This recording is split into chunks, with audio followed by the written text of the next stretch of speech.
So once again, this is in the shared Google Drive. This is the class links Word document. Okay, so when I email you, once again, just to start off, I emailed you that shared Google Drive. It'll take you right here. You click on slideshows and links used in class. These slideshows are highly customized, by the way. They don't resemble anything that the book manufacturer has, so no other school would have them either. These are customized slideshows that I made. And a lot of these could serve as good notes, because in these slideshows, explanations I give are a lot of explanations and notes that I usually dictate to people when we actually are teaching in-person classroom courses. So now you can just have access to download them. Okay, but I'm still going to tell you throughout this course to highlight stuff through in your book. So have a highlighter handy. I'm going to be telling you guys to highlight stuff. And then if you click on the class links document, the Word document in there, it takes you to here that shows you all the videos. I'm just repeating this because I wasn't recording a minute ago. It has all the videos available on YouTube, but you need these links in order to access them. Okay, they're available here to our students. And if one of these classes are missing a chapter, just grab it from one of the others. Sometimes we have issues with Zoom and a class was ending, we had to restart it. So then when it generated the video, it wasn't worth uploading the video. So I may not have full video lessons for all of them. So if that's the case, you just go to another class and get the chapter that's missing from the other playlist. Okay, but I make that all available to you. All right, this once again, this is how to copy all these materials directly to your own shared Google Drive without having to download them. You could just copy it directly through Google servers. And I made that video here showing you how to do that. You have an audio review here. It's a 5-hour cram session. It's just audio for studying all these terms and definitions. Test taking tips and some bonus test materials, which I also make available to you through email. I believe I sent them already, but they're here in a shared Google Drive too. Here's our social media links. Like us, love us. We give away stuff periodically, so go like our Facebook page and such. And the study resources, like I was saying, the free flashcard app Quizlet, it's free. Just search the title of this book and you'll be able to find other people's flashcards that they already made. You can just pull their set of flashcards into yours. If you like them, keep in mind there are other students that made them, so they may have not the best definitions. Some of them do a very good job on them. You'll have to pick and choose to modify them, but it's better than creating the wheel from scratch. If you guys like test taking, like sample quizzes and sample exams, there's actually a resource here called Pro Real Estate Exam. I know there's many of them out there you may find, but this is the only one I found out there that is actually created by somebody who knows something about New Jersey. Most of the ones I found out there that are available, they just rebrand it for every state, saying made specifically for this state, made specifically for this state, but they're not. All right, ProRealEstateExam.com. I used that when I got my salesperson's license. I used it again when I was testing for my broker's license, and then again for my instructor's license. I have no relation to them whatsoever. I don't make any money off this, but it's a good resource if you guys like taking practice tests and exams. But once again, there's a fee for that one. It's $60. And then just about all the links that I go over in the class and that I have on slideshows, I pretty much copy them over here as well. So you could find, as you can see, there's a lot of links and resources that I'm going to be giving you guys and going over with you guys in class. All right.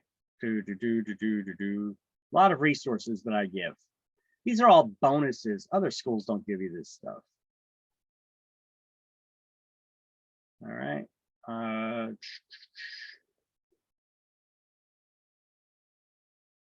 And sometimes people ask me about health insurance and what kind of coverage you got and all that stuff.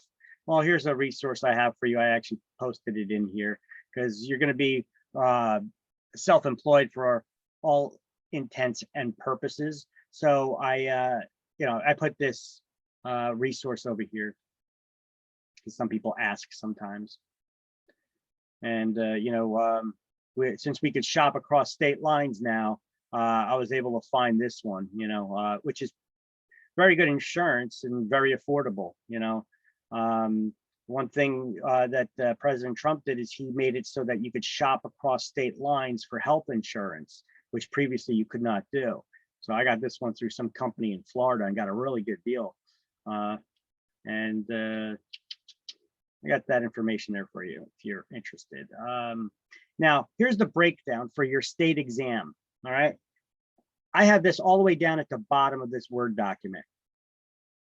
It shows you how many questions are on the state exam. There's 110. And how many on each topic. All right. So when you take the state exam, if you should fail it, they give you a printout of all the different topics, how many questions on each topic, and how many you got right. So this way you could see what your weak areas are. And now it basically goes by these are the topics that it uses in that printout. Now, if you want to see what those topics mean, what areas they are to study, I actually broke that down. See, there's 22 questions on this item. And I told you that this section, the questions come from chapter 1, 2, 18, and 21. And here's all the subtopics within that main topic.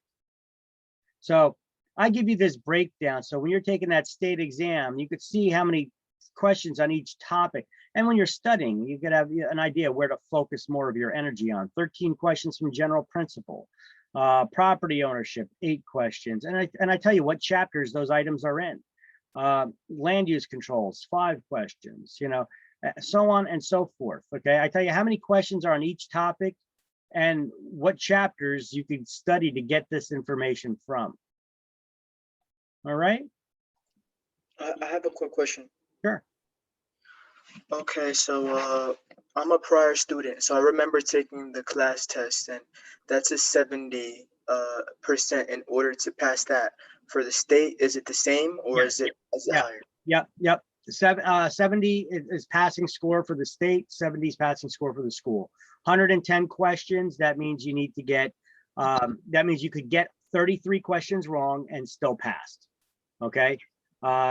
So you have to get 77 questions correct. Now in state exam, just to be more accurate, it's 110 questions, but they actually give you 120 questions. They only grade 110 of them though. Okay, but you're not going to know which ones those are that they grade. They throw some extra questions in there that they're just sampling to possibly use in future exams. I don't know how they go about their process on whether they're going to use them or not, but it's a sampling that method that they do. Okay, thanks. You're welcome. All right, so anyway, that's that Word document there. Okay. I also have a sample sales contract in here too, which I'm going to update that because I just did a new one. So I'm going to update this one with a different sample sales contract. So might as well just delete this one. I'm going to update it with a new one. I just did one the other day. All right, and let's go back. Let's go back to a root folder here, and there's a supplemental materials folder too. And if I go in there, there's an 85 question sample exam I got from a PSI book that I found. Okay. PSI is the state testing center that gives you the state exam, by the way. A little humorous email letter. This is towards the end of the course when we go over certain information. The Attorney General's memorandum. Okay, so this book was printed in 2020. However, some new documents came out in 2020, just after the the approvals, because the book was printed in 2020. That means it was actually approved earlier and then went to printing presses and such. So there's some documents that are updated. This document is updated from chapter 4, the Attorney General's memorandum. This is a newer version that just came out after the book was published. All right, student welcome package. We're going to go over that briefly in a moment. I have a math how-to study guide here that shows you all kinds of math problems and how to figure them out. Okay, I also have those in the slideshows too. I probably should update this study guide to the newer explanations that I use, but either way, it's still a good study guide. And here's that PSI. Here's actually PSI's booklet that they just updated. And similar to that Word document that I showed you, I have all the all the questions and the topics and all that. Well, this PSI booklet has all that listed in there as well. That's where I got that information from. I only broke it down per chapter. I added information there and broke it down per chapter based on the book that we use. Okay. But it also tells you where all the testing centers are, what to bring to the testing centers with you. You got to bring 2 forms of government issued ID that's valid.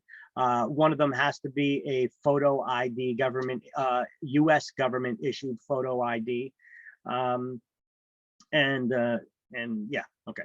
So let's see what else I was going to show you. The new student package. Okay, instead of, I'm not going to open it up from here. I'm going to open it up actually from my computer. So let me just go to my computer here real quick, and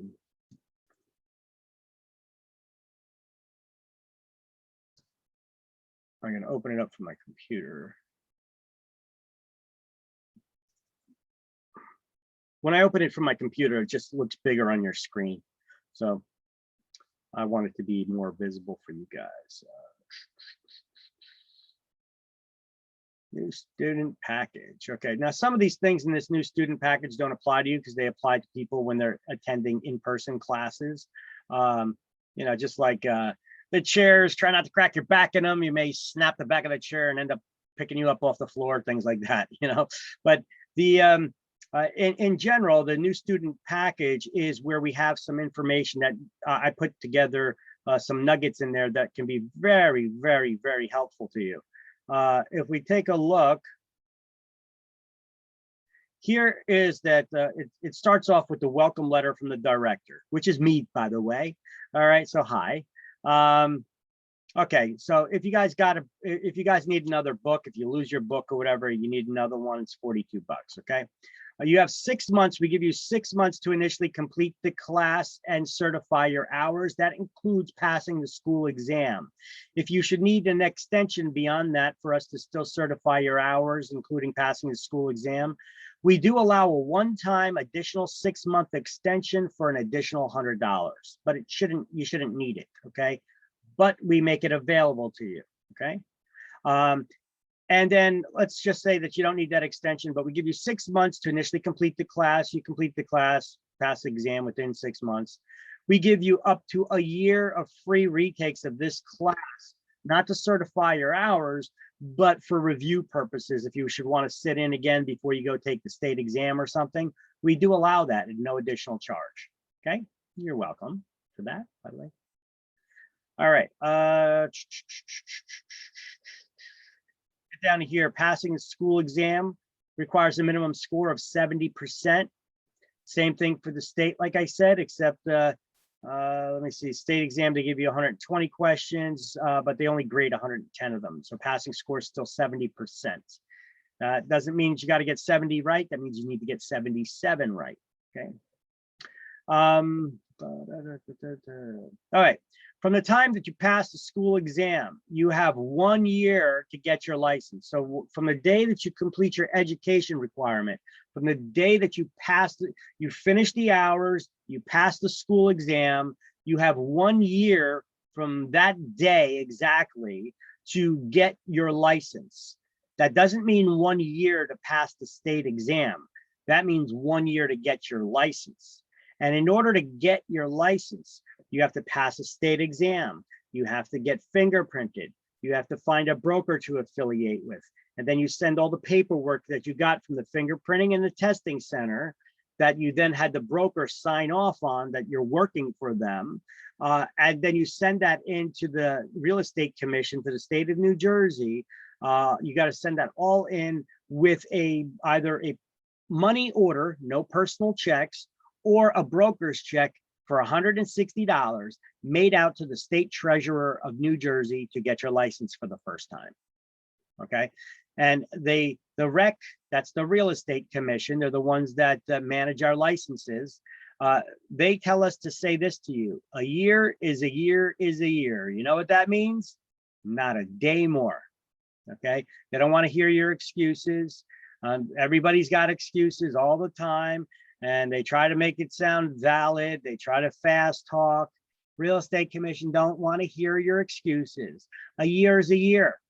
You got no excuse. That's the deadline. Okay. So you have 1 year from the day you pass the school exam. That's when you've completed your education requirement, not just to take the state exam within that period. Okay. Does everybody understand that? You can Yeah. unmute yourselves and talk. I have a question. Yeah. Yes. How many times you can take state exam? Okay. And- There's no limit on how number of times you could take the state exam, but the state's testing center that they contracted with, PSI, will charge you for every attempt. It's $45 for each attempt to take it. Thank you. You're welcome. Now, at the end of this course to take the school exam, we have it, since we're not meeting in person, we found a solution to offer it online. As a matter of fact, I don't think even when we reopen the school, we're going to be offering tests in person anymore. I think we're going to just be doing it online. So much easier to grade and manage and all that. So anyway, the school exam, when it comes to the school exam, you're taking it online. And as you see, when you enroll, there's an additional $20 for 2 attempts for the school exam. Okay. There's no limit on attempts, just like with the state exam. And we do not restrict it that if you don't pass it after the second time, you got to retake the class and we charge you for it or anything like that. We don't play those games with our students. We're not going to nickel and dime you like that. All right. We want you to pass. We want you to do well. We're just charging the $20 for 2 attempts to take the exam. The service that we use charges us. So we have to just pass that along to you guys, okay? But it's so much more convenient. State exam is offered both in person and online now.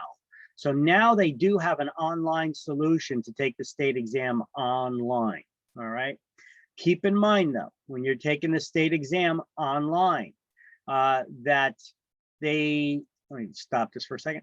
So when you're taking the state exam online, you have to have your video cameras on. You must have them on during the entire exam. You have to show your identification clearly on the exam to the camera, and then you're going to snap a picture. You're going to let it snap a picture of that ID that you have, all right, or IDs. And then when you take before you could take the exam, you got to take your camera, put it around the room to show the whole entire room. It's going to ask you to look down with it too, to make sure that you don't have any cell phones near you, no books in the room. There's going to be no other people that are in the room while you're taking the exam. Otherwise, you're not going to be able to take that exam, or you'll just fail the exam. Okay.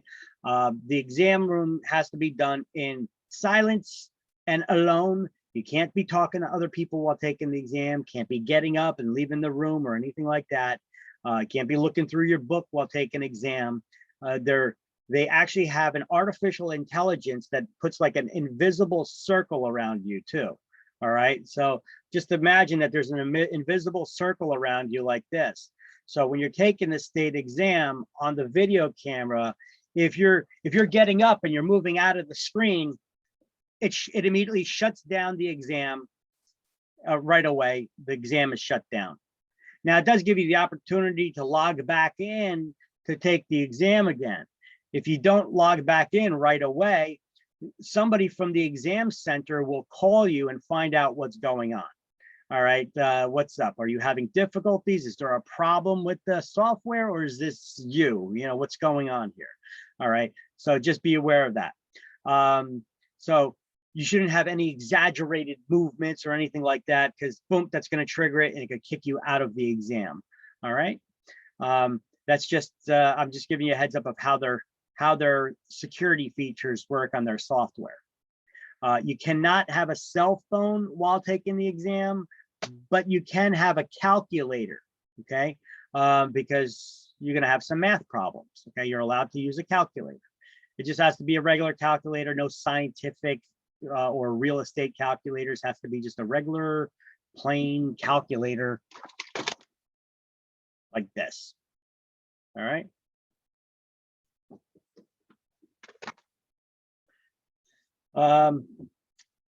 Let's see what other things. Okay. Let's I get have a quick question. sure. What day do we have the test, the school test? After the last. So after the 11th, we could take it whenever? Yep. So Okay. basically, now let me show you how to prepare to take the exam. Okay. So I'll keep this screen open here for a moment, but let me go back to this. Okay, let's go to the website. I'll go to the main page on the school website. And when you're on the main page on the school website here, well, you click on the calendar page. Okay, so you guys can all see this, the website. You click on the calendar page, just the same place where you guys registered to take the class. Okay, so you come to this page, you scroll down to the middle, you see this is enroll now. That's where you enrolled in order to take this class, right? Past that, you get to the schedules here. If you could see the class schedules, you've gone too far. Back it up. And right here, you see school exam options, okay?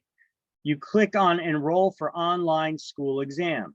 $20, good for 2 attempts. So you click on that. It takes you to this page, which gives you instructions on how to fill out the form about the class that you attended, etc. This is the format. This class that we're taking, it's a weekend class. So it'll say SPW. See, SP day is for day class, SPE for evening, SPW for weekend class. Dash followed by a dash and a 2-digit month, 2-digit day, 4-digit year. Okay, that's the format that you have to write it. So the your class ID here is SPW -03 13 2021. Okay, that's your class ID, which I also emailed that to you guys in the invite for this class for the Zoom. Now you scroll down a little bit further, and here, this is the form you need to fill out. Student enrollment verification. Read everything. Okay, fill all this information out. It's about 2-3 pages of information here. You need to fill that out. Now, on the very last page, there'll be like a fine print down here for a link for the payment. Or you could, when you're done submitting this, you could just come back to this page, and above it, above the exam, you see this is the enrollment form. Right over here, you see it says payment, or below the form, payment. Okay, and then you click on that. I know, until we get a shopping cart in here to do it properly, we're using this shopping cart, okay? So you can make payments by Zelle or PayPal. Forget about Google Pay, we're gonna drop that. So PayPal or Zelle. You could send them directly, or you can use the shopping cart option, okay? So if you use directly like PayPal, you can just click on this link and just transfer the funds to us. That's a quick way to do it. Or you can go through the shopping cart, or you could send money through Zelle. And if you do it through Zelle, that's my cell phone number. You would send it to my cell phone number. If you're sending through PayPal, you'd have to use my email address, okay? And basically, look, this is the option for $20 for a salesperson exam, 2 attempts. Now, if you should fail the exam twice and need to take it again, you have to pay $20 for another 2 attempts. But you also need to either call me or email me. I would say, don't just call me. I would say email me, and maybe even send me a text message, okay? Because I may not be handy, where if you call me, I may forget your name and all that stuff anyway. So I get people calling me all the time. So send me an email or text me that you enrolled to retake the exam again, and ask me to remove the security lock on your name. Because when you take the exam, when you register, take the exam for the 2 times, and if you don't pass twice, even if you pay to take the exam again, You don't have to fill out this registration form, by the way, again, to take the exam. You just need to pay again. You guys follow that? So you don't have to fill out that long form again. All you need to do is pay again. And then just send me a text message. Hey, Vic, I paid again to take the exam again. Can you just remove the security lock? Because otherwise it's a lock in the system and it still won't allow you to take the exam. All right. So I have to remove that security lock. All right. So you click on that, you add to cart. PayPal pops up. And if you don't have a PayPal account, that's fine. Look over here, it says check out without a PayPal account, just to use your credit card directly or debit card. All right. And so that's how you would schedule for the school exam. And we have a year to take the school exam and the state exam. 6 months. to Oh, take- 6. Yes, you have Okay. 6 months to complete the education requirement. If you go past the 6 months, you would have to pay $100 for an extension. Mhm. Okay, so look, see, even here, see that 6-month class extension for Mhm. those who have gone over. Okay. Sometimes people do. Listen, there's no reason for you to have to go to 6 months, you know. I realize sometimes things happen in your life and all that stuff. Well, you know what? Me having to pull out all the archives and all the records and go through stuff and verify the student stuff again, you know, for us to certify, look, most schools don't even allow that. They'll say you got to pay to retake the whole entire class, period. Okay. I'm allowing a 6-month extension for $100. Okay. So Okay, it's not a bad deal. All right. Yeah, no. Okay. Well, I just put it out there because sometimes people are like, oh my God, he's charging us. I get it. It's okay. Yeah, okay. 6 months is more than enough. Yeah. All right. So I'm just making sure you guys are aware of what we're doing and why it's an actual benefit of what I'm doing here. It's not that we're trying to get more money out of you. It's, you know, we're actually offering something that other schools are not, you know. So it's a benefit. All right. Let's see. So back to that. That's how you anyway prepare for the school exam, for the exam. And then when you go to take the exam, it's gonna take you to a link that's pretty much this. Here's the page to actually start the exam. It's gonna, I'll basically email you this link. I'll show you the link now because it's not gonna do you any good. You see, this is the school exam, the real estate exam. And then you got to put your email address in here, continue, and then it'll ask a couple of questions and then you immediately start the exam from there. Okay. You're not going to get access to this exam until not just when you pay for it. Let me go over what happens after you register and pay for the school exam. Even with this link, it's not going to start the exam. It will not work until I manually verify your attendance records. I verify that you paid for class and that you were registered for class to begin with. This way, so anybody who has this link, they're still not going to be able to take it, you know. And then I have to enter you into the exam system. And then I'm going to send you guys an email with this link again, you know, that says, go ahead, you can now take the exam and you can start the exam.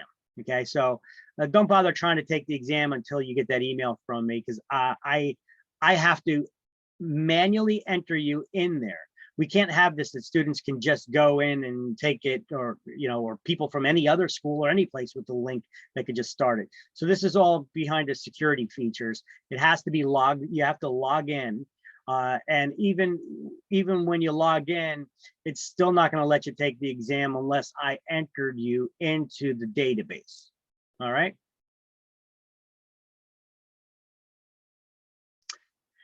Okay, so that's how the school exam works. Okay, and then after you pass the school exam, then I take all that information from all the questions that you entered when you registered to take the school exam. That's all required information for me to transfer to the state, or not the state, the state's testing center, which is PSI. And you have to answer all the questions and provide all the information in order for me to enter you in, because that's the fields that they require me to enter in. And then I will enter that into an Excel file for all the students from the class. And then I'll upload that to PSI. PSI servers will convert that Excel file and do whatever. Sometimes it's instant. Sometimes it could take an hour. Sometimes it could take up to 24 hours. It should not take more than 24 hours though, in order for their system to convert that uploaded Excel file. They'll email you a link that says, they'll send you 2 emails, I believe. One is a congratulations email, and another one is how to get ready on their to take their exam, how to register to take their exam. Okay. So you can't take the state exam until you get that email from psiexams.com. All right. And then when you basically you go to psiexams.com and you register, and then you take the exam. If you go to psiexams.com right now, you try to register, you may be able to create a login for yourself, but you're not going to be able to take the exam because it's going to shoot out an error. You're not in their system. You're not in their system because I never entered you in their system yet. Okay. Fingerprinting, you'll have to get fingerprinted as well. It doesn't matter which order you do it in, taking the exam or get fingerprinted first, it doesn't matter. But just keep in mind, you don't want to get fingerprinted too far in advance. Fingerprints are only good for 3 months. Okay. So if you take the exam, if you get fingerprinted, then you don't pass the state exam for 3 months, you know, it's not going to do you any good. You need to get fingerprinted again. All right. And when you get fingerprinted, you can't just go anywhere. You have to use their fingerprint provider, and you have to use their form. And I'm going to show you that because as we start actually getting into the class here, I have those links on a slideshow, and we'll go to the website and I'll show you in a moment. All right.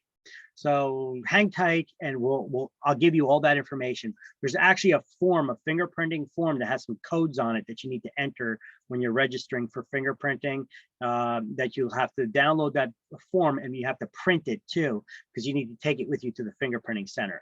Yes, fingerprinting, you still need to go in person. You can't just go like this on a computer screen.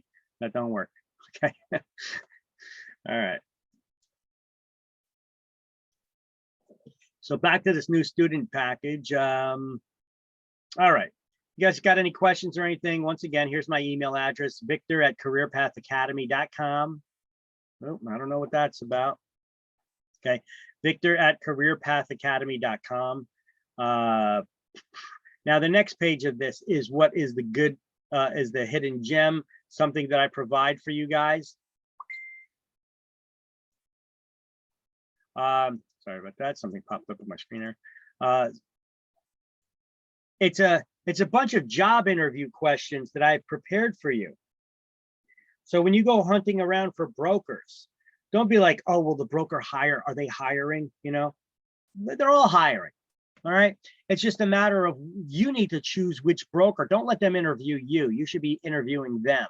You know, even though the brokers may have some questions for you to, you know, at least the bright ones anyway, about the ones they may be a little bit picky about who they hire, but just about every broker will hire you.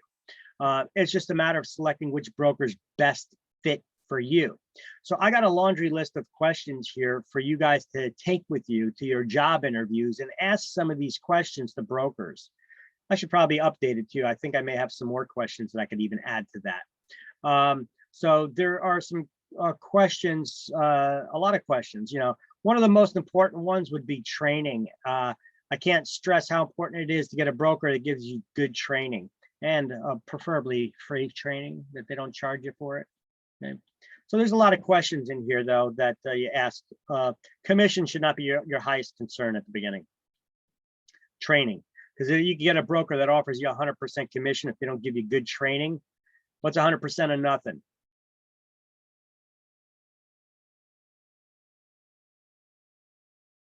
Nothing. Nothing. That's right. So you want to get a broker that's going to train you how to get the business. And then once you start getting that business, once you start performing, your commission rates will start going up in relation to the amount of business that you bring in. Your broker will pay you more because they see that you're producing now. Okay. So don't worry about it. The commission will come right at the beginning. it's important to learn how to get the deals done, you know, how to get the business, how to close on the business. Once you start closing on that business, that broker will start offering you more commission. And if they don't, then you could move on to the next place. All right. Now, here's some important things that we have to go over before we continue with this class. As far as pre-licensing, there are the state law. New Jersey requires all applicants for licensure as a real estate salesperson or broker salesperson to possess these things: good character, trustworthiness, honesty, and integrity. Okay. There's a couple ways that you could tell somebody is trustworthy, has good character, honesty, and integrity. You know, first of all, they don't lie on applications and such, right? Now, and look, this is written into the law, NJSA, that's New Jersey statutes, 4515-9. Title 45, chapter 15 is the way you would read that. And we're going to learn this at the beginning of the, in the beginning of the course, in the first, probably on the first page of the book. Title 45, chapter 15 is real estate licensing law in New Jersey. Now, in order to enforce this requirement, all applicants for licensure have to submit a criminal history record check. In addition to presuming you successfully complete the course, at the time you take the state license examination, you're going to be asked to provide a response to certain screening questions. Now, the screening questions relate to the statutory qualifications to receive your license. Among these are the candidate being above the age of 18 and having a high school diploma or its equivalent, like a GED, or if you're from another country, high school, you know, graduation from a different country. Now, I don't need to see your completion certificate, and neither does the state's testing center. You also don't need to send it into the state. You just need to answer the question. They'll investigate, they'll find out. And if they do have any questions about it, then you could deal with it. But you don't have to provide that information up front. So some people are like, oh, I don't know where my diploma is. You know, don't worry about it. You know, do you have one? Did you finish high school? That's all we need to know right now. Okay. So the statutory qualifications also include the absence of any convictions for forgery, burglary, robbery, or any theft other than shoplifting, conspiracy to defraud, or any other like offense within 5 years preceding the application for licensure. Okay, they say within 5 years because if it's over 5 years ago, well, they'll interview you and they'll ask you questions, see if you're remorseful, see if you were just dumb, young and dumb and did something stupid, and then they believe in second chances. Okay, but basically for some of the serious offenses, they don't want to give a license to a thief. You know, you're going to have access to keys and lock boxes to get into people's houses. You're going to have access to their financial information and personal identifiable information like social security numbers and such. So they don't want to give that kind of access to people who are untrustworthy and not with good character, honesty, or integrity. Does that make sense? Yes. Yes. Yeah. So, as noted above, the law also provides the applicant for real estate license has to establish their good general character, honesty, trustworthy, integrity. Thus, convictions for shoplifting and other offenses, or convictions for offenses specified in this law, which occurred more than 5 years ago, or the loss of a real estate license or other professional license for cause, may constitute grounds for denial of a real estate license. All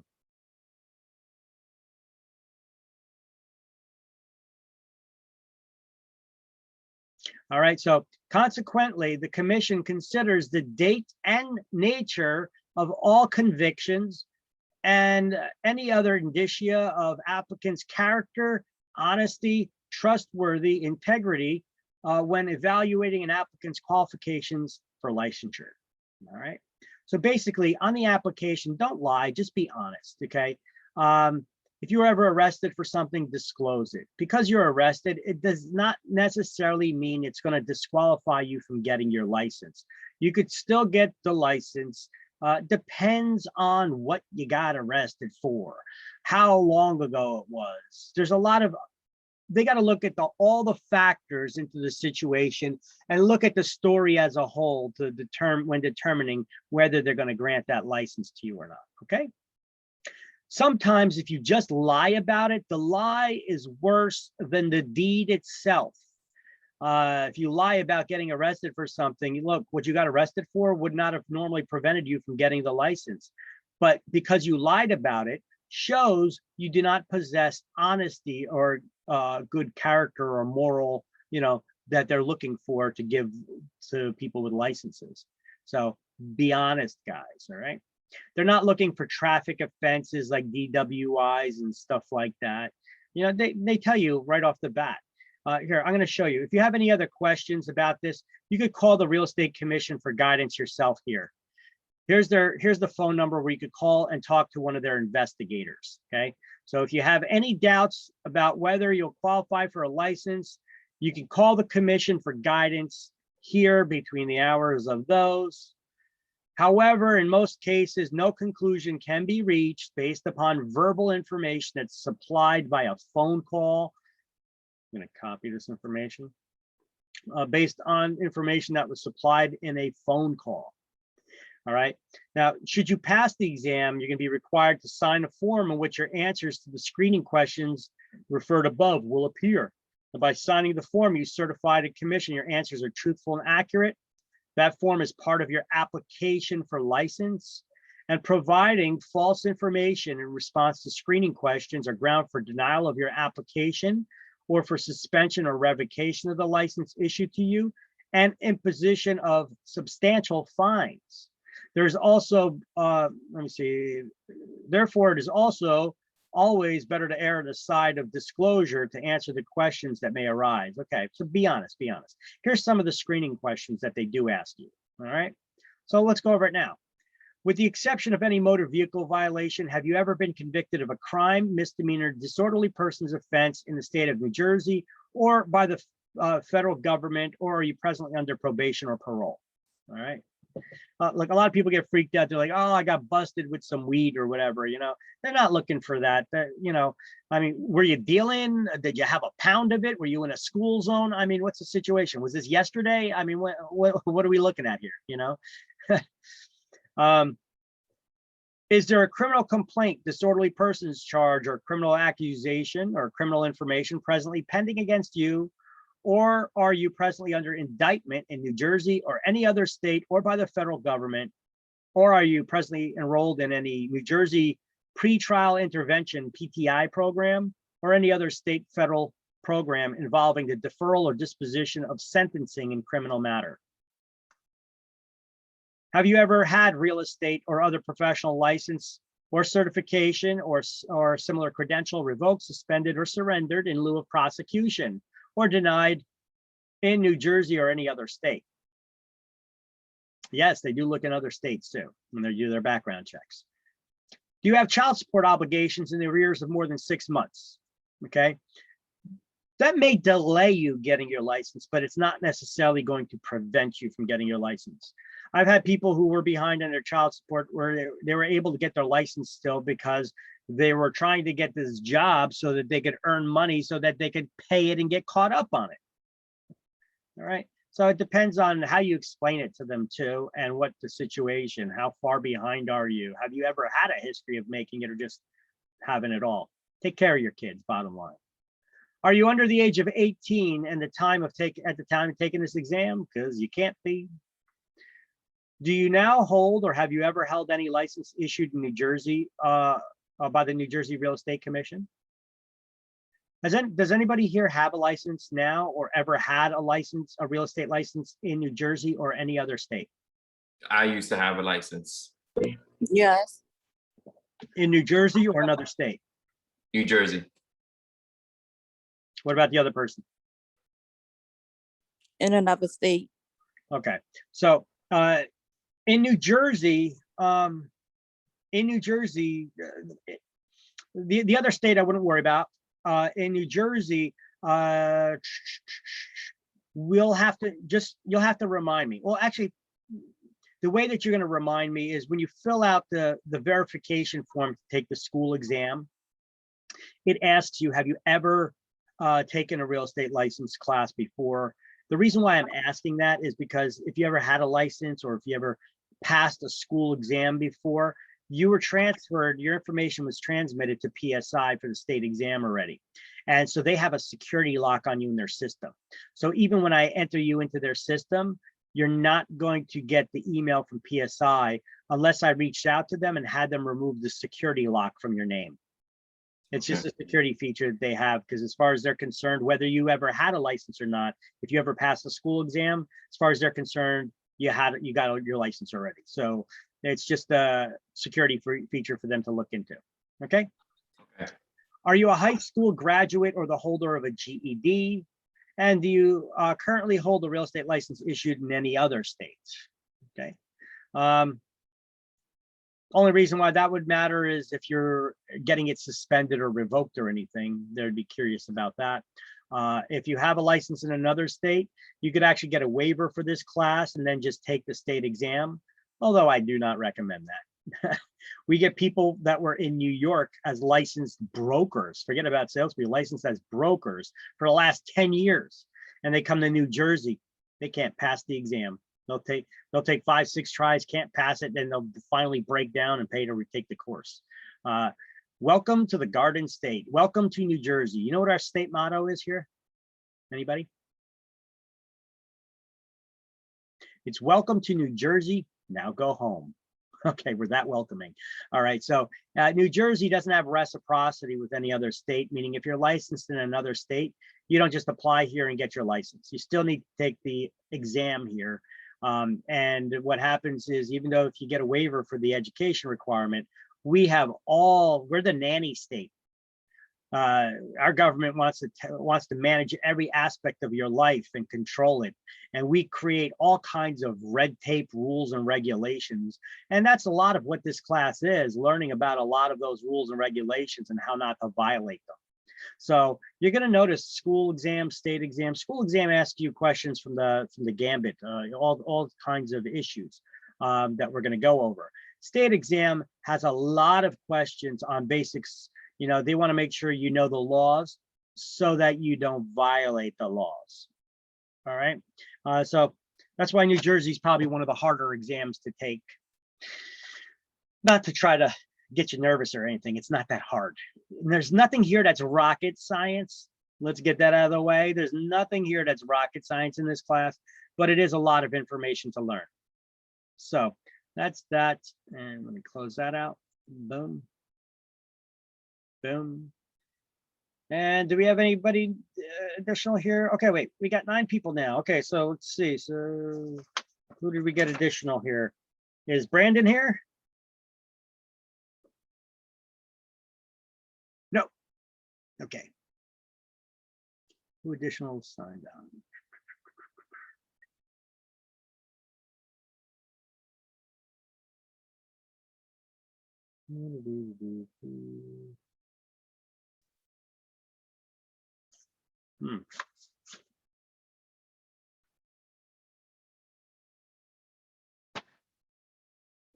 All right, let's get started now. So I'm going to open up the slideshow. However, before we get started in this slideshow, you know what? Let's get back to this book. Everybody got their book? Yep. Everybody got a highlighter? Yep. All right, you're gonna need it. Trust me, I'm gonna tell you things to highlight. Don't go highlighting crazy though. Only highlight the things I tell you to highlight. I'll tell you everything that you're gonna see on exam, that at least that I know of, that's on exams. All right, or think that's on exams. Remember, I'm preparing you for 2 exams, school and state. So I'm not gonna have you highlighting everything, but I'm gonna have you highlight a lot of stuff because you're taking 2 exams still. And this is a thick book, ain't it? Looks like a lot of info to go through in 2 weeks, right? Or 2 weeks, 75 hours for you guys who've taken a weekend class. It's 5 weekends, right? So we got to stay on ball, stay on schedule. But let's break up this book and show you. We're not going to be learning about the whole book here, because if we look from the back side, at the end of the book, you have the glossary, a lot of terms and definitions. But their definitions, probably I wouldn't make flashcards using their definitions. Maybe some of them are decent, but some of them aren't. So there's a glossary in the back of the book. Then starting back on page 589, I want you guys got notebooks handy or something, or something to type on for your notes. Page 589, make a note there. At the end of every chapter in this book, there's key terms and there's quizzes. On page 589 in the back of this book is the key terms answers for all of those, okay? For all the chapters, key terms and quizzes. And then that's page 589. So you guys can take those quizzes on your own. I don't give homework. You guys want to study, take the quizzes, you can grade them yourself. Then if you don't know how they came up with an answer, you ask me during class and I'll try to help you out there. All right, let's see. Then we have printed in the back of the book 11:5. That's Title 11, Chapter 5, the Administrative Code. Those are the rules and regulations that are created by the Real Estate Commission. Rules and regulations. Rules. A lot of rules and regulations, right? Rules and regulations, yada, yada, a lot of rules. Okay. Then we have the law printed in the back of the book, Title 45, Chapter 15. 45:15, the law. The law. And then we have, what do we have printed here? The members of the Real Estate Commission, a little glossary of the law, some phone numbers.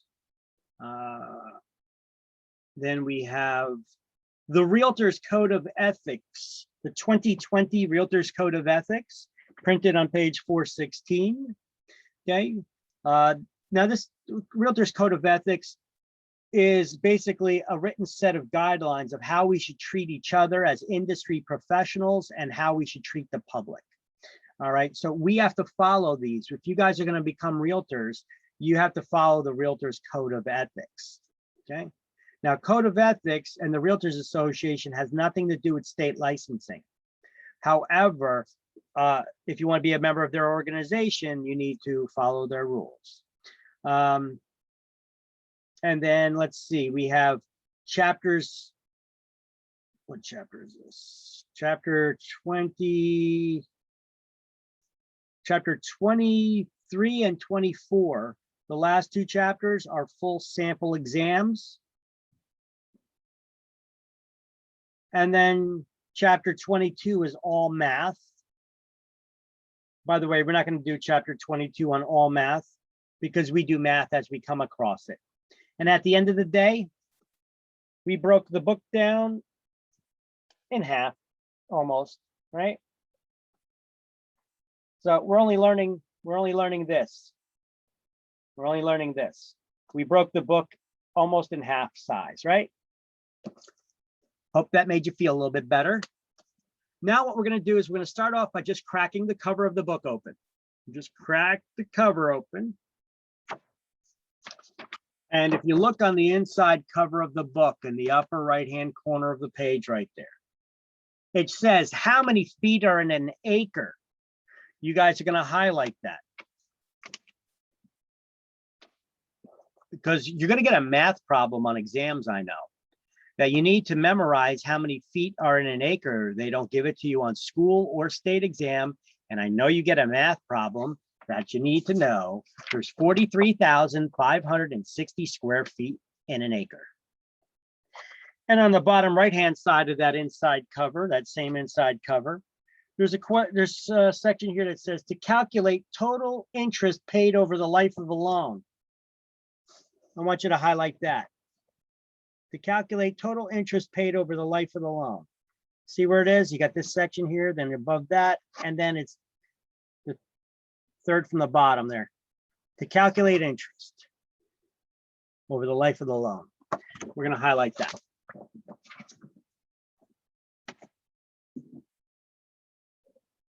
Which page was that? That's the cover. That's the Oh, okay. that's just on the inside cover. Oh, okay, okay, thank you. So in the upper left-hand corner, it says how many feet in an acre. It says 1 acre equals 43,560 square feet. Highlight that. Got it. And then on the right side of the page towards the bottom, a little bit halfway, a little bit past halfway, it says to calculate total interest paid over the life of the loan. Mhm. There's a formula there. Put a highlighted box around that. Got it. Okay. Even thank you. though we're going to do a math problem, and I have it in the math how-to study guide specifically giving instructions on this, because I know this is a state exam question they usually give Mhm. that you have to figure out, like comparing two loans, how much would you save on a 25-year loan versus a 30-year loan? Mhm. And this is the formula for it. But I'm actually going to go over a math problem like that, and I actually break it down a lot easier on that math how-to study guide. Remember I showed you here? I'll open it up again really quick and I'll show you the math problems. And then you're gonna send the Google Doc link and it'll have all that full or You already everything. have it. You already Okay. have it. Wow. I sent you okay. guys 2 emails, one to register for this class and another one with the shared Google Drive. So you guys have all these slideshows and all that. And if I should, during class, if I make any tweaks to slideshows, which I often do, at the Mhm. end of the class, I'm not running it from the shared drive, so it's not being updated in real time. All right. I have the slideshow on my computer that I'm opening it from. I save the changes and then I have to upload those slides. I do it every day at the end of the class if I made any changes to that slideshow. Okay, Okay. perfect. Now, if we look at the shared Google, if we look at the this math how-to study guide here, see, I gave a breakdown for this, how to compare two loans right here. Here's a problem, comparing 2 mortgage loans, you see, and I give you the breakdown on this over here. And I tell you, here's the steps and how to figure it out. Okay. So I go over all those details. This math how-to study guide, you know, I put a decent time in here putting this stuff together for you guys. It's worth a look-see. Okay, I appreciate it. You're welcome. Thank you for appreciating it. Mhm. A lot of people, you know, they want to sign up for schools, and schools will charge you extra for math how-to study guides and stuff. These are all gimmies. I include them. I want you guys to do well, and I want you to spread the good word about Career Path Academy. You know, got to go here if you want to get your real estate license, right? So I try not to nickel and dime students, and I try to include as much information as I possibly can that'll be helpful to you within the confines of this course and being able to finish semi on time at least. Okay, so let's continue. So if we turn the pages in the book here, okay, we have the table of contents that shows you the different topics and what chapters are and what topics are in each chapter. So that's a little good guide if you're looking for something. There's the table of contents here at the beginning of the book. Then there's an introduction that says about this book and then getting started in real estate. The getting started in real estate is not a bad little read for you guys on your own time. Okay. It talks about the job description in a blurb, talks about how to choose a broker. And then they give you some sample questions to ask when choosing a broker. Kind of like I did on that interview sheet there, right? What was this? Give me one sec.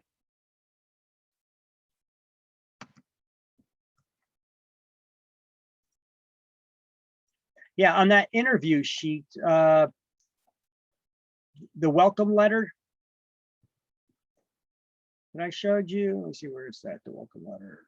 New student, in the new student package document, the welcome letter.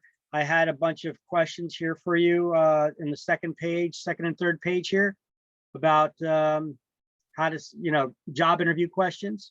Okay, well, they have some interview questions here too.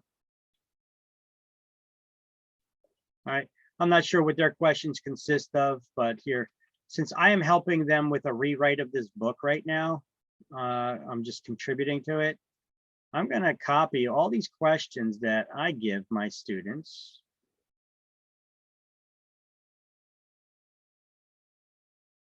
And I'm going to provide that to them as well. Let's see if they include it in there. If they do, they do. If they don't, oh well, their loss. Right. So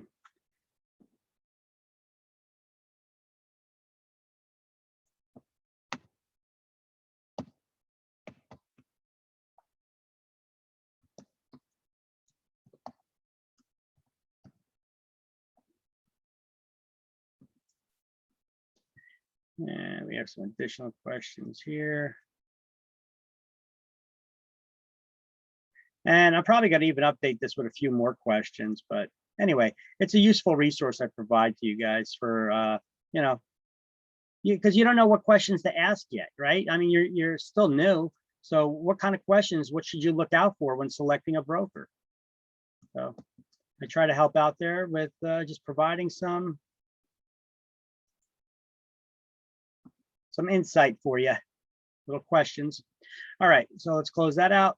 And questions to ask.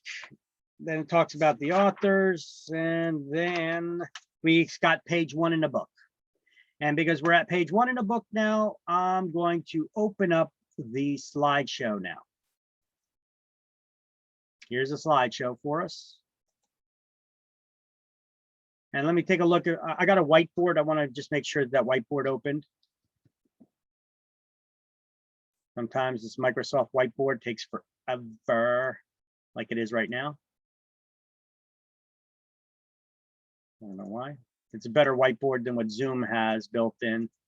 So it's kind of like our chalkboard, okay, for class that we're going to use.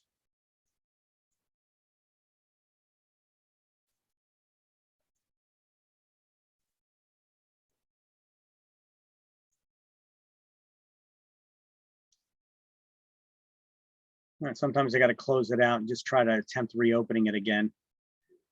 So let me minimize this. Try to reopen that whiteboard again. I want to show you guys a little tip on how to remember how many feet there's in an acre. There's 43,560 square feet in an acre. And you need to memorize how many square feet are in an acre. You just need to memorize it, okay? Because they don't give you that information on school exam or state exam. And I know on school exam, we get a question, we get a math problem with it. I know state exam probably does too. So you need to memorize it. 43,560 square feet. Now, some teachers give you a way to remember it by they teach you something about 7 and 11. So basically the numbers on the left side of the comma have to add up to 7. The numbers on the right side have to add up to 11. But still, that doesn't really help you. Which order do the numbers go in, right? So the way I do it is, there's a couple songs out there. There's a Beyonce song. There's country songs out there that begin with to the left, to the left, to the right, right? You guys heard songs like that. I know my tone is totally off and everything there, but you guys heard of those, right? Those songs that go to the left, to the left, to the right, to the right. So let me open this up now because the slide, the whiteboard open. So I have this whiteboard open now here for you. I'm going to show you an easy way to remember how many feet are in an acre. First, you just draw a comma. And now, does everybody know how to count to 6 here? Yes. Yeah. Yes. All right, I'm gonna make it difficult. I'm gonna make it difficult. Starting with 3. Did I lose anybody? No. All right, so you draw a comma. And then we're going to start counting to the left, to the left. 3, 4, and then to the right, to the right. 5, 6, and throw a 0 on there for good luck. And that's a giant comma, huh? All right, let's make that smaller. Boom. So that's how many square feet in an acre. You just make a comma, and then you start counting to the left. Start counting to 6, starting with 3. To the left, 3, 4. To the right, 5, 6. And then you throw a 0 on there for good luck. Boom. That's how many square feet are in an acre. Makes it a lot easier to remember, right? Yeah. Either that or you just memorize the number outright. Count to 6, starting with 3. To the left, to the right, to the right. Boom. Okay. I'm full of little gems like that to remember crap. So 43,560 square feet in an acre. It is a number you need to know. I know it's an exam question, so I'll spend a second on it. All right.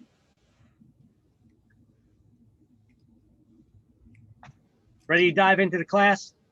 Yes. All right. Now keep in mind, these first couple chapters, up until we get until chapter 5 is when we start learning about real estate. Chapters 1 through 4 is all about laws, rules, regulations, discrimination, all kinds of good stuff like that. Yay. I know. The boring regulatory stuff. But you know what? Even when we go through the boring regulatory stuff, the way that I like to explain it is I like to explain it in a way that you can relate it to the real estate business. So even though technically it's not about the real estate yet, I kind of integrate the real estate business to kind of skip ahead a little bit. All right. So I try to make it a little more engaging because this is some dry, boring stuff. All right. So everybody on page 1? Yes. Yes. All right. So in this chapter, you're going to be able to describe classes of licenses, the real estate licenses, including the qualifications for and exemptions from licensure. Explain licensing procedures for New Jersey residents and out-of-state residents and rental referral agencies. So who must be licensed? Isn't that the very first sentence in this book? Anyone who takes part in a real estate transaction for another person for a fee, commission, or other valuable consideration must have a license. I want you guys to highlight that very first sentence that we just went over.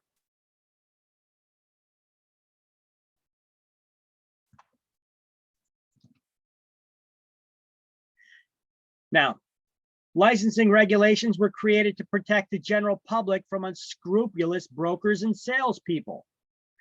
I want you guys to highlight that sentence. Licensing regulations protect the public from unscrupulous brokers and salespeople. So, who has to?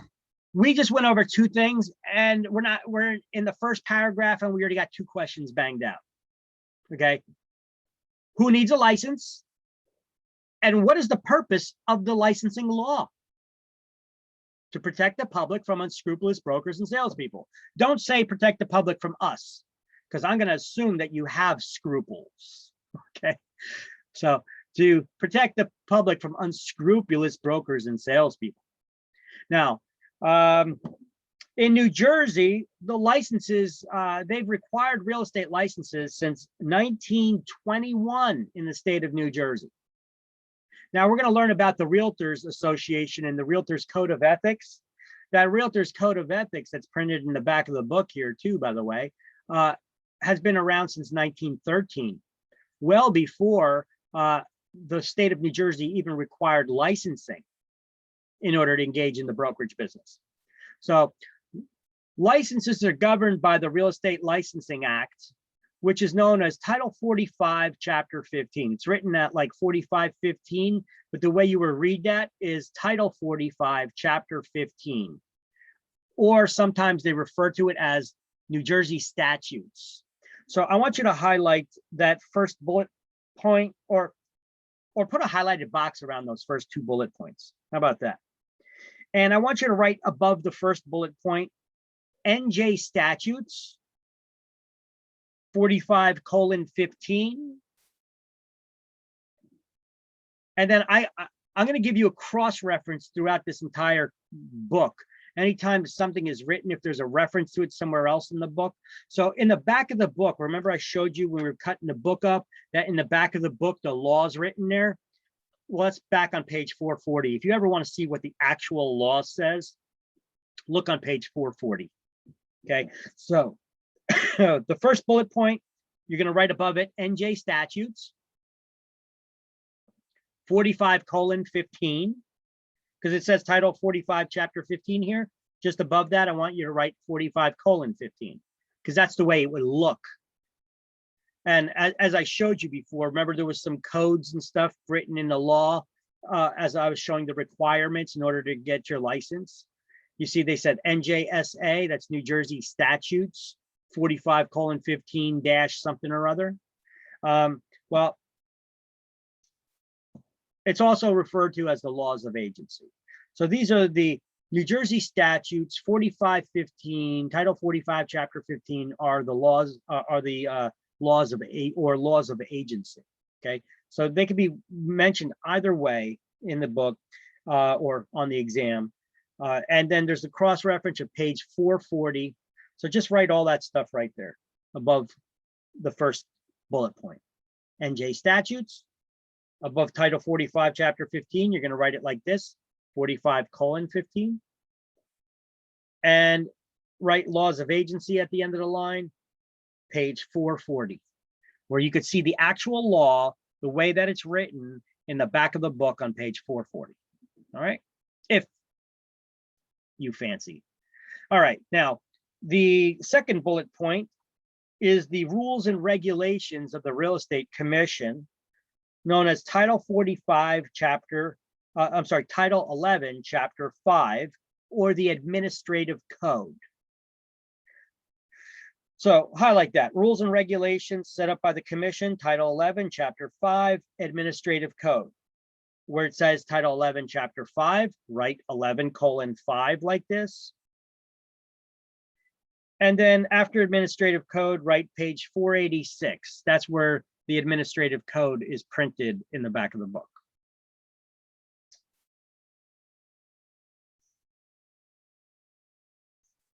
Everybody got that? Yes. All right, now let me explain this to you. Who makes the laws?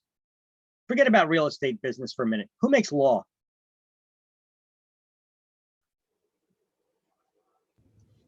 Legislation, government. All right, you don't got to be so formal. Politicians. Politicians make the law, right? Listen, I want you guys to understand these things. I don't want you guys to look for the proper answer, the most educated sounding answer. I want you guys to understand this stuff. Who makes the laws? Politicians do, right? Now, do politicians know everything about the real estate business? No. Probably not. So they made the laws, these Title 45, Chapter 15. So the politicians legislate and they make the laws. They have the attorneys actually draw them up and write up the legalese. But neither one of them really know the ins and outs of all the details of how we conduct the business. However, the Real Estate Commission does. So the Real Estate Commission, they're the ones that are working with us and dealing with the issues on a day-to-day basis that we come across.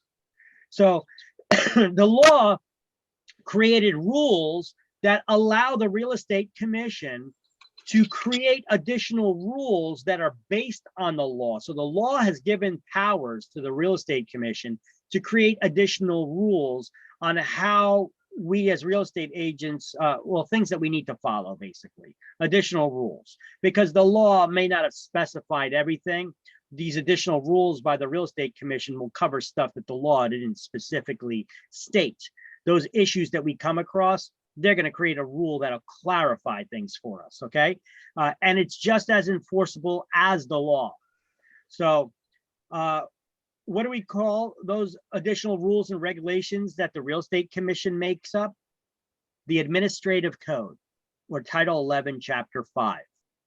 So the law, or New Jersey statutes, is Title 45, Chapter 15, and the rules and regulations from the Real Estate Commission, also known as the Administrative Code, is Title 11, Chapter 5. You need to know both of these. These two you need to know. We're not going to get a bunch of these anymore. These are just the two that we need to know. And they'll give you a multiple choice question on exam about this.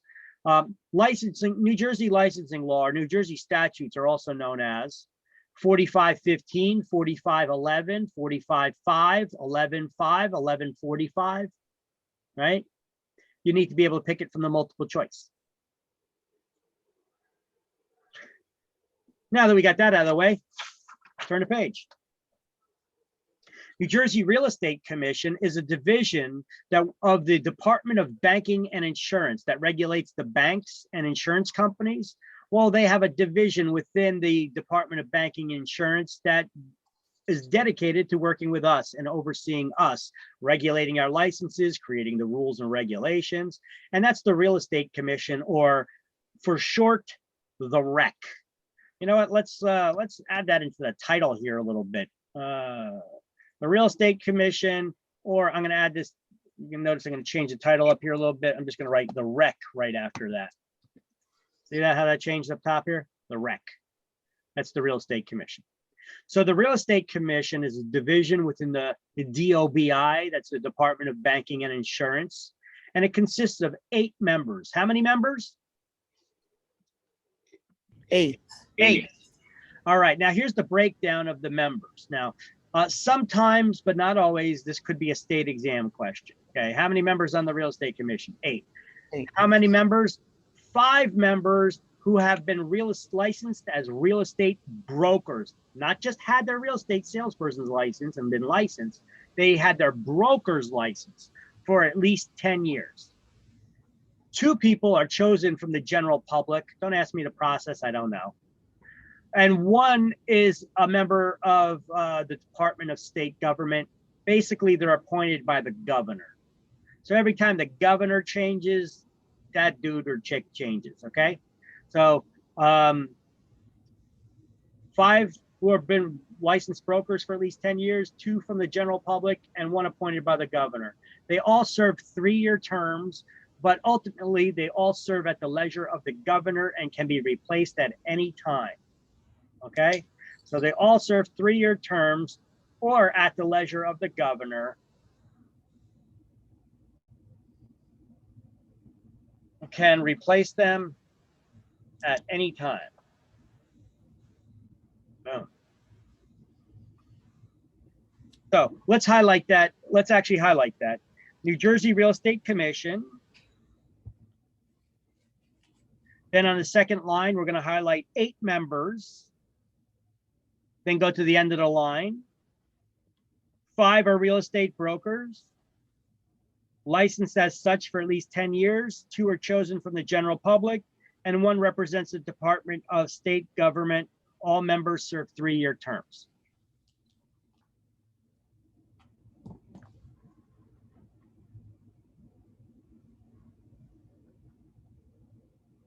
Now we need to know about the different license types. There are 4. You guys, when you complete this course, you'll qualify for 2. Well, you can only have 1 license, but you'll qualify for 1 of the 2 that I'm going to point out in a moment. So here are the 4 license types. Let's go based on the slideshow, and then we'll go to the book, and I'll tell you what to highlight and some notes to write in there. But my slideshow here, my slide is a lot better organized to study from than what they're showing here in the book. My explanation is a little bit different than what they have here in the book. My explanation is a lot clearer, I think. So for the 4 license types here, once again, these slides have been highly modified from what the book manufacturer created. So here are the 4 license types. Wait a second. There's something I want to add to the slide.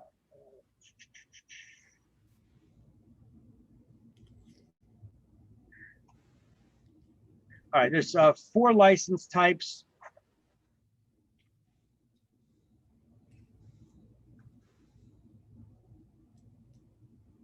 I'm just trying to make my notes here. We're on page 2.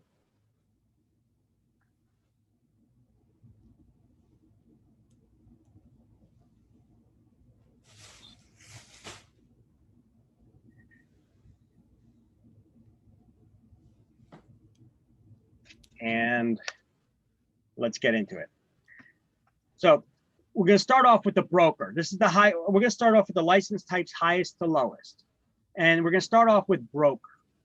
The broker's license is can be only a broker can charge the public for services.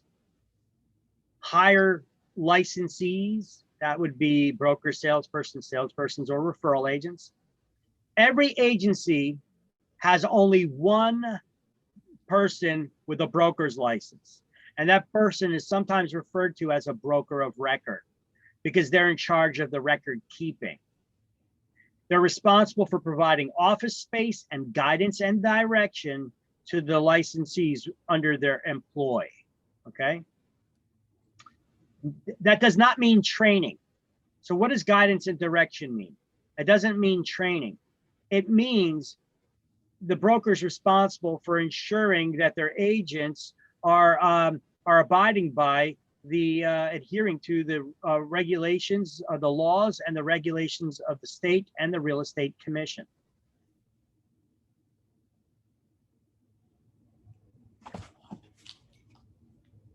So the broker is responsible for providing office space and guidance and direction, not training, but ensuring their agents are adhering to the laws and regulations of the state and the rec. The broker has to provide office space and guidance and direction of the laws and the rules to their licensees.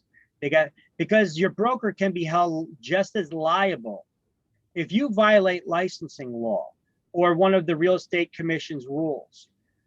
Your broker can be held responsible for what you do wrong. That doesn't mean that you're not going to be held responsible. It means your broker can also be held liable for the things that you do wrong.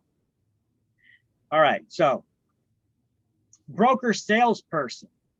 A broker salesperson is wait, let me ask you a question. If the broker is the only one that's licensed to charge the public, okay?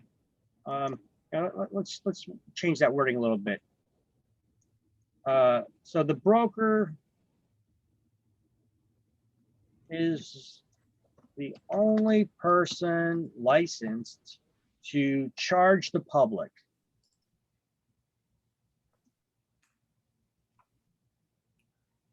For the services performed, right? So if the broker is the only one that's licensed to charge the public, how do we make money? How do we charge the public? How do we get away with that?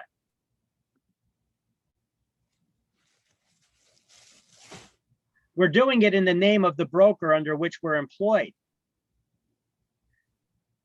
Remember, your broker, you can't get a license unless you're unless you guys affiliate with a broker, right? Isn't that one of the parts of getting your real estate license? You have to affiliate with a broker. So the broker is the only person licensed to charge the public for services and hire licensees. Every agency has only one broker, also called broker of record, because they're in charge of the record keeping. They're responsible for providing office space and guidance and direction. That's not training, but it's ensuring their agents are adhering to the laws and regulations of the state and the rec. A broker has to provide office space and guidance and direction. There's a couple exam questions in there in that definition. Now, the broker salesperson. Well, what's the difference between a broker and a broker salesperson? Well, a broker salesperson is someone with a broker type license. They got the same education as the broker does. They took the same exam the broker did, but they're choosing to work under and in the name of another broker in a sales capacity or as an office manager, but they're still working under another broker. So a broker or broker salesperson's license is required to manage a real estate office or branch office. Okay, that's another question I threw in there too. That's on exams, hint, hint. Now, salesperson, this is one of the licenses you guys will qualify for when you complete this course. A salesperson works under and in the name of only one New Jersey sponsoring broker. You could be licensed, that means that you could be licensed in several states under different brokers in each state. But in New Jersey, you can only be licensed under one broker at a time. Okay, you can't work for several agencies. The only time that would ever be an issue or a consideration is like if you ever got involved in property management and now you want to start, or in commercial real estate, and now you want to start dealing in residential sales. Well, those brokers probably are not going to be members of the residential MLSs. So the salesperson who wants to have the tools available to them, they wouldn't be able to do it under their current broker. So they may start thinking, well, maybe I could work for two brokers, one for doing my property management or commercial stuff, and another one for doing the residential. Now you've come to a fork in the road in your career. You need to decide, do I stay in property management or do I go into residential sales? Okay. Or do I just send a referral out and continue doing what I'm doing, let the other agent deal with it? Okay. So that's when it becomes an issue. So a salesperson works for only one New Jersey licensed broker who sponsors them to get their license, that they're going to be licensed under, and they can only be paid by that broker.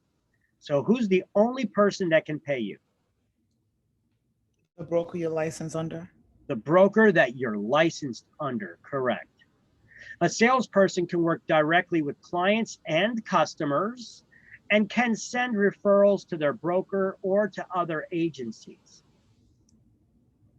And you should. Look, if you got somebody who's selling their house here in New Jersey and you get that as a listing, you sell their house, where are they moving to? You should ask them that question. Where are you moving? You know, if they're still moving in New Jersey, maybe you could help them find a home there. If they're moving to another state, well, maybe you could look up an agent in that state that could assist them. And you could send that as a referral to that agent just by picking up a phone, making a few calls, and then sending a contract over to that agent that I'm sending you some business as a referral. And in the event that you find them something and you close on that transaction, before you split your commission with your broker, I get a percentage of it. So you're going to send that, then they would send the percentage, not directly to you, because you can only be paid by your broker. They would send that referral fee, which is typically 25, 35, but it's negotiable, percent of the total commission to your broker. And then your broker would pay it to you according to whatever your commission split is with them. All right. Why leave a little meat on the bones? It's extra money right there, right? And what did it take you to do it? You lifted up a phone and you sent the fax, and you could earn a couple $100 or maybe a couple $1,000 from that. Can you still do a referral with no license? No, No? no. Okay. Yes, you have to be licensed in order to earn a commission. So let's move back to that first line in the book. Who must be licensed that we highlighted? Anyone who takes part in a real estate transaction in New Jersey for another person for a fee, commission, or other valuable consideration must have a license. That includes just sending over a referral. You're taking a role in that transaction, you need to have a license. The only exceptions for not having a license are if the person is acting under an order of a court, if they're a legal guardian, if it's an attorney acting in their normal practice of law, or if it's a for sale by owner, if you're the owner of the property. Those are the only cases where you do not need to be licensed as, well, to have one of these real estate licenses. Okay. Okay. Mhm. So not a bad question, but we usually get it asked. So I had it on cue there to go back to the very first line of the book, right? It's not my first rodeo. You're not the first person that asked that. All right. So the referral agent now. Well, the referral agent, I'm still referring to the person as a referral agent. However, that's no longer a license type in New Jersey. We still call them referral agents because that's what they do, but they technically have a new name. You see that acronym here? SLWRERC. That's the fourth license type now. It stands for salesperson licensed with real estate referral company. Listen, just call them a referral agent and just know that it's going to be an acronym like that, SLWRERC. So if you see that acronym or that abbreviation there on the on exam, That's the referral agent. You know what they do, okay? They can only send referrals. They cannot work directly with clients. They cannot list property for sale. They cannot solicit or advertise properties or for clients. They could only refer business prospects to their broker. So they're restricted from working directly with the public. They can only refer business prospects, which we'll call leads, to their broker. I got a question. So if I'm working under broker as a salesperson and I can refer clients to other salesperson Uh-huh. anywhere in the country or Anywhere in the world. okay. Where they have real estate agents. Not, listen, global real estate is a specialty on its own. When we start getting global, real estate works different in different countries, and there's other kinds of issues you need to look out for. Mhm. Some countries have real estate agents, but they don't necessarily work the same way that we do here. Correct. But some countries have real estate agents, some do not. You know, not the whole world is not regulated and have licensing and things like we do here in the United States. Okay, we have things kind of structured. We have consumer protection laws. A lot of countries don't. It's like the Wild West. Okay, you don't realize how good we got it here until you go somewhere else in the world. You get people, they curse America all the time. Well, if you like it, if you don't like it so much here, go somewhere else and see how well you like it there, you know, when you get screwed over. But when you're dealing with real estate and you're sending a referral out to a different country, you better know the laws there. You better know the rules. No, I'm just talking about the United States, not anywhere else. Yeah, well, I'm saying because we could send referrals anywhere in the United States or in another country too. All right, so I just wanted to give a little lesson there, which I'll still explain it. But yes, let me direct you first with in the United States. So if you got somebody that's moving to Texas, California, Florida, or somewhere else, anywhere in the United States, right? You basically get on the phone with that agent and ask them if they're willing to accept a referral at whatever referral fee you're asking for, okay? And then if they do, you'll give them the basic rundown of the client and what they're looking for in their profile, but you're not going to give them the client's information yet.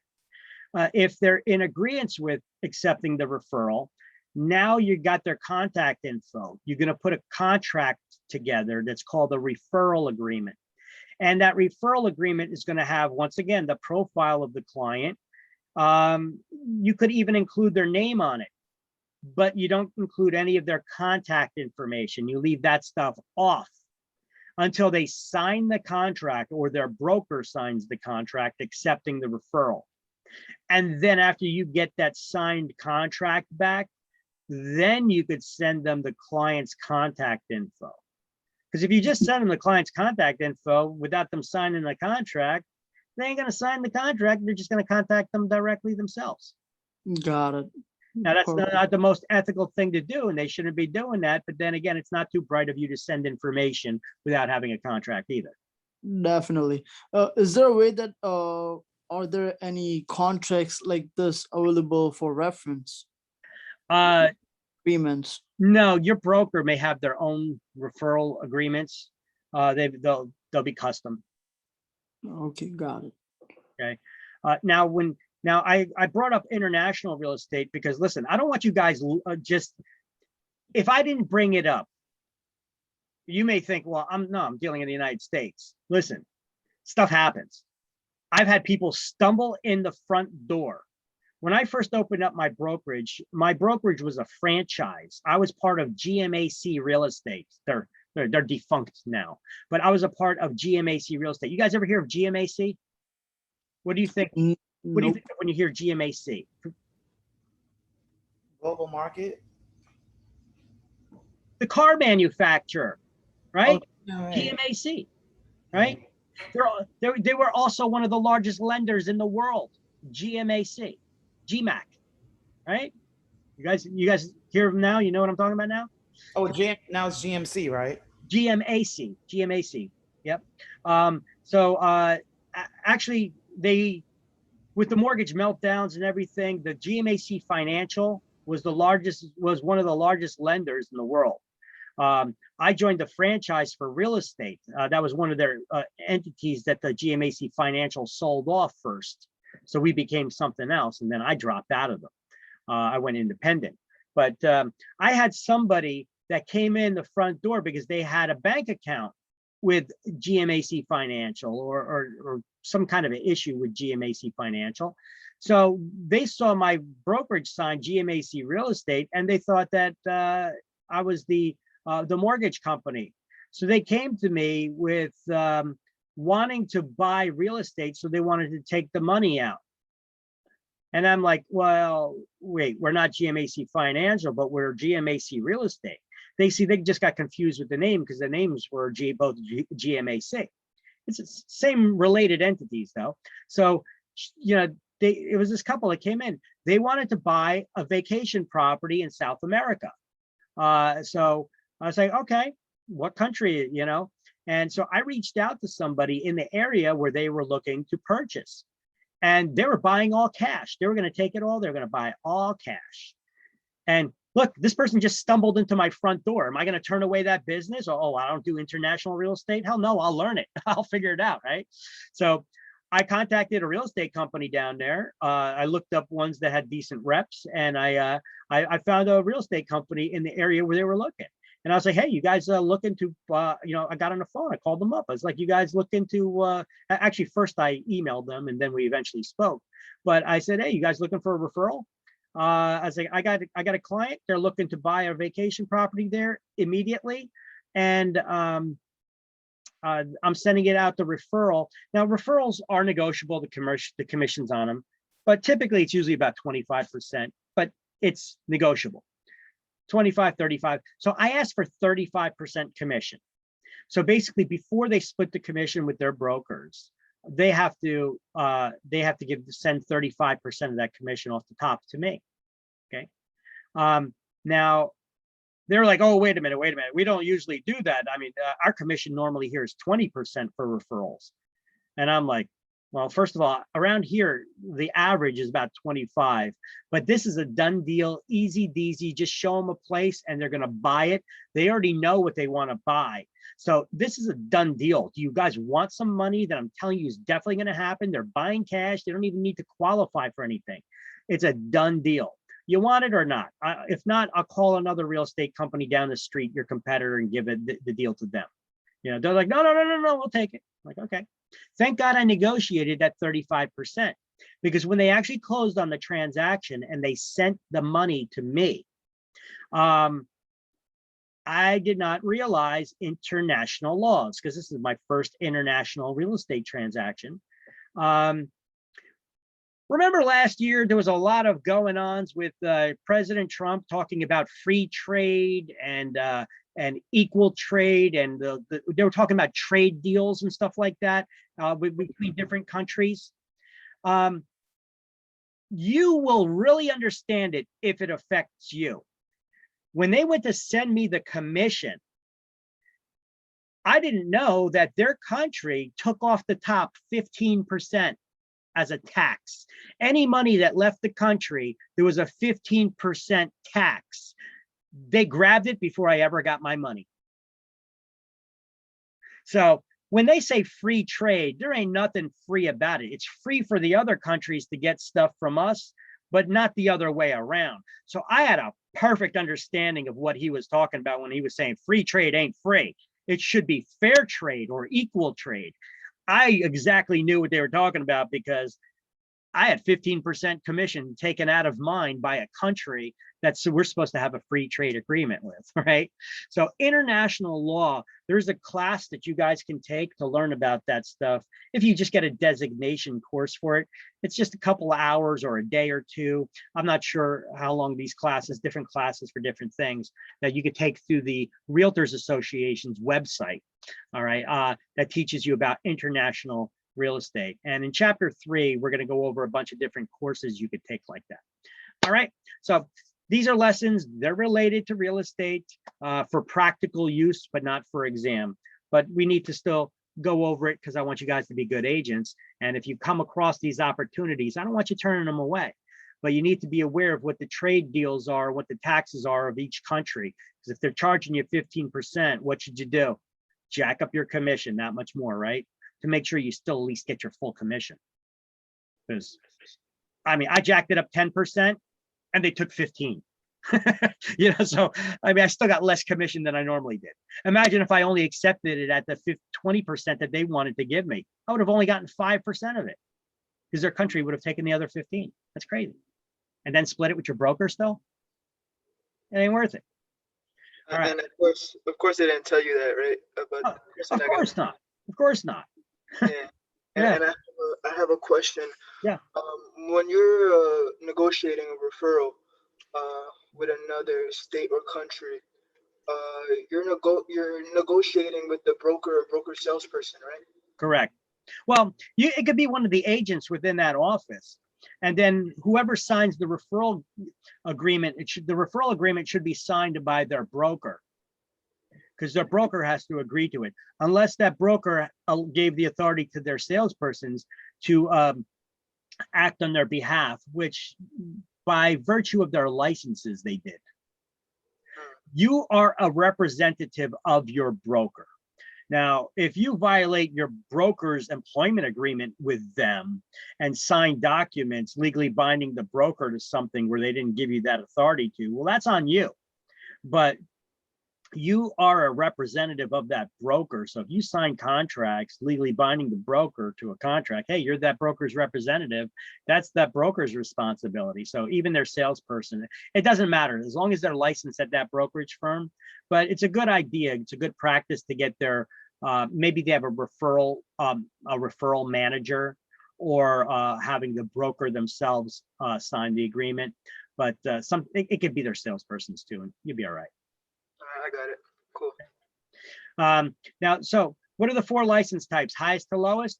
Broker, broker salesperson, salesperson, and referral agent, or SLW-RERC. Okay. Now, referral agents cannot work directly with clients. They can only refer business prospects to the broker, and then the broker will assign that business prospect to work with a broker salesperson or salesperson. And when they close on the transaction, they'll pay a referral fee to the referral agent. Now, you cannot have, they changed the license types here. There's 2 types of brokerage licenses now, okay? There's 2 types of brokerage licenses. Either it's a traditional brokerage that deals directly with the public, or it's a referral agency. Referral agents can only be licensed with referral agencies, which I should probably try to squeeze something like that in there. So restricted from working directly with the public, they can only refer business prospect leads to their broker. Referral agents can only be licensed under an agency registered or licensed as a referral company. So I got a question. I didn't quite get this. So if I'm working for a broker who is not licensed as a referral company, then I cannot refer any clients. No, you can. You just can't be a referral agent. You could be a salesperson and send referrals, or a broker salesperson and send referrals. But if you want to have a referral license, like you don't want to work in real estate, you don't want to work, you don't want to work in real estate. You just, for instance, you already have another job as your main job. Let's just say that you're a paralegal working for an attorney, or you work in a dentist office as a receptionist or something, or you have your other job where you got a lot of people that you come across. And that's your job, that's your career. You're not looking to change your career. But the only way to legally earn a commission, it's like you hear people all the time that come through the office, they're like, Yeah, they're looking to buy, they're looking to sell real estate. And you could have always just like chimed in that conversation, said, oh, really? I could refer you to a good real estate agent. And then you send the referral and then you earn a commission without actually working in the real estate business. You're a referral agent. That's what referral agents do. Got it. All right. But you cannot work for a referral. You cannot have your license hanging with a traditional broker anymore and be a referral agent. See, previously there was only one type of brokerage license. See, we're going over these four types of sales, these four types of real estate licenses.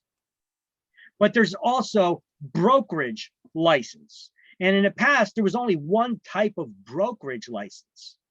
Now there's two types of brokerage licenses. Okay, you have your traditional brokerage license and a referral agency. So a referral agency or referral company can only hang licenses of referral agents or SLWRERCs. Got it? Yep. Thank you. You're welcome. Okay, now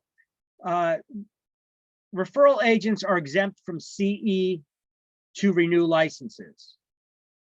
A CE is short for continuing education classes, which we're going to be getting into in the coming slides. Now, a realtor or realtor associate, let me move this down a little bit. So a realtor or realtor associate, what does it mean to be a realtor? These are not license types. I asked you, what are the four license types? We didn't say realtor, did we? No, we said broker, salesperson, and referral agent. Those are the four license types in real estate. See, a lot of times people come into this class, oh, I want to get my realtor's license. I know what you're talking about. I'm not going to sit there correcting you while you're trying to sign up for class. But when you get into class, I'm going to correct you because I'm going to teach you the right way. There's nothing called a realtor's license. There's no such thing.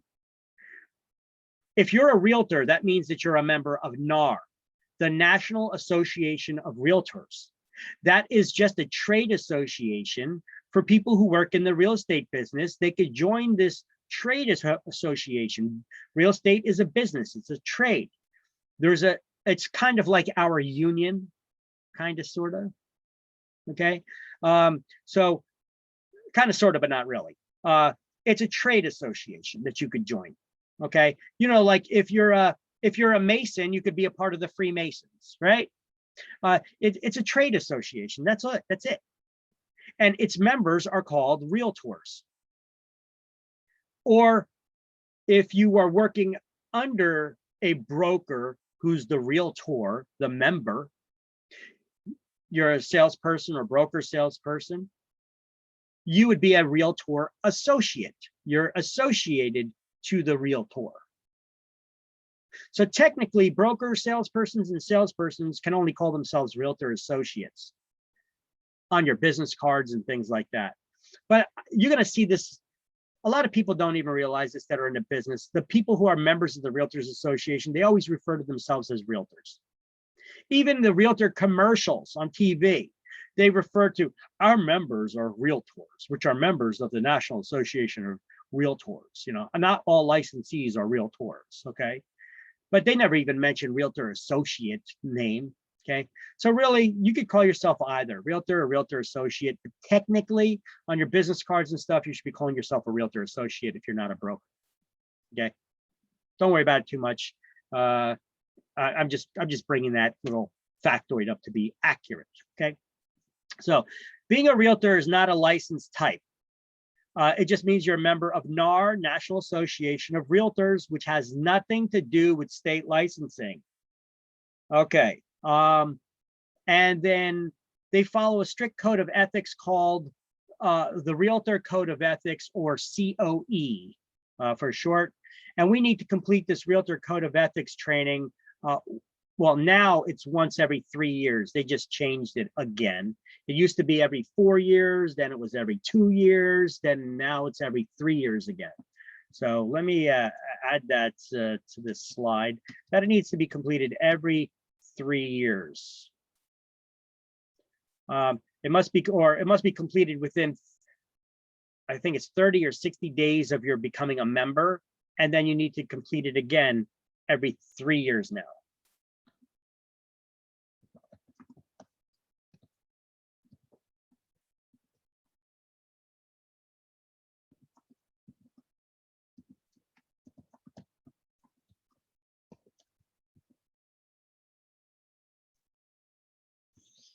Membership and every 3 years.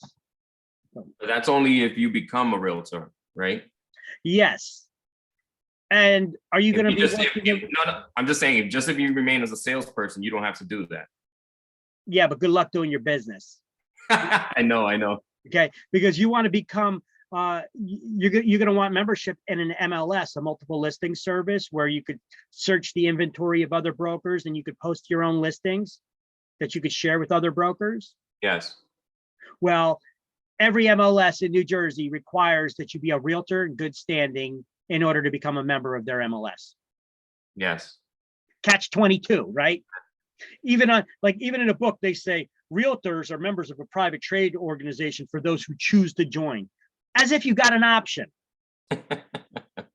Right? If you want those tools for the MLS to be a good agent, and you're going to need them, you need to be a realtor. Okay. Okay. So it's kind of a catch 22 there. They say, oh, it's a choice. You don't need to. Sure you do. Mhm. They kind of got you hostage there, right? Yeah. All right. Now I'm going to put together another slide together, but before I do, we're going to do some highlighting for all the stuff that we just went over in the book. In the meantime, I'm going to put up another slide that talks about the different brokerage types, because that's not in here. And it really should be discussed that, that there's another brokerage type. All right. So that should be in between, I guess.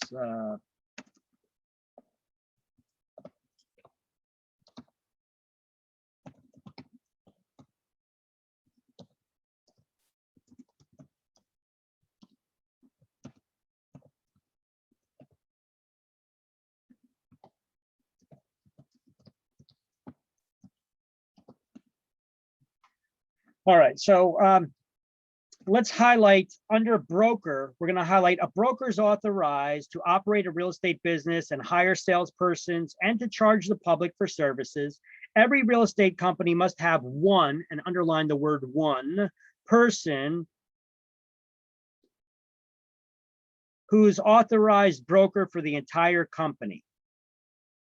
This person is often referred to as a broker of record. So you pretty much highlighted everything in the number one there. All right. So a broker is also known as what? A broker of record. A broker of record. Who's the only type of license that can charge the public fees for services performed? A broker. Broker. A broker. So then how can we as salespeople charge the public for the services we perform?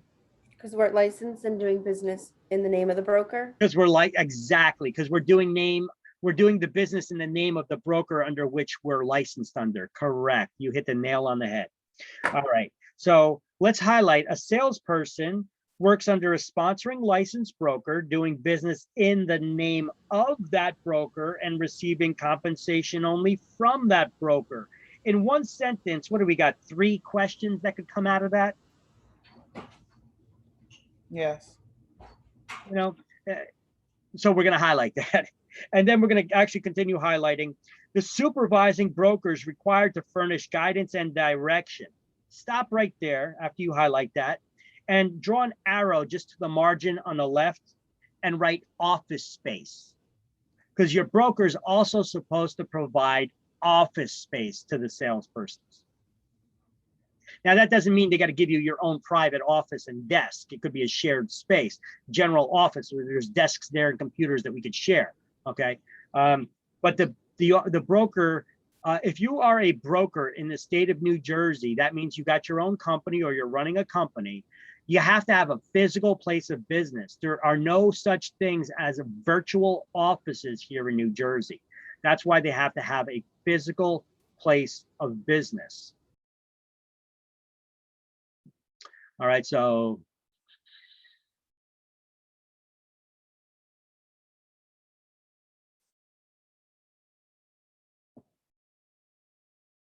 okay, so the broker has to have a physical place of business. Now, continue highlighting and is personally responsible for the real estate acts of the salespersons under their supervision. So if they're salespeople, the broker is responsible for making sure that their licensees are abiding by the rules and regulations, the laws and rules of the real estate commission, right? And if they violate them, well, not only can the salesperson be held liable, but their broker can too, because they're supposed to be providing that guidance and direction to make sure they don't violate the laws. All right. Now, a broker salesperson has fulfilled all of the requirements of a broker, yet choose to work in a sales capacity for and in the name of another broker. Highlight that too.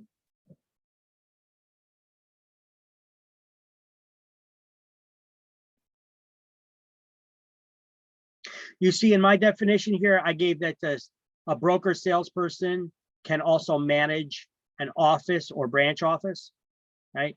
You got to have one of the broker type licenses to manage an office. So it's not a bad idea to write it in the margin there somewhere. In order to manage an office, a broker or broker salesperson license is required. Okay. I'm going to write it on mine too, which I don't have written here. In order to manage an office,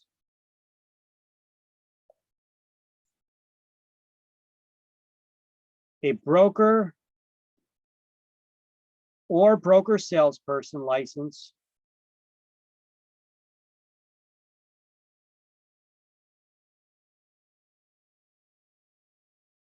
is required.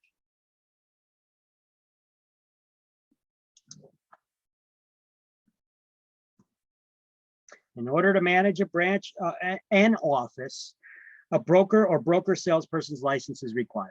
You can never have somebody without a license or somebody who's licensed as a salesperson or referral agent managing an office. Only a broker or broker salesperson can manage an office.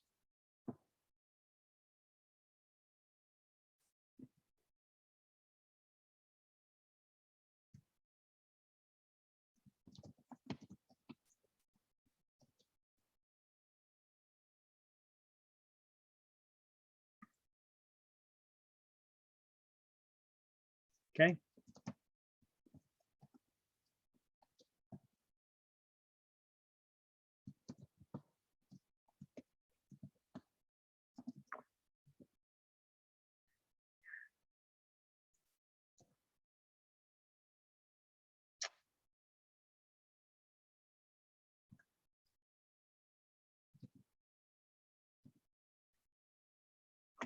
And then under, let's see, under referral agent, it says a salesperson licensed with a referral company, just highlight SLWRERC and right above it, referral agent, because that's basically what a referral agent is, right? They just gave them a new name because now they have to be licensed with a referral company. It's basically, you're still a referral agent, but you're licensed under a referral agency. Do you know why they, because I remember when I took your class around 2019, I just want to know the reasoning why they changed the rule. Like, do you know the specific reason why they changed the rule? Just wondering. Well, they changed it since 2019. They changed it. They changed it since then. Yeah, it had something to do with the Realtors Association. NAR was suing the state. It had to deal with a lawsuit where NAR was suing the state and was wanting to sue real estate agencies because a lot of brokers were like, well, we got referral agents, and NAR was like, well, we want any broker who's a member of the Association of Realtors, all the licensees at their office must be members too. So it's the broker's responsibility to make sure that every licensee that they're holding at their office becomes a member of the Association of Realtors and pays their dues, their realtor dues. So the broker's like, well, this isn't a working agent. They only send referrals, so they don't need to be members of a Realtors Association. And this is why even though any broker can have referral agents at their office in the past, because there's only one type of brokerage, any type of license can be hung there. Well, because of this reason, way back when, years ago, I created 2 agencies. I have a traditional brokerage and I have one specifically for referral agencies, because I seen that this is an issue and I didn't want them to bust my balls. So when the Realtors Association calls my agency and wants me to get all my agents to become members, I tell them to go screw themselves. I'm like, this is a referral agency. None of these agents are working. None of them are need to be members of the Realtors Association. So go to hell, you know. Now, because of, I guess, some brokerages doing that, they sued the state about the license types, you know. They want, because they want everybody who's got a license to be a member, even though supposedly it's supposed to be your choice, right? Yeah. Because of that, now the state of New Jersey says, okay, we got a solution. Referral agents now, we're going to give them a new name that the name is basically descriptive. They are basically salespersons that are licensed with real estate referral companies. So now the name, the license type actually is descriptive, saying this is a different type of company that's only for referrals, and they're allowed. So now the Realtors Association still, even though they won their lawsuit that they're allowed to get the state to change something, well, guess what? Those people still aren't becoming members of NAR anyway. So where did that get them? You know, they just made things more of a pain in the neck for us, right? Exactly. Okay. So anyway, those are still referral agents because that's their function. That's what they do. They only send referrals, but they're salespeople licensed with referral companies. Okay. Exactly. They just messed with it some more. Listen, all the red tape that we go through, all the disclosures and contracts and things that we're going to be going over in this course, it's always going to stem from somebody sued somebody, or somebody complained about there should be a law, you know, and it all stems from that. This is where we get all this red tape and all this additional disclosures and BS and garbage from. Okay. Okay. Okay. So, all right, now we're going to highlight an SLWRC must be licensed with a real estate referral company, not a real estate firm. It's still a real estate firm. It's just not a traditional real estate firm. What the hell did I do with my highlight?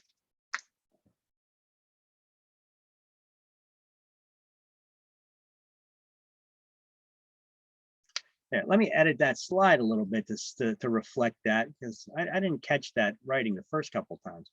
Okay, so referral agents, or we should call them SLWRERC, can only be licensed under an agency licensed as a referral company, not a traditional brokerage.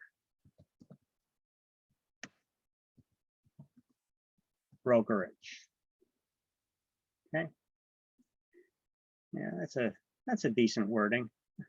I can live with that.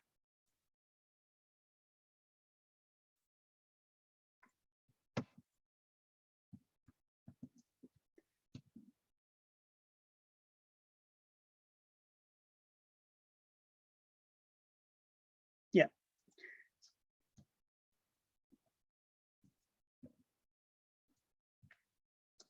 All right. Then underneath that, we're going to highlight all initial, renewed, and reinstated licenses are issued on a biennial term. That means every 2 years. It's good for 2 years. that expires on June 30th of odd numbered years. It doesn't matter when you get your license. So you guys are taking a class right now. We're in an odd year, 2021. If you guys take your exams, you finish the school, you take your school exam, you take your state exam, and let's just say you don't send your paperwork in until a little bit later, or you get all that stuff done and it takes a little while, and you don't do it for a couple more months, okay? When does everybody's license renew? June 30th. June 30th of the odd year. So if you guys send in your paperwork on June 29th to get your license, you're going to need to renew it the next day. So I would say hold off for a couple days before you send it in.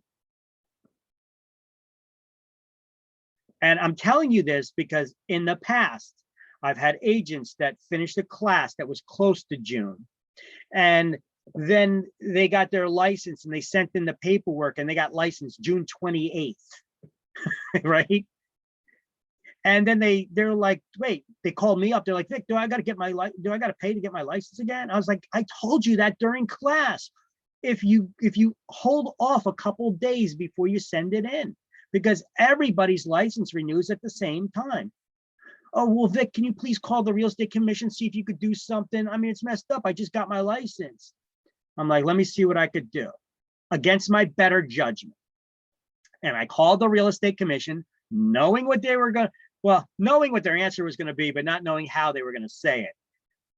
And the real estate commission, what do you think they told me when I asked them for somebody who just sent in their paperwork to get their license, and they only had the license for 2 days, that they already had to pay $100 to renew it again, after just paying $160 to initially get it. The real estate commission said, well, they got to enjoy their license for the remainder of the license period. It was only 2 days. Rules are rules, right? You got to know the rules. And I told them the rules, but they sent it in anyway. So look, right now we're in March. You still got April, May, June. You got 3 months still. If you guys send in your paperwork and you get your license, let's just say, wait, when is this class supposed to end? We're scheduled to end on April 11th here, okay, for this class. Okay, so April 11th, and then you guys got to get fingerprinted, take the state exam, affiliate with a broker, April, May. Okay, if you guys get all that stuff done in April, you should be able to get it all done in April. But it doesn't matter, April or May, you're going to have to renew the license on June 30th. So let's just say you get it done towards the end of April. So let's just not even count April, May, June. If you guys send in it, your license is going to be good for 2 months before you have to renew it and pay $100 to renew it. So here's your option. Send in all the paperwork, get licensed right away, and you work for 2 months and you get a 2-month jump on it. Costs you $160 to have the license for only 2 months. Or you wait until 2 months before you send the paperwork in. You have a year to do it. Okay.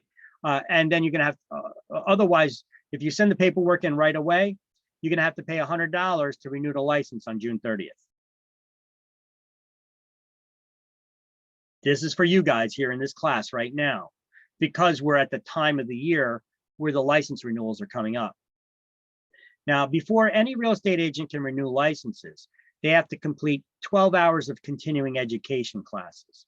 But you guys are going to be exempt right now from that. This class is going to count towards your CE credits because you're taking it so close to the license renewal period. So anybody who's getting licensed during the second term after June 30th of the odd year, if you're getting licensed after June 30th, in the second year, okay, in the second term, like you guys are in right now, you're in the odd year again, then you you don't have to take CE to renew the license. But now, if this is one thing for you guys, are you guys going to want to get your license and wait and have it for 2 months before you have to pay $100 to renew it? Or are you guys going to just wait 2 months before you initially get the license? You could still go into your office and start getting training and stuff. You just can't work directly with clients or anything to make money. So that's something you guys are going to have to think about right now, because it's a weird time for you with the license renewal. Okay, got it. Everybody got that? I want everybody to make sure they understand that. Got it. I have a question. Yes, go ahead. So we can basically get our fingerprints done, find an agent, find a broker to work under or work with, and do all that, but then like July 1st, send in the paperwork to get the license? Yeah, you could get it all out of the way. You could get the exams done. You could get the exams done. You could get the fingerprinting done. You could bang it all out. Remember, fingerprinting is only good for 3 months though. So you could bang all that stuff out of the way and then just wait until after June 30th. July 1st, send it in. Okay. Okay. Just make sure if you have your brokers signing the paperwork beforehand, that they put the date on there for July 1st, that you're starting with them July 1st, not June 30th. Okay. Okay. So this way your license is as of, before, after the license renewal period. Okay. Thank you. You're welcome.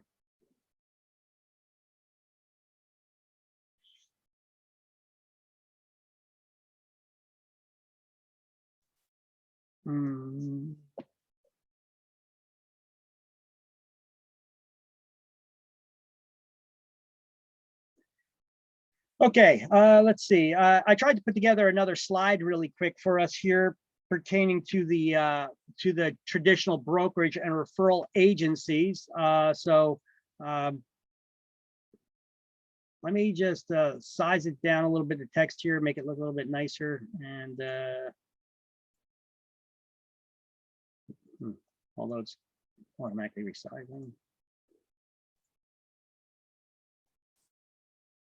And I'll show you what I'm doing here for the notes, as far as notes go.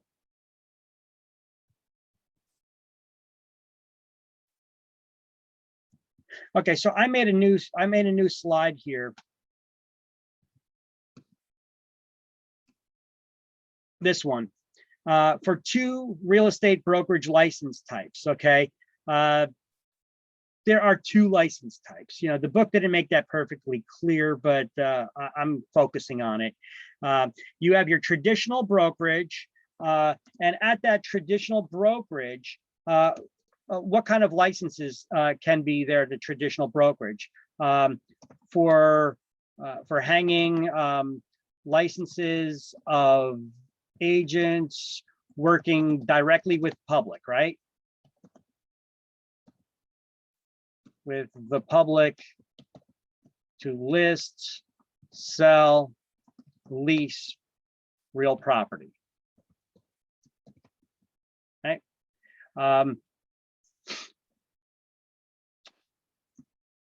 Only broker salespersons and salespersons licenses can be affiliated with a traditional brokerage or brokerage firm. Okay, you see the modification I made here? And then referral agent or SLW RERC, salesperson licensed with a real estate referral company. Okay, so we call these a referral company. So this is the actual second license type. It would be a referral company.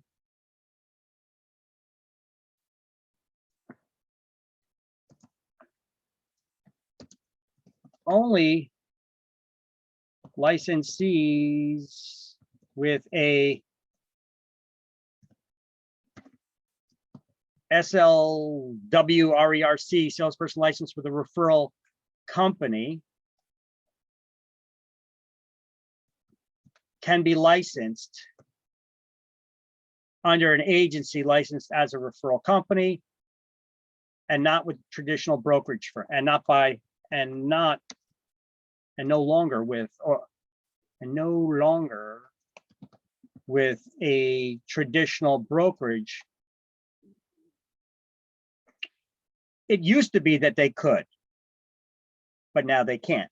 So only licensees with a SLW RERC license with a real estate company can be licensed under an agency license as a referral company. Okay, so and no longer with a traditional broker. Okay, yep, that pretty much explains it pretty good, right? Yeah, you agree? Or could it be worded better? I'll take your advice. I think it's easy to understand. Good enough? Okay. Yeah.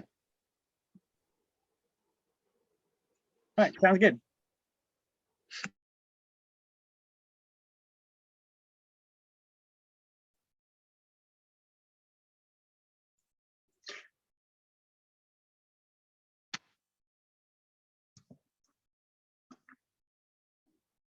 And then let me just copy that off into my notes that I'm going to be sending off to the book manufacturer. And let them add it like that to the next edition, possibly. All right.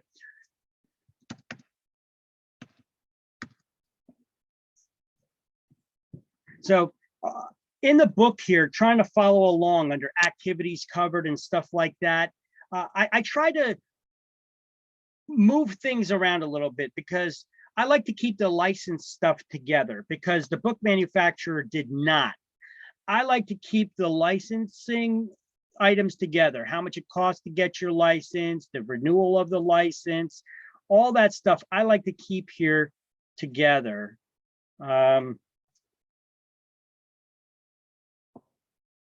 I like to keep all that stuff related, all the related things together here. Okay.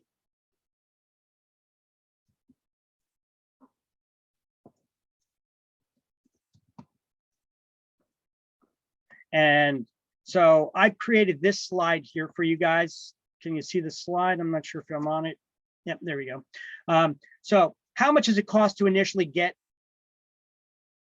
your license, to get my license and renew? Okay, the initial cost to get a license, to get licensed for salespeople and referral agents is $100, plus $50 goes to the FBI background check and $10 to something that's called the guarantee fund, for a grand total of $160 to get your license for the first time. If you're a broker salesperson getting your license for the first time, the initial cost is $200. Everything with brokers is double. So it's $200 plus $50 to the FBI background check and $20 to the guarantee fund, which this guarantee fund we're going to learn about here at the end of this first chapter, which has a grand total of $270. So the licensing fees for renewal, though, are $100 for salespeople and $200 for and $200 for broker salespersons. Let me just move this in an order. I'll just keep the license types together here. Cost to renew. I'll just put it in that order. Boom. Referral agents. I should call them, what do they call it? SLWRERC, SLWRERC, referral agents. Okay. It's $100, broker sales.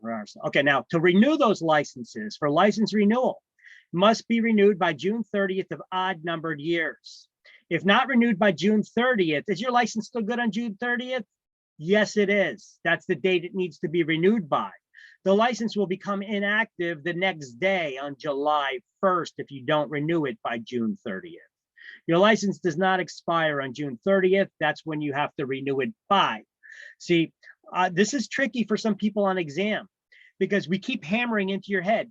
when does your license need to be renewed by? When does your license need to be renewed by? And we keep saying June 30th odd years, June 30th odd years. So when does your license expire? June 30th of odd years. Wrong. Your license is still good on June 30th. The next day, July 1st, it would have expired. Got it? Yes. Good. Inactive light, because it's something so simple, but people get caught off guard on it and they get it wrong on exam. And there's really no need to. This is why I try to make a point, exaggerating these things. Okay. Now, when your license becomes inactive because you didn't renew it by June 30th, your license becomes inactive. Inactive licenses can be reactivated, of course, for an additional fee. Everything's an additional fee when dealing with the state, right? Within the next licensing term, which is how long? 2 years. And if you don't renew it within that term, it becomes void. That means you'd have to come back to school, take the 75-hour course, take your school exam, take your state exam, do it all over again in order to get your license again. Okay. Yeah, I think that this slide should definitely, this slide should definitely be in that order right after the licenses, right? It makes sense.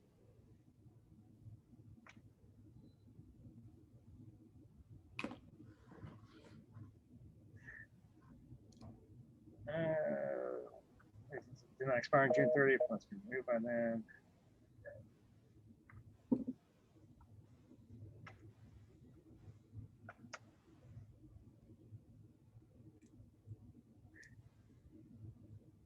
Okay, so next slide. Continuing education, another slide that I made up, which is good for your notes. By the way, these slides are good notes for you guys. Either these slides are available to you to print out, or you can just copy and paste this stuff because the slides are available in the shared Google Drive. Or if you want, you could snap a picture of the ones that I'm telling you, because this information may be peppered throughout the book and not in one nice, neat little place for you. Just like this information, especially this information. They do not have one page with the CE stuff all buttoned up nicely. It's all over the book. This is a good slide to study. You want, snap a picture, make a note of it, print it out, do whatever. Here's a slide I put together. I think it's really good for you pertaining to continuing education requirements. You need to know it for exam, and you need to know it for real life. CE stands for continuing education. And you must meet certain continuing education classes you have to take before you can renew your license. And those classes have to be completed 2 months before your license renewal on June 30th. So that would therefore make it April 30th, right, of the renewal year. So you have to have completed all of your CE credit requirements. Each credit is equal to an hour of class, okay? So 12 credits or hours of CE continuing education classes are required to renew your license. CE classes must be approved and registered with the New Jersey Real Estate Commission. CE must be completed 2 months before license renewal, so by April 30th. If the CE is not completed on time, the state will charge an additional $200. It's not a fine, it's a processing fee, they call it. Okay. Yeah, you could slap whatever kind of lipstick you want on that pig. It's still a fine, is in my eyes, right? If it's something I got to pay because I didn't do something, it's a fine, right? So they call it a processing fee, though. So, and it must still be complete. And then you still have to complete the CE requirement before the license can be renewed. So even though you pay that fine processing fee, you still need to complete the CE. Okay. So how many hours of CE or credits of CE do you need to finish? 12. By when? Well, By April 30th. By April 30th. Okay. Now, CE classes can be taken in person or online. No longer, they used to have correspondent classes that you could take. You can't take those anymore. Correspondent classes would be like, they'll send you a book and then you just answer some questions and you mail it back in and you get it. Okay. It's covered. Okay. You can't, they canceled those. No more correspondent. Okay. CE required to change license type back from, it's not salesperson, was it SP? No, it's SLWREC. Hold on a second. Got the wrong license type listed here. Or name, it's SLWRERC. Salesperson license with real estate referral company. There we go. SLWRERC. That's correct. Okay. So if you want to change your license, let's just say you get licensed as a salesperson and then you change your license and then you're like, I got a great job opportunity in whatever business I was in before, I got to take it. So I'm not going to go into real estate right now. Listen, don't give up your license. Hang it as a referral agent so you don't have to pay all the dues and insurance and membership fees and crap like that. And then you could still keep your license active, hanging it with a referral company.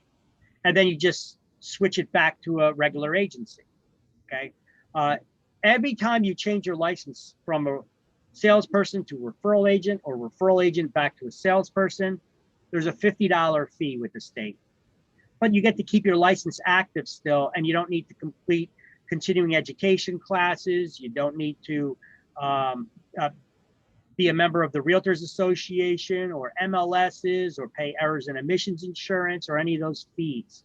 You just pay your licensing fee. Okay.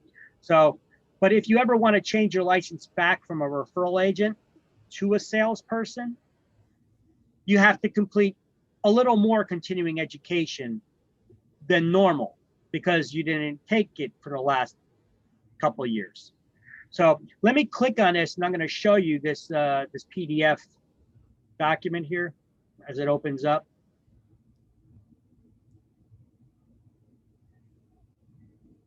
It's basically, as it opens up, here to go. How much additional CE do you need to take? Well, this shows you if you never had a license previously as a salesperson, broker, or broker salesperson, what you need to do. But if you were previously licensed and then you changed to a referral agent, and depending on how many years you were hanging your license as a referral agent to switch back to an active salesperson or broker salesperson, this tells you how much CE classes you need to take before you can do that. Okay. And this is just the guide for that. Okay. You don't need to study it. We don't need to go over it, but it's good to know and to have that resource available to you. And this document is available in the slideshow for you guys. And if you want me to, I can also send it in the chat window. Number of hours required to switch back to an active license from referral. So number of CE hours or number of CE credits. All right.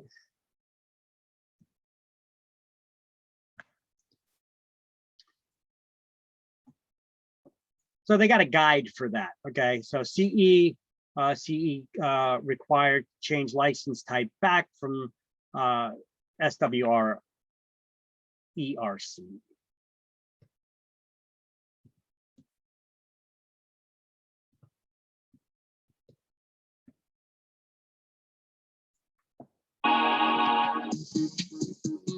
In What this video, we're is going that? to learn some Excel double mouse click tricks. Try Oops.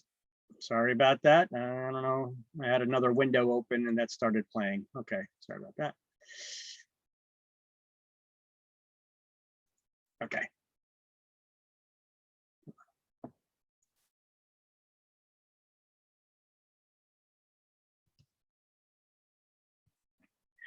All right, here's the breakdown of the CE credits that are required.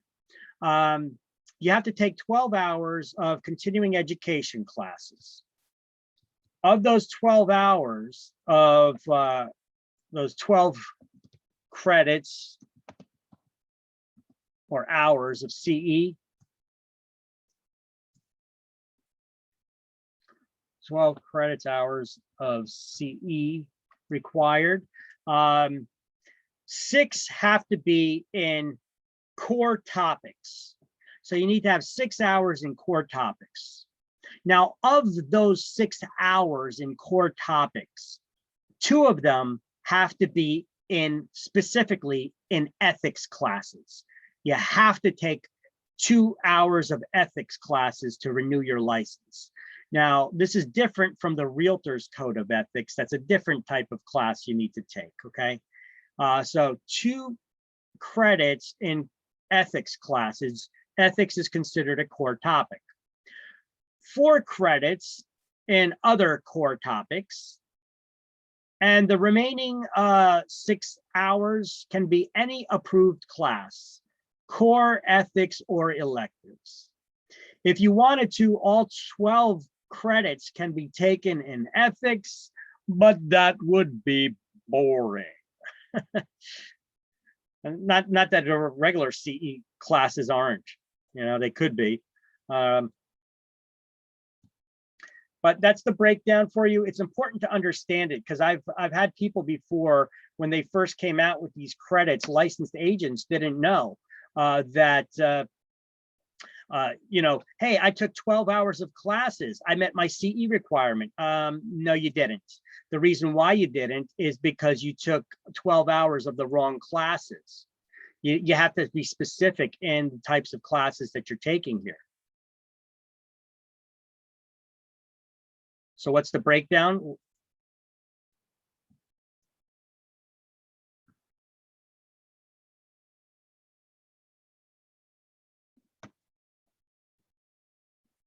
What's the breakdown?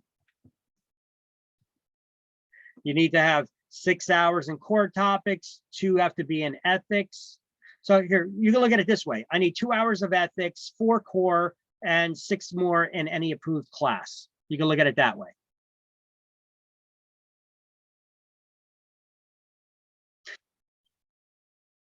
Exempt from CE requirements to renew the license are newly licensed agents after June 30th in even number years. That would be you guys. Well, after the even number year. Okay, so after June 30th of even years, if you're licensed, the licensing class counts as your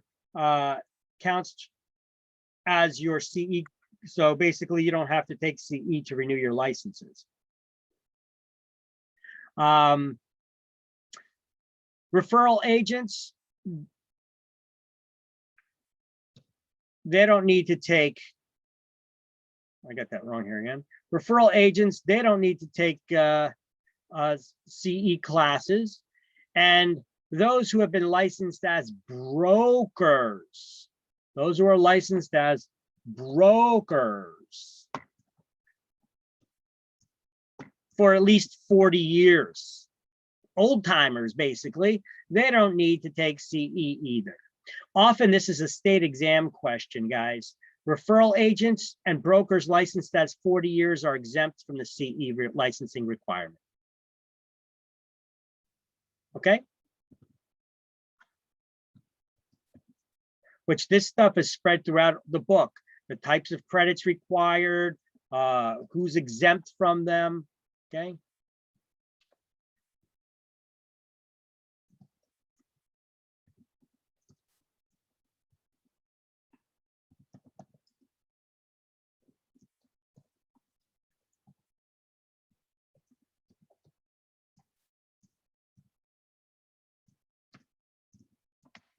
You guys still with me? Yes. Yep. Yes. All right. Online, when it's kind of quiet, sometimes I don't know. So I ask that sometimes because I start to feel lonely. All right. Wait, so my laptop died, so I was gone for like 3 minutes, but I'm back now. But you said We're referral. going over this slide for the last 3 minutes, so you're good. Okay, you said your last point was referral agents and brokers who for 40 years and Who have been licensed brokers. as brokers for 40 Okay. years. So yeah, who have been licensed as brokers for the last 40 years. So All right. not just who have had their license for the last 40 years, who have been licensed as brokers for the last 40 years are exempt from the CE requirement. And then I have a website link here to the Real Estate Commission's website where it specifically states that rule. Okay, so I just give cross references and such to people. Okay. Okay. Okay, so license times.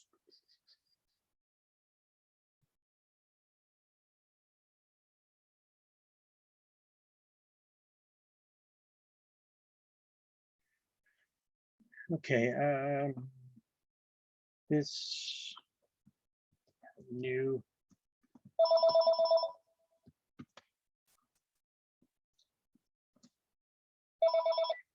junk calls constantly coming in. All right. Done with that slide. By the way, so there's nothing here to highlight in the book yet because this is not in the book right here, guys. This is a custom slide I created for you. This information is throughout the book, and you're either going to highlight it in different spots, or you could just get this slide right here as a note. You got to take a picture of it, or you could print it, or you can, copy that information over anyhow. Okay. Okay.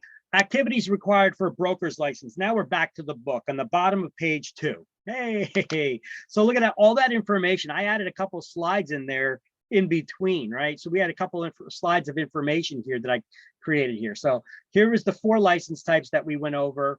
And then this stuff was not in the book right here that I added in to clarify. There's 2 real estate brokerage license types. Traditional brokerage for hanging licenses of agents working directly with the public to list, sell, lease real property. Only broker salespeople and salespersons licenses can be affiliated with a traditional brokerage firm. Of course, they have to have a broker of 2. A referral company only licenses, the referral company only licensees with SLWRERC, salesperson's license with referral real estate company can be licensed under an agency, under this agency. Some screwed up wording I got there. So only licensees with a SLW salesperson license with real estate referral company can be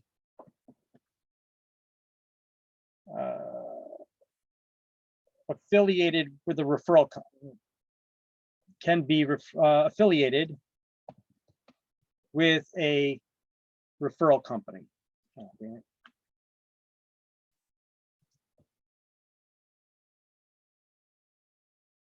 It's with referral company can be affiliated with a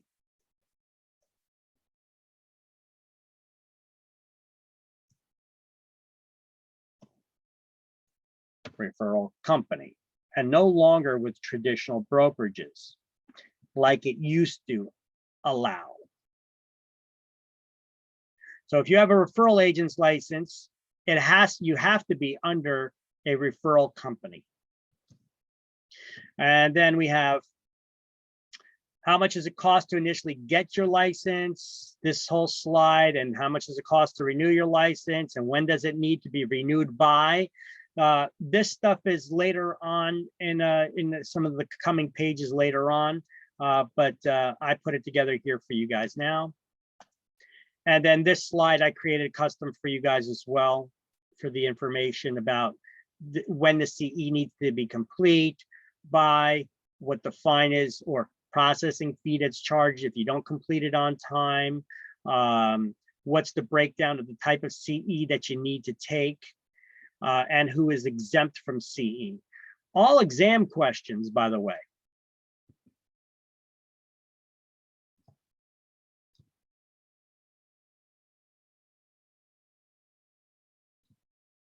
So those are all exam questions.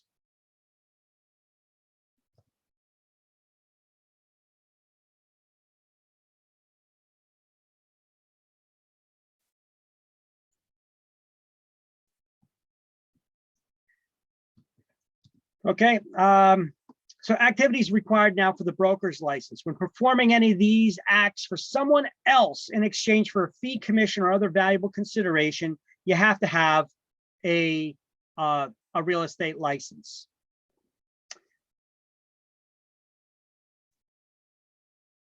Activities required for the broker's license, required to have a broker's license to perform. Basically, these are the same activities that you do with the salesperson's license, except the only difference is you're doing it in the name of the broker under which you're employed.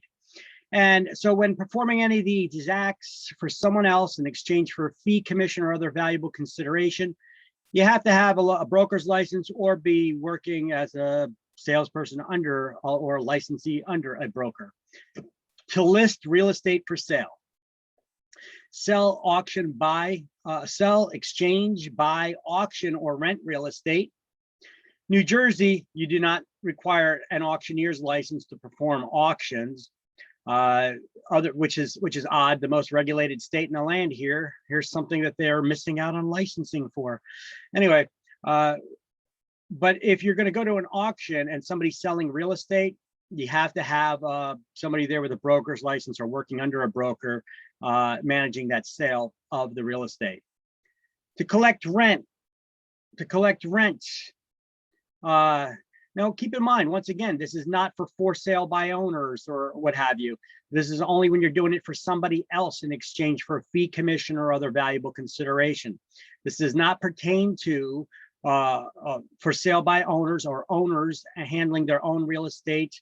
This is only when you're doing it for someone else. Let's actually stress that someone else part by underlining it here. Okay. And solicit prospective purchasers or sellers. You have to have a license to do that. You can't get somebody who, if you don't have a license, you can't be working with an agent helping them do that without a license. Negotiate a real estate loan, commercial loans, that is. You got to be a mortgage solicitor's license you have to have in order to deal with loans, to originate those loans and what have you. But to negotiate real estate commercial loans, you have to have a broker's license for that. Sell lots or other parcels for a developer. Sell business opportunities that involve real estate. Do you need to have a real estate license to sell a business? No, you do not. But if real estate is involved, you do. Okay. So do you have to have a real estate license to sell a business? No. Unless real estate's involved, then you do. But then we have attorneys involved as well, because licensees cannot prepare contracts for the sale of commercial properties. Even though we could sell them, we can't prepare the actual written contract. For that, we need an attorney involved anyway, or to attempt to do any of the above. Activities requiring a salesperson's license is all that we just went over, but the licensee is working under a supervising licensed broker. All the same things a broker can do as outlined on the previous slide, but under a broker's supervision, okay?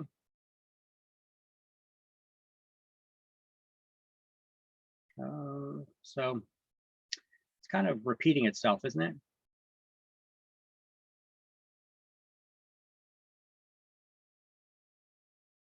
Anyway, negotiate, sell, buy, exchange, auction real estate. No auctioneer's license required in New Jersey, or rent real estate. Negotiate real estate loans, licensing, renting, and leasing, renting, and collecting rents for someone else. You need to have a license for. selling lots or other parcels for a developer. It's all the same stuff that the broker had. Now, we're allowed to sell mobile homes. We're allowed to broker, I should say, the resale of those mobile homes. All right. We are not allowed to sell the initial property. Why is that? Would you guess? I'm sorry, real estate, mobile homes. We're allowed to sell mobile homes, just broker the resale of mobile homes, because we're not licensed as motor vehicle dealers.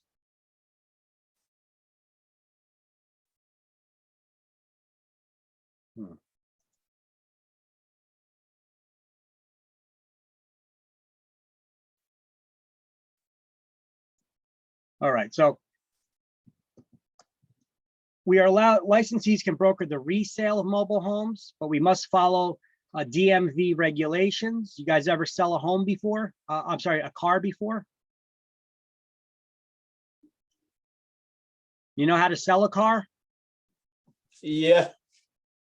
You have your title, your pink slip for your car, your vehicle, right? You turn it over. On the other side, you put down the seller's information, the buyer's information, what the sale price was, so that the DMV can make sure the appropriate tax is paid on that sale. And you take it to motor vehicles, you earned your commission. Now, sometimes when dealing with mobile homes, you also have to park them in mobile home parks. If that's the case, then you need to get them to sign that lease there with them as well. So we cannot sell new mobile homes because we're not licensed as motor vehicle dealers. Mobile homes are considered personal property. So unless the axles are permanently removed and attached to a foundation, then it could be considered part of the real estate. But as long as those axles are on it, it's still considered a motor vehicle. So let's highlight on page 3. Underneath the first set of bullet points there on page 3, a salesperson's license allows the holder to operate, or just underline it. That's just like a separating of showing that's a different list of what the salesperson can do. All right, under all those bullet points there, we're going to highlight licensees are also permitted to handle the resale of mobile homes, but they must follow motor vehicle regulations as well as the ones set forth by the Real Estate Commission, and underline the word resale. We're not allowed to sell the initial mobile home, but we're allowed to broker the resale of them. And then I want you to highlight the title exemptions. And that's where we are here in this slide now. And so who's exempt from having a real estate license in order to sell real estate? Owners selling or leasing their own property, basically FSBOs, or for sale by owners. We pronounce that FSBO, F-S-B-O. That's a for sale by owner. They don't need to have a license to sell their own property, right? Attorneys, executors, executrix, that's a female executor. Trustees, receivers, administrators, legal guardians, or others handling real estate under the order of a court. They do not need to have a real estate license in order to sell that property. Banks and trust companies for properties that they own. Insurance companies for properties that they own. Attorneys are exempt while handling real estate in their normal practice of law, but an attorney who wants to engage in the brokerage business, like you or I, they must obtain a real estate license, just like you and I. So let's highlight in the first bullet point, FSBO, the for sale by owner.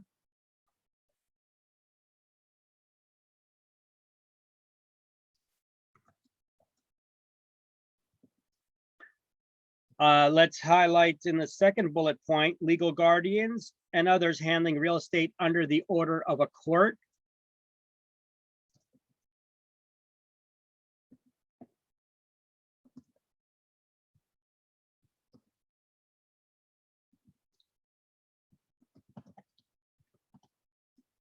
Then on the underneath the bulleted lists, we're going to highlight attorneys are exempt while handling real estate in their normal practice of law, but an attorney that wishes to engage in the brokerage business has to have a real estate license.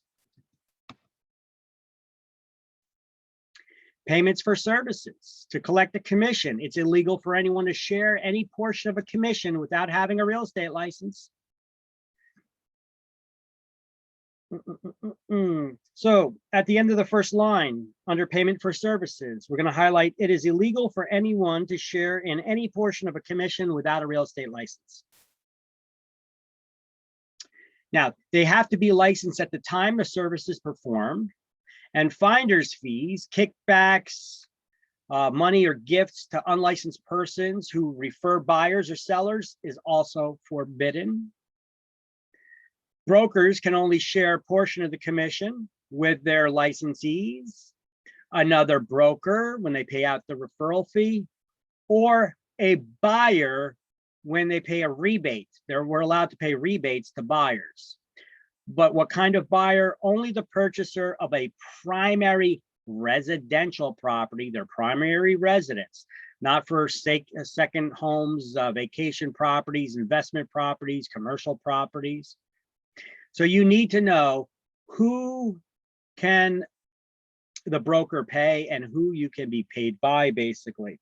So after you highlighted it's illegal for anyone to share any portion of a commission with anyone who does not have a real estate license, I want you to put a box around the remainder of everything on the page. I'm sorry, not around the remainder of everything, a remainder of everything above unlicensed assistants.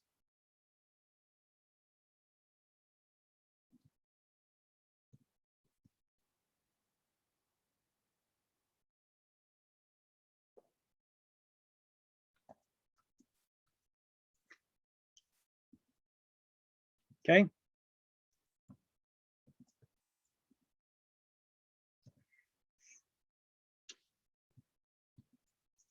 So what are the prohibited activities? Okay, so sometimes we have assistants or people helping us who do not have a real estate license.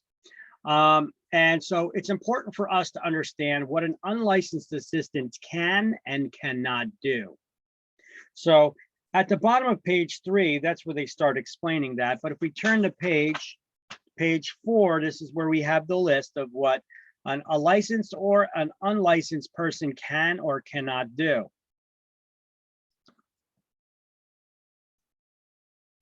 All right, and an unlicensed person may not show property.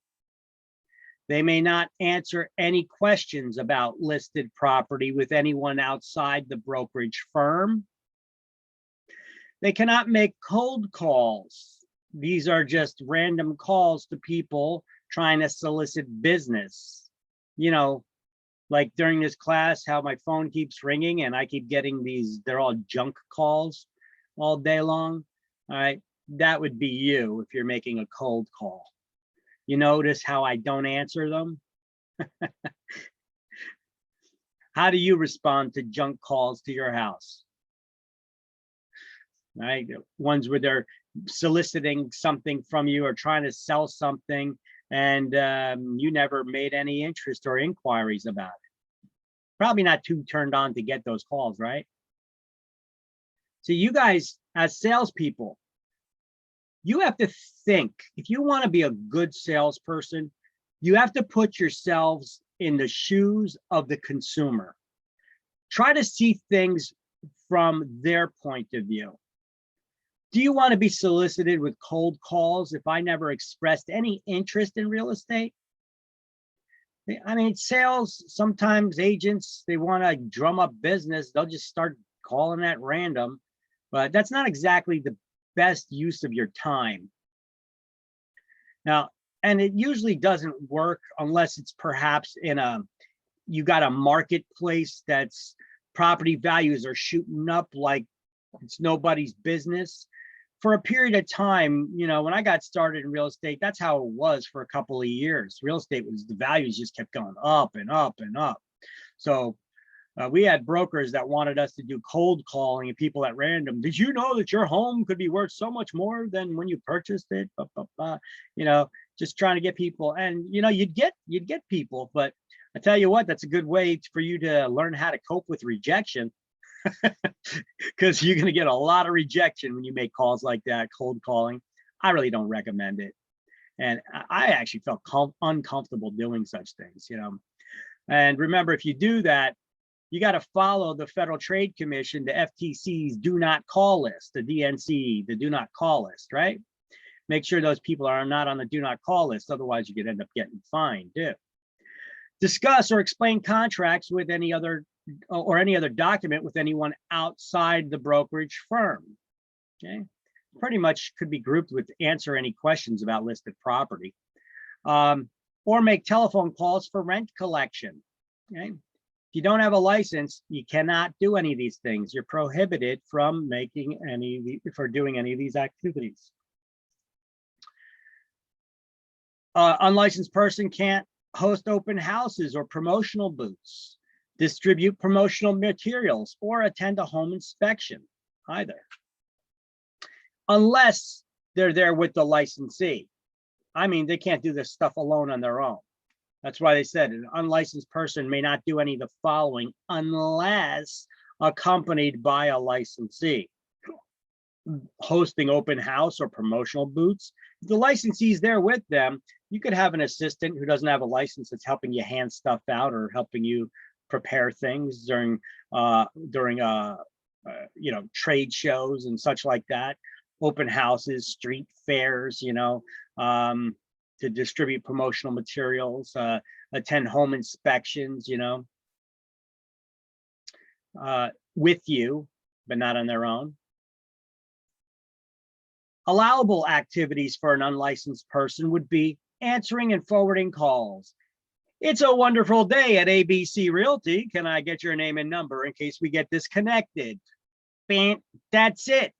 They cannot answer any questions about listed property. They can't tell you even if it's available, let alone the price, how many bedrooms, how many baths, square footage, any of that. Nada. They can't answer any of it.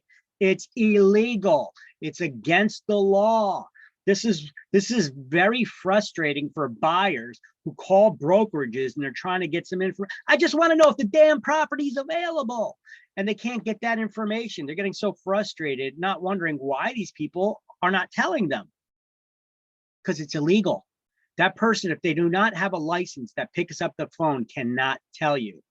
So what they're trying to do is get your name and number in case you get disconnected. They're going to either transfer you to a licensee or have one call you back, and they could answer those questions. But it's against the law for anybody without a real estate license to give any information about listed property to anyone outside the brokerage firm. They could process and submit listings and changes to the MLS. They're doing secretarial work, right? If I'm a listing agent, I just went out and I got a listing. I talked to a homeowner who wants to sell their property with me. We signed contracts. We call that a listing. They listed their property with me to exclusively try to market their home, to try to find them a buyer. All right. We call that a listing. Now, anytime we get a listing and we have to enter it in the MLS, they sign a listing contract with us. But every MLS also has what we call listing input sheets. And these input sheets need to be filled out with all the details, and needs to be signed off about all the details about the house and how this listing is to be put in the MLS. And it has to be signed off by the owner. And then we could give that to our unlicensed assistant and say, here, put this in the MLS for me. All right. This way, they're just doing data entry. They're not coming up with the wording and trying to be creative salespeople. They're not trying to figure out how many beds and baths and all that other stuff. We're giving them that information. They're just doing data entry. Got it? Place signs on properties, pick up keys, and deliver documents. You could do all that without having a license. You could place a real estate sign on the property. I don't know, a lot of agents get this image in their head that you have to be dressed up in a suit and pulling the sign out of their trunk in your Mercedes Benz, you know, in order to put a sign on a property. Well, get that image out of your head. I'll give you a different image to replace it with. Look at commercial properties. Commercial properties, the real estate signs are often the size of billboards. Sometimes they're actually building them on site.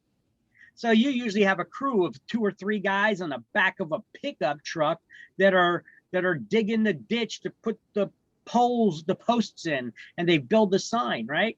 Have that imagery. Those guys don't have a license, do they? But they're putting a sign on a property. It's allowed. You don't, somebody about to ask a question? All right. Yeah, you don't need a license to pick up keys or deliver documents, but keep in mind, you cannot explain them. All right. So even though you can deliver the documents, you can't explain them. So you can deliver documents, and I'm just going to put a little thing in here, but cannot explain them or go over them.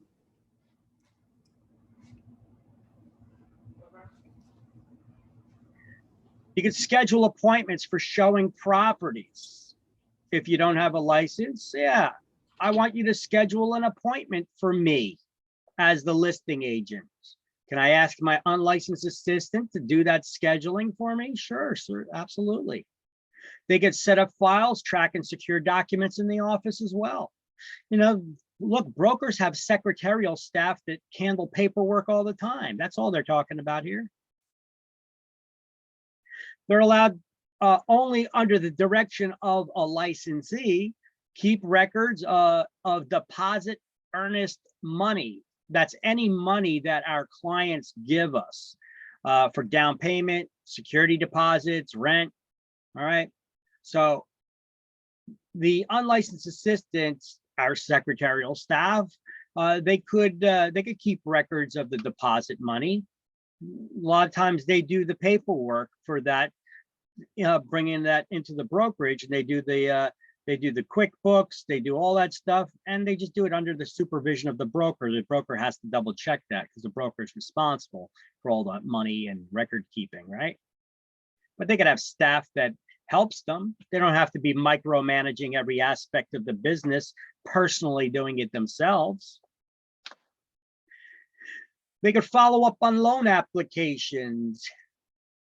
Yes, my boss, the real estate agent, just wanted me to follow up and see if you got that mortgage commitment letter yet. Boom, that's it for the Smiths, you know, that's it. Compute commission checks. Hey, brokers have secretarial staff in the back office doing this all the time. They closed on a deal, an agent has to get paid their commission. They're actually calculating how much that commission is. They're preparing the paperwork. They even print out the checks so that they could then put that paperwork to the broker, and the broker reviews it and then would sign it if accurate. So that's how an unlicensed assistant can, only under the direction of a licensee, help out in the office. All right, so all that stuff was on page 4, by the way. So on page 4, above the first bullet point, either highlight or underline or put a box around it so that you know that it's just a title, where it says an unlicensed assistant or secretary may not. Then go under that list and either highlight, underline, or put a box around the title. An unlicensed assistant or secretary may. That's about 6 bullet points down.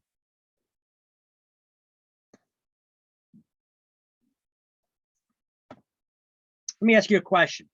On the 4th bullet point, it says they cannot discuss or explain a contract, right? And then in the next section on the 3rd bullet point, it says they can deliver documents. Want to make sure this is perfectly clear to you. A broker and their a salesperson and an unlicensed assistant are on their way to present an offer, and they get into a horrific car accident. and the licensees rush to the hospital, what should the unlicensed assistant do? Should they deliver the contract? Should they return the contract to the broker? Or forget about, there's two other answer options that aren't it. I believe that they can still drop it off because unlicensed assistants are able to drop off contact or contracts, but not speak about it. Okay, well, it's good that you clarified that second part. So it's good that you're paying attention there. But the question was asking, what should they do? Not what could they do? Oh, See, Oh. let me repeat the question. A licensee and their unlicensed assistant were on their way to present an offer. On the way, they get into a horrific car accident and the licensees rush to the hospital. What should the unlicensed assistant do? Deliver the contract, bring it back to the broker? See, they don't get into depth of the answer saying, well, bring it back to the broker so then the broker can present it. They don't get into all that. That you kind of infer yourself, you know? Or should they deliver the contract? Well, they could deliver the contract, like you said, but they just can't explain it. But what were they on their way to do? To drop off present an offer so that they could explain it, right? Oh, To okay. try to get it accepted. All right. So you got to take that into consideration. So the correct answer would be just to bring it back to the broker. Okay. That's a little tricky one, right? Mm-hmm. But this is why you got to pay attention when reading these questions.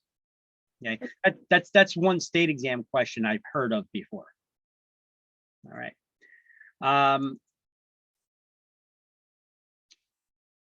Okay, qualifications for licensure. You guys probably went over all this before you ever signed up for the class, I'm sure. And here's that next section on page 4 as well. What are the qualifications for licensure? Well, we know you got to be 18 years of age or older. Hold on a second.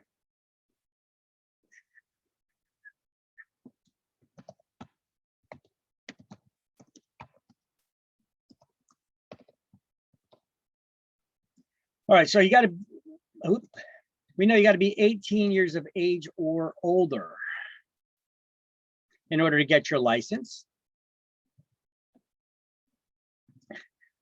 Prove your high school education or its equivalent.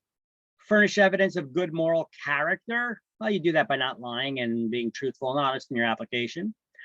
Successfully complete a 75-hour pre-licensure course, which you guys are here to do presently right now. Disclose social security number for child support enforcement purposes. You're going to have to give that to me when you go to take the school exam. I need your birth date, your social security number. I need all those goodies that you don't like to give to anybody and I don't like to collect from anybody. But nonetheless, the state is requiring us to do that so that we could then give it to PSI, the state's testing center, and then the state testing center will turn it over to the state. I don't know why they do that. I complained for years already that they don't need to collect it from schools. There's another way they could do it. But if you got a problem with giving it to me, go complain to the real estate commission, because God knows I do, and they don't do nothing about it. All right. I don't like collecting that sensitive information and I don't keep it, but I have to collect it and turn it over to the state's testing center. Okay. So provide documentation of citizenship or legal residency in the United States. This also includes DACA recipients. Okay. So you do not need to be a citizen to get your real estate license, but you need to be legally able to work in the United States in order to get your real estate license. That's the requirement. You don't need to give any citizenship, residency documents, green cards to me or the state unless they ask for it. Pass a state exam, get fingerprinted, and let's see, and be sponsored by a licensed broker to activate that license. Now, under fingerprinting, I told you earlier, remember that there's a form you need to fill out when setting up your appointment there with the state for fingerprinting. You can't just get fingerprinted any old place either. You got to use the state's contracted fingerprinting center. Okay. So first thing you do is here's a website link to the Real Estate Commission's website to a form about fingerprinting, which I will email to you upon you passing the school exam once again. But this link is available here. And that link is also available in that class links Word document that's in the shared Google Drive. So if you click on this, let me just show you really quick where it takes you to. It will take you here. The real estate, this is the Department of Banking and Insurance. Remember, the Real Estate Commission's a division of the Banking and Department of Banking and Insurance. And you can see if they go to the home, it's under the Real Estate Commission, Licensing and Education, Licensed Candidates, Fingerprinting. Okay, if you were just to go to the Real Estate Commission's website, where was it? Under licensing, statute, licensing and education, and click on that. Then somewhere in here, I don't know, fingerprinting, whatever. Okay, so it's easier that I just send you the link. Otherwise, you gotta troll around to try to find it. Remember the licensing questionnaire I told you about, I showed you at the beginning of all the different, it's not going to show you here, but it's all the questions that they ask you, the qualifying questions in order to get the license. Anyway, let me back up a little bit. So licensing and education and licensed candidate fingerprinting. All right, so basically, you could take your licensing examination remotely or in person now at one of PSI's testing centers. In-person and remote exams can be scheduled online here at psiexams.com/NJRE. Let me see if that's a true link there. They're giving you all kinds of forwarding. There's another link that I could give you for that. I guess it's a shortcut. It works still. All right. Here's the candidate testing bulletin. Remember the one I told you with the different, how many questions on each topic and all that good stuff. You could call them to set up the appointment to talk to somebody, but good luck. You'll be on the phone for a while. Now let's see how they work this. Schedule an exam, schedule an exam. All right, so, or create a PSI account to schedule an exam. Well, this is sign into your PSI account. You don't have one yet. So you guys are going to need to sign up and schedule for the exam here. And then you pay for it. You got to select the exam center and all that stuff. All right. So I'm just going to copy this link from here real quick.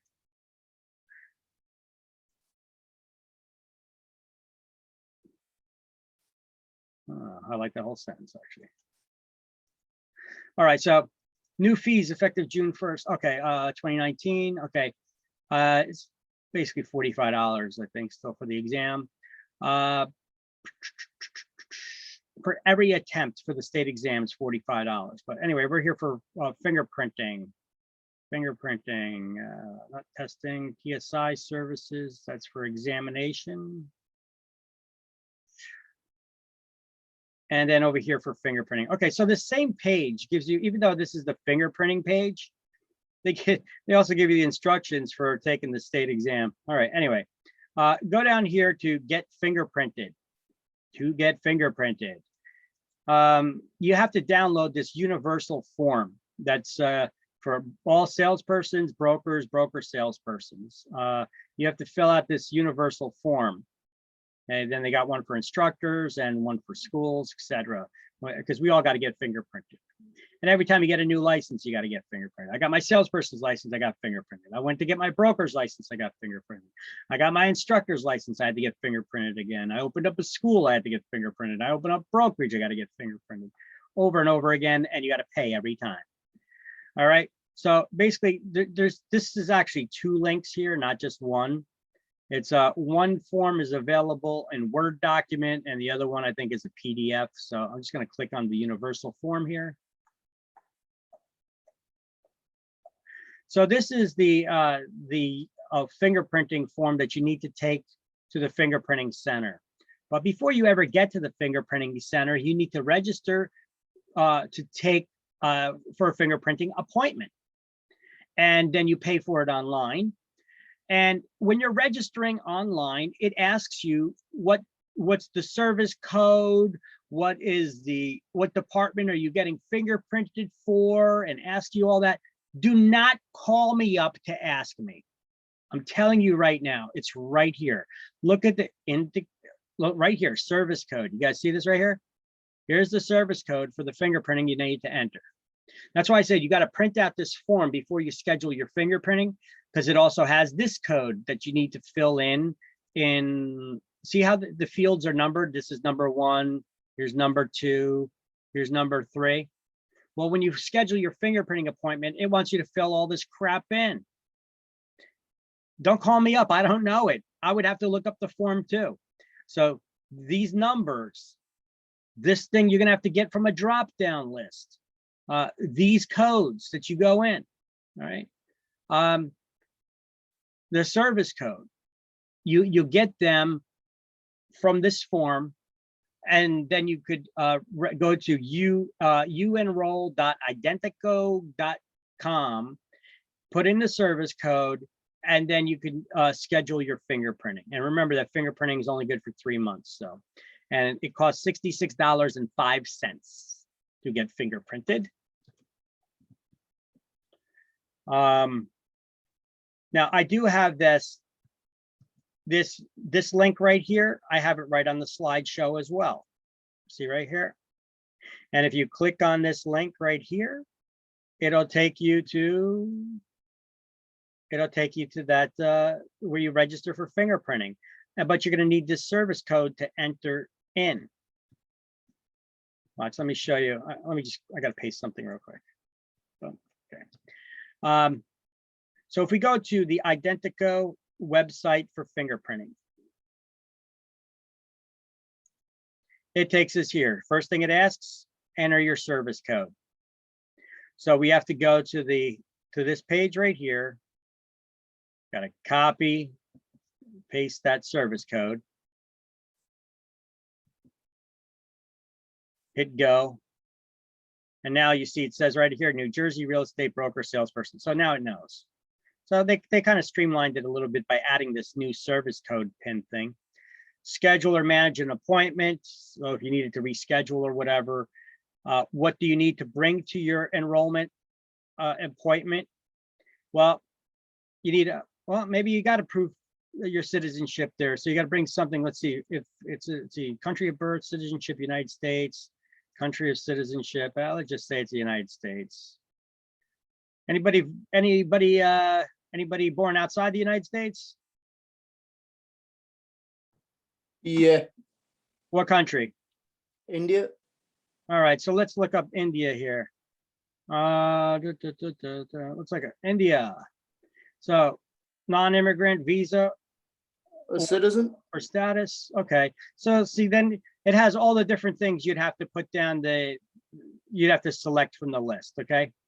Okay. And then you go on and on. I'm not going to go through the whole process for scheduling it, but it'll tell you what IDs you need to bring with you. Okay. Now keep in mind, you have to bring, when looking for identifications, they have to be government issued IDs, driver's license, etc. You have to have at least one, which is a government issued photo ID that's valid, by the way.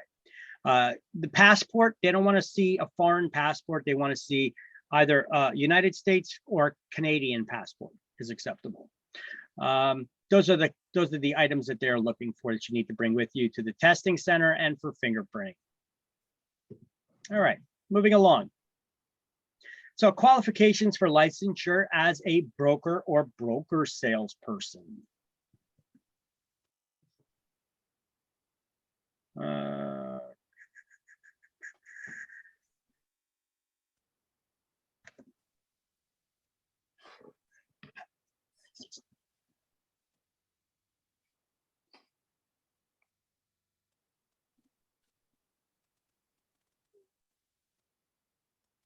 Okay, so qualifications for licensure as a broker or broker salesperson.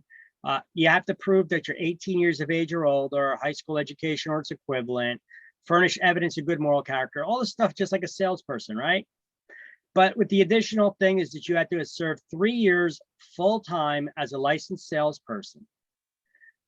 Successfully complete a 150-hour pre-licensing course. There's 3 modules in that 150 hours. There's a 30-hour ethics agency law, 30 hours office management, and 90-hour core topics for the brokers class. Missing a bracket there.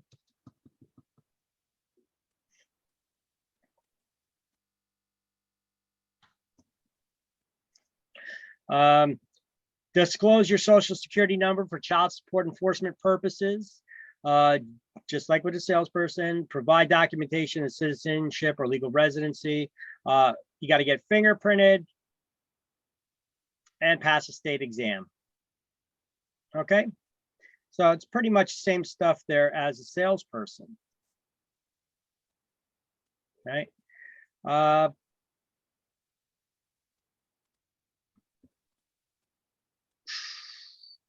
Pretty much the same stuff as a salesperson. I said pretty much. It's not exactly the same stuff because with a salesperson, sorry.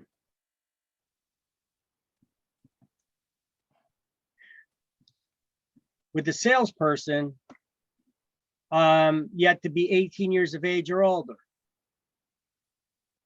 With a broker, you got to be 18 years of age or older, but you had to serve 3 years full-time as a licensed salesperson. What gives? Well, there is a waiver for honorably discharged veterans with service-connected wounds or disabilities. They get a waiver for the 3-year full-time requirement as a salesperson in order to get a broker's license. I support our veterans 1,000%, but this is the dumbest idea ever. And that is because why do they have a 3-year full-time experience requirement, would you suppose?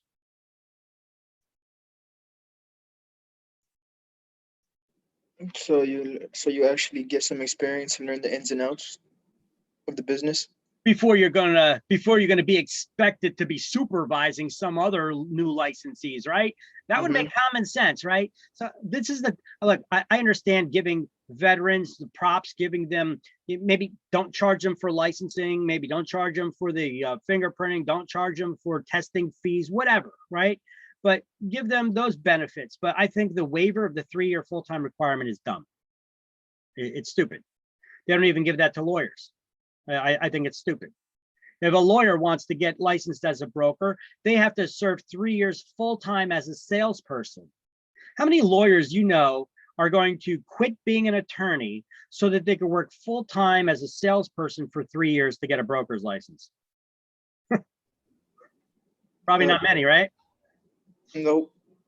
So what do you think I call lawyers who have their broker's licenses? Liars.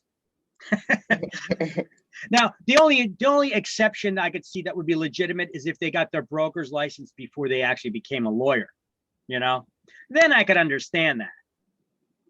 So I got to place that exception in there in case any of you are lawyers and broker. No, you're not, because you're here in this class. Okay, but or got friends that are. All right. So, well, I got another question here. What's full time? Well, I have a cross reference here I gave you. See page 5 and 16. Okay, so why don't you write that at the bottom of the page where it says license qualifications, bottom of page 4. It says have served 3 years full time as a licensed salesperson. I want you to write see page 5, 16. Because that's where you could see full-time definition. What is the definition of full-time? Well, 5 is the very next page. So if we look on the very next page here, you see where it says required experience, halfway, a little bit lower than halfway down the page. It says a candidate for a broker's license must have continuously been employed on a full-time basis as a salesperson during the 3 years immediately preceding their application. Highlight, full-time means the applicant worked at least 40 hours per week between the approximate hours of 10 and 8 and during that time was not employed elsewhere except on a part-time basis of no more than 25 hours per week. Highlight that. You highlighted from the word full-time means down to 25 hours per week. That's one definition of full-time, which, by the way, let me turn the slide because I do have this here. What is full-time? So here's the definition we see on page 5, right? But this is the definition of full-time for a salesperson trying to obtain their broker's license. They had to serve 3 years full-time as a salesperson, and full-time is defined as you worked 40 hours per week between the hours of approximately 10 a.m. and 8 p.m. And during that time, you did not have another job more than 25 hours per week. That's full-time. Now, next to that definition, I want to give you another cross-reference to page 16. Go to page 16, temporarily. Right, really quick. What did you say to highlight on page 5 again? On page 5, we highlighted the definition under required experience. We highlighted the lines 3, the 3 where it says full-time means. Do you guys see that? Yeah, I see it. All the way down to where it says 25 hours per week. So it's 3 lines there you're highlighting. Got it. And then turn to page 16 temporarily. We're going to come right back. So just go to page 16. And we'll see what the other definition of full-time is, which would be for a supervising licensee, which would entail a broker or broker salesperson, because only a broker or broker salesperson can manage an office, right? So the third paragraph down under main office on page 16, it says the main office and the persons working in it must be under the full-time direct supervision of either a broker or qualified broker salesperson. Highlight, full-time means the supervising licensee is physically present at the office during usual business hours. It doesn't even state what those business hours are, just whatever they are. 5 days, whatever those hours are, business hours, 5 days a week, and is not otherwise employed. So they want to make sure the broker shows their face in the office. They're not just remotely working from home. They show their face in the office. They don't got to be sitting in the office all day with their butts planted in the chair, because we do have working brokers that, you know, you have small shops that the brokers are actually going out working with buyers and getting listings and stuff, right? If that's the case, the brokers are allowed to do that, but they got to show their face in the office during normal business hours, 5 days a week. So their salespeople have some kind of a support, because the office needs to be managed still. So at the end of that sentence, you're going to highlight, this is full-time for an office manager.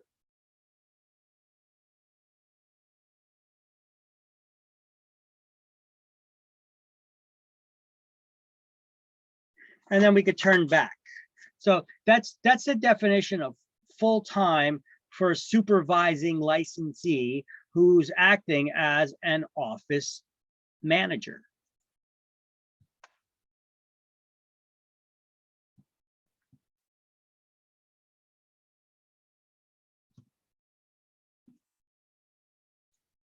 Okay.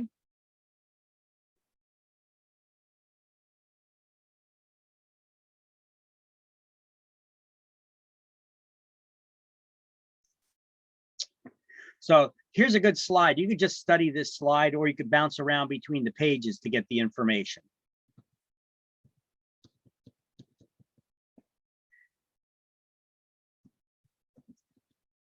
And that started on what, page 5?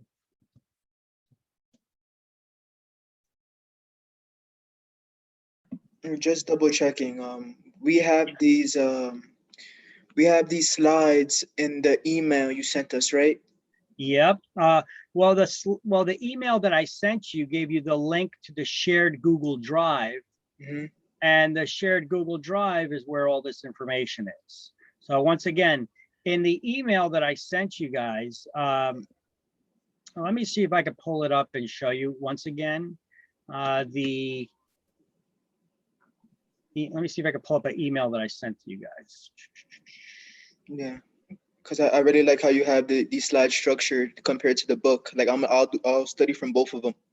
Yeah, I mean, I tried to put it together so it's an easier study source. The notes that I usually dictate to students, instead of me having to dictate it, you could see it and you could grab it. All right, so let's take a look. When I send emails to you, some of these emails I have are templates already here, like this one. I have a shared Google Drive that I put together. I send you guys this link here. This is the email you got, class shared drive and recordings. That's what it's titled. And you have content shared folder for Zoom class meetings. If you click on that, that'll take you to the shared Google Drive. That'll take you right here. It'll take you right here to the master folder. Okay. And when you're in here, you just go to slideshows, links, and links used in class. And you see it's got the Word document with all the links in it, and it's got all the PowerPoints for all the chapters. See, even though it says 13th edition book here, obviously these are highly customized, and this is the 14th edition book, and I got to customize for it. So I'm going to just keep working these, you know. It has all the chapters here. Okay. And I do update these. Like I've been tweaking some of these as we've been talking here even, right? You guys see me messing around with stuff a little bit. I save it. At the end of class, I'm going to upload it to this shared Google Drive. You guys can have access to the latest one with all the tweaks and changes and modifications. All right. Okay. I actually have to open up that the Word document, because in the Word document, I'm going to add another link there pertaining to the fingerprinting stuff. Just hope I don't bog down Zoom or my computer connected to Zoom with all this crap.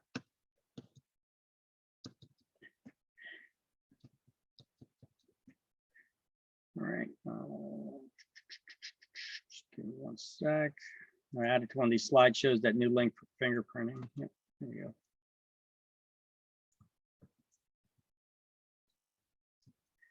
I'm also going to add that to the Word document.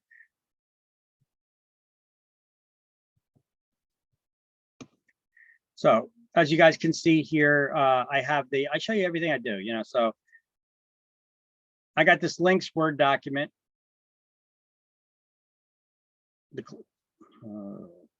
we go, Zoom caught up. Okay, the class links Word document, which I have links to all these playlists because I'm recording this class right now too. Make sure I am. Yes, I did resume recording. Okay, good. So it's recording, and I upload them to YouTube. And like next, since I'm recording your class, I'm going to be uploading that too. So I'll just put here the same thing. There's going to be a playlist here, online class playlist, and you guys are SPW for the weekend class, and it's 03/13/2021. That's our start date. So tomorrow there should be well, after class I'll just upload it after it generates. It takes an hour or two for the video to generate, and then I upload it. And then there will be a playlist that I'll add here to this, and I'll make it available to you guys as well, so you could get the playlist for the actual classes that were taught to you, the recorded videos. Okay, so I make them available to you. If you miss a day, you could get caught up on the content that you missed. Okay, but you can't make up all the time that way. Remember, you can only make up to 15 hours because Real Estate Commission allows you to miss up to 15 hours of class without making it up. All right, so anyway, I was going to add in here somewhere to this list of stuff for fingerprinting. Let's see. So they got all this fingerprinting links. You see, I got them all right here, just like we got on the forms. The rec page for the fingerprinting, which they got the link, but I'm also going to put this, which I also copied from the Rex website. I'm pasting something right now. It's taking a second. I don't know why, but it's taking a second. There we go. They give this other link now, PSI. Oh, that's for the exam. That's not for the fingerprinting. That's all right. I'll still have that there. I'll just put it in a little different order. Okay, veterans can get a waiver for the fingerprinting and all that stuff, for the pricing on that stuff. Here's some information for the waiver, the licensing waiver for the veterans, honorably discharged veterans. Sometimes they ask for that, or the fingerprinting and the licensing fees. Well, they have to fill out this form in order to get the waiver. So that's there too. I got a lot of useful stuff in here. Try to share with you guys. Let me save it, and I will upload that change here. I'll show you how I usually upload these changes. So I just saved this document, and now I'll go to the shared Google Drive, and then I'm just going to drag and drop into there the latest class links document, which I just saved my changes for. And as you can see, oh, one additional item, it was updated again, right? Version 39 shows you how many times I've updated it. Okay. So let's back to the slideshow. Okay, so what is full-time? We went over that. So here's the information. So how old do you need to be to get your salesperson's license? 18. How old do you need to be to get your broker's license? 18. Why is it 18 and not 21 when you got to serve 3 years full-time as a salesperson? You're not wrong. By the way, I'm not trying to get you to second think yourself, but I want you to know why. Because certain people can, well, veterans can get exempted. Because there's an exemption for only for honorably discharged veterans with service-connected wounds or disabilities. Now, what's the disability level that's required for that? I don't know. Is it only partial, or is it full disability that's required? I don't know, because I know they have different ranks of disability, but you'd have to contact the Real Estate Commission for it. Okay. But yes, so 18 to get your broker's license, and that's because it's for those people with the exemption. See, but they're not going to specifically going to ask you that on an exam question. On an exam question, they would just ask you, what's the age? Okay. And it is possible for some people to get it, but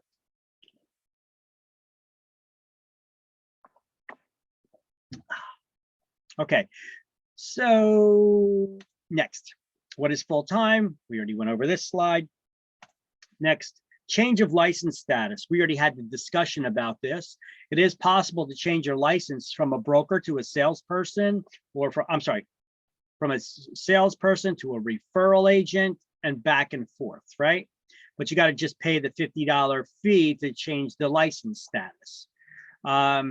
So as a salesperson or broker salesperson, you could change your license to referral agent, and you could change it from referral agent back to the salesperson or broker salesperson. Yes, that is possible, but there's a $50 fee. And your broker can do this by going to recbrokers.nj.gov. They could change your license type.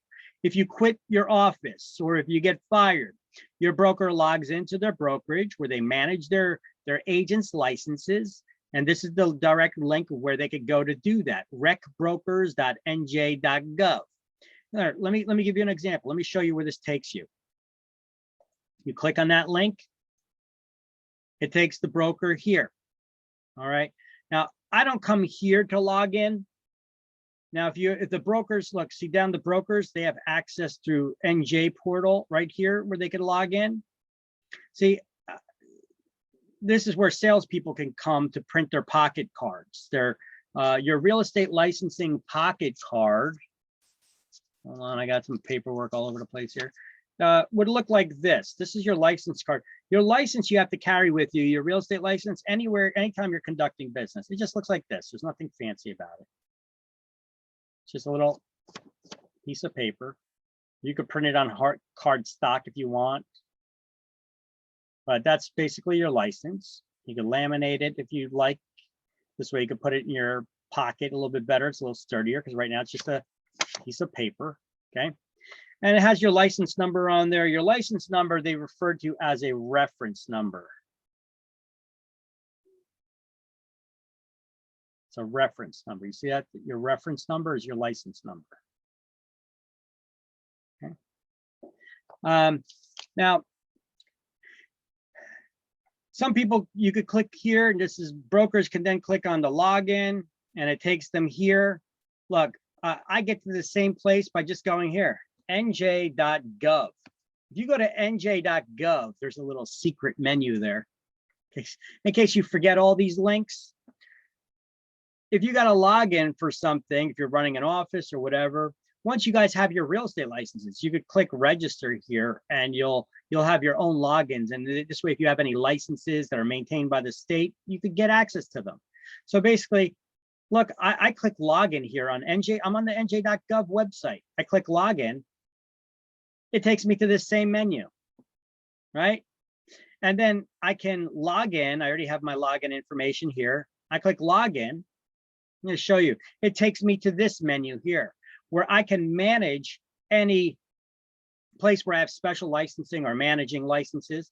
And over here, DOBI applications, Department of Banking and Insurance. I click on that. Look at this. It brings up my 2 brokerages, and it brings up my licensing as an instructor for my school. So let me just click on one of these. This is my referral agency. All right. And then I have this menu where I can click on to manage my licenses. If I'm going to hire an agent, I click on hire, reinstatement, and license type changes. I could change your license type from this menu right here. Or I could terminate your license if you're no longer going to be working with me. I could click on that, and you can see I got a list of my agents. I could click on one of them, and then I could terminate them. I'm not going to do that right now. I'm not going to do that at all. Okay, if I'm going to hire you, I click in here. I got to look up your reference number. That's your license number. See what kind of license type you got, salesperson, the referral, right? Because you could only bring in referral types here. Oh, so how do we change the type? So this is where we pull in your license, and then I add it to the list. And basically, if you're going to get changed here, did I give you the information? No. Check your license status, your qualifying questionnaires, print your pocket card. Okay, so here's where you could print your pocket cards. So I'm going to just do it for, I could do that for any of my licensees, pull them up and print the pocket card. If you guys have your own login, you can only see yourselves, not anybody else in your office. So it'll come up like this, a menu for you. You get the option to download a printable version of a PDF. That's your pocket card. Or you could have an electronic ID that you could keep on your cell phone so that you can show and present, and that is legal as well. Or you could have it emailed to you as well. The full license display, that's the ones that the brokers hang up in the wall, or that you could hang up on the wall. The full license display looks like this. It's generating. Let me open it. This is what the license that goes up on the wall looks like. Okay. This is a full sheet of paper here, by the way, so you don't want to print that to put in your pocket. Although it looks more official, like it should be a pocket card, right? It's got your employer reference number, your license number, name of the brokerage, effective through when? June 30th, odd year, right? It's got to be renewed then. This would make a pretty nice looking pocket card, actually. I don't know if you can manage to shrink it down and print it to a smaller size. But they actually have the electronic licensing ID card, or the pocket card, which they both look the same. It's just one's formatted for printing. So well, let's see what happens. Let's see the electronic license card. Let's do it that way. And then view, download it. They generated it. I'll print it, or I'll open it. And you see, this is what it looks like here. Nothing fancy to look at. Right. Zoom in on it. So what it looks like. This card must be carried with the licensee whenever engaging in brokerage activity. Nothing fancy here, but you guys need to carry this with you at all times you're conducting brokerage activities, business. So you think that's going to be a question on exam? I'm going to tell you it is. You must carry your pocket card with you anytime you're conducting business. That's an exam question. Hint, hint. You guys enjoy my mild hints?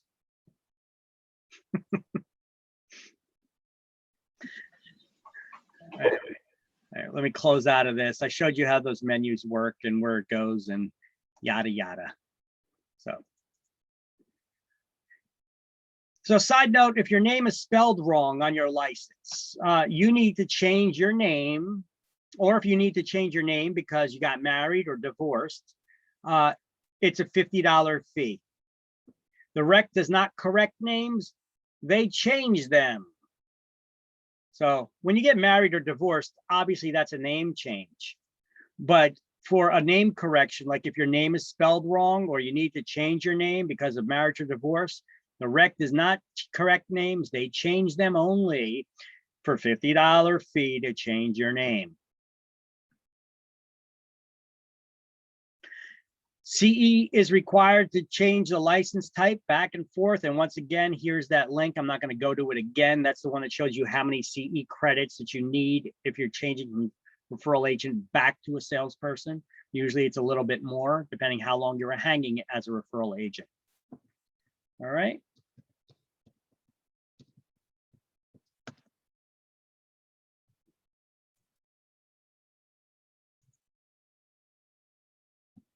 Sorry, just trying to find this. I keep adding all these notes into a document here. So all this stuff is on page.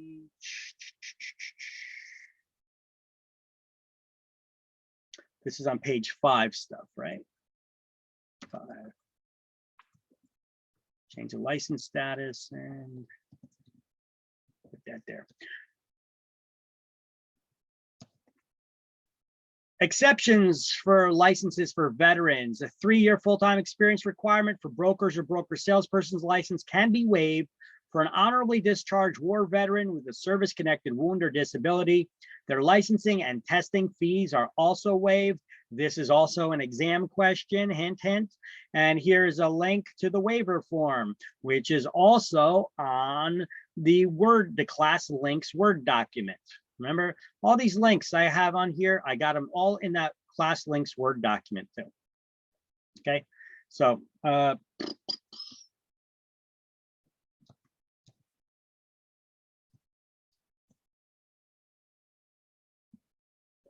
that was for the exceptions for the license.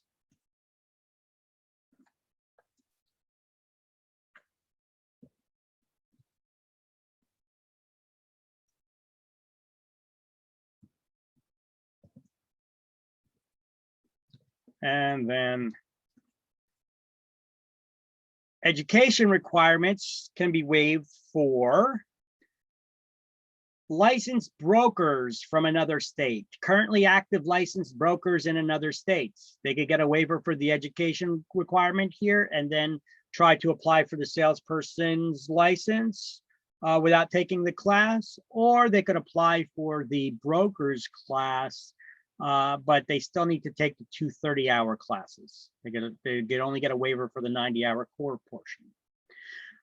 Someone previously licensed as a New Jersey broker within the last 5 years. Someone who has taken equivalent real estate courses in college, meaning they majored in real estate. New Jersey attorneys can get a waiver for this class. And certain applicants who took pre-licensing courses, equivalent pre-licensing courses in another state, meaning that they were at least 75 hours. And there's also some kind of a requirement that that couldn't have been too long ago. It has to be within, a time period. Like if you did that 15 years ago, that's not going to count. That they're not going to allow that. I know this. Somebody else just went through it. Another person I know. Okay.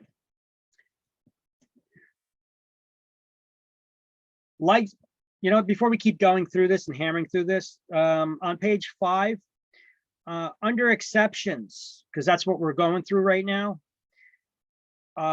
You got the bulleted list, and then under that bulleted list, it says no license will be issued to anyone. That's where we're at right now. It says no license will be issued to anyone convicted within the preceding 5 years of forgery, burglary, or robbery, and any theft other than shoplifting, criminal conspiracy to defraud, or any other like offense. Let's put a bracket around that section and then highlight New Jersey does not recognize licenses issued in any other state. We have no reciprocity.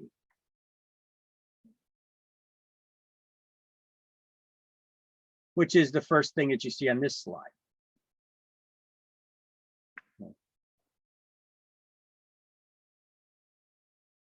So remember this, we actually read this on that pre-licensing or that the broker's welcome, I'm sorry, the welcome letter from the director that I made.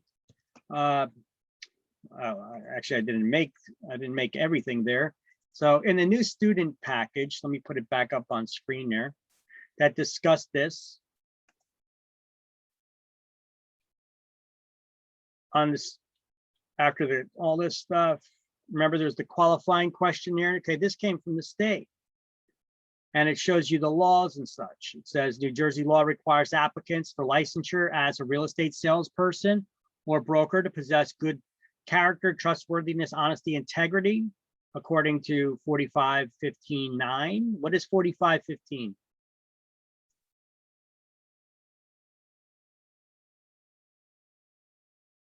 Licensing law. That's the New Jersey statutes or the law, right?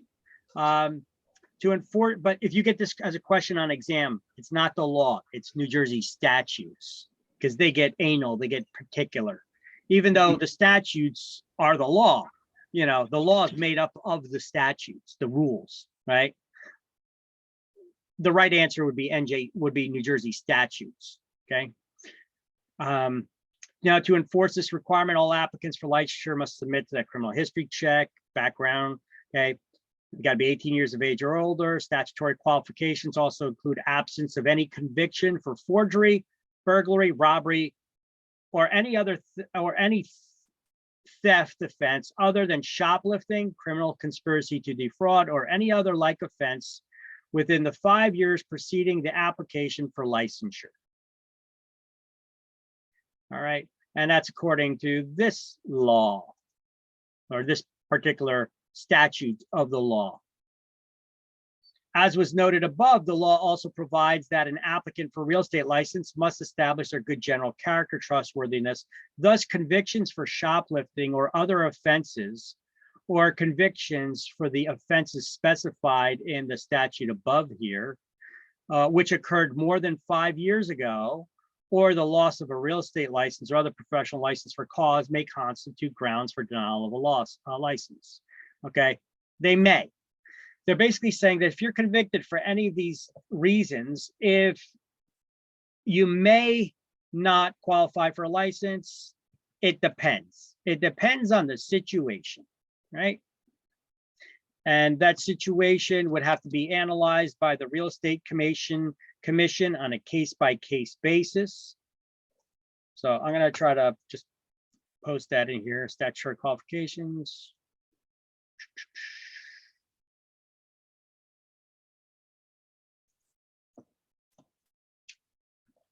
I'm gonna put all that stuff right here in that slideshow, in that slide with the law. And there's also the phone number listed there somewhere pertaining to the Real Estate Commission.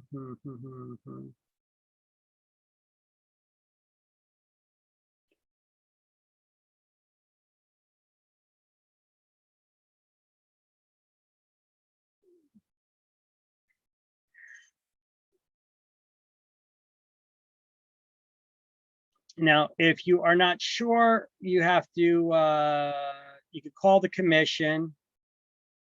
You could call the commission for guidance between the hours or whatever. However, no conclusions can be met. I'm going to put all that stuff on the slide.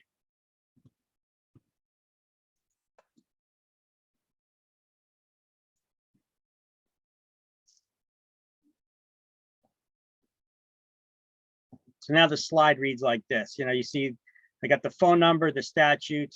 Okay. There we go. That's good. We got some additional information there in the slide now. And that doesn't need to be a bulleted point. All right. Informative. You got the phone number, you got the extension. If you got any questions, disclose, disclose, disclose. Doesn't matter what it is. Be honest. It's not necessarily going to prevent you from getting your license, especially if it was more than 5 years ago. Just be honest, be remorseful. If they show that you're not, or it was no big deal, whatever, everything's a big deal with these guys. All these investigators, they're former investigators they used to be with police. They were investigators. These guys are sharp. All right, be honest, be trustworthy, have good moral character, right?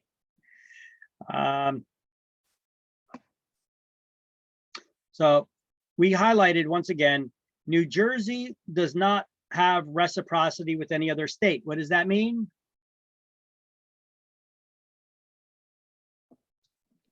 That means if you have your license in any other state, it doesn't transfer over to this state. Correct. So if you have your real estate license in another state and you want to get your license here, you don't automatically get it. They may give you the waiver for the education requirement, but they're not going to give you a waiver, but they're not just going to give you the license. You still need to take the exam. So in that regard, New Jersey has no reciprocity with any other states. Correct. Now, the required experience for a broker's license, we already went over. In order to get a broker's license, you have to be 3 years full-time as a salesperson, right?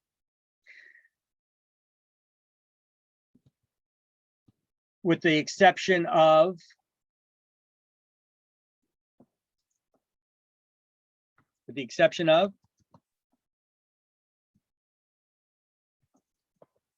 anybody? Yeah. With the exception of Veteran. honorably discharged veterans with service-connected wounds or disabilities, correct. The time limit on the application to get your salesperson's license, not the broker's license. So this should probably be specified. Time limit on your application for salesperson is 1 year. Remember, they give us this saying here, a year is a year is a year. And what does that mean? Not a day more, right? Non-residents can obtain New Jersey license, but they have to file. Does anybody here not live in New Jersey?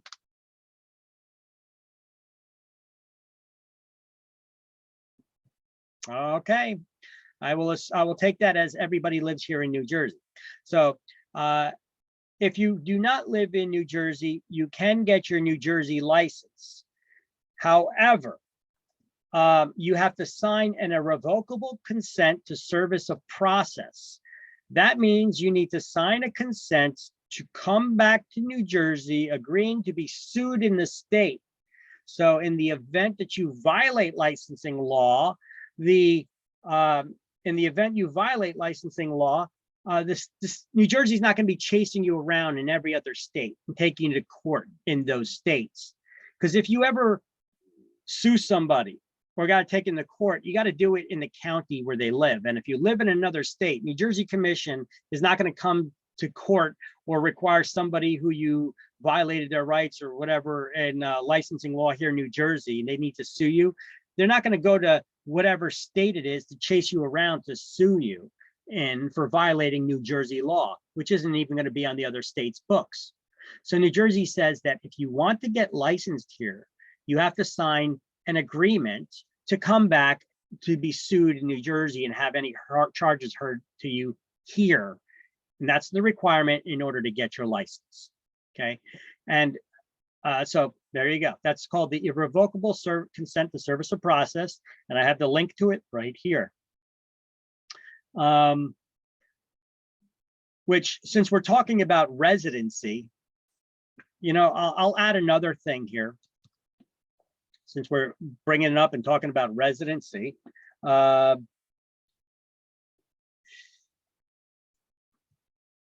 When you move, you have to notify the real estate commission within 30 days,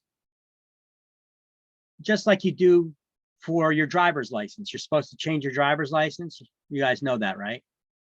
You remember that from your driver's license exam way back when, whenever it was? Hey, you got to notify the state that you've moved. And a lot of people don't, I know that, but they're supposed to. Well, you're supposed to do the same thing for the real estate commission. You got to notify them within 30 days of moving or of being arrested and convicted of any crime. I think that's coming up somewhere. But either way, I'll add it here. Licensees must notify the rec within 30 days of moving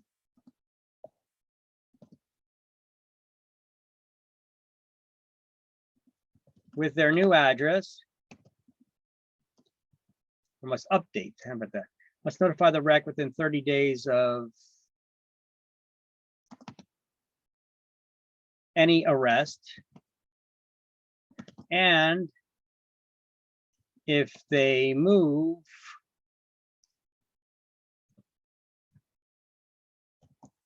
update their address and contact info with the rec.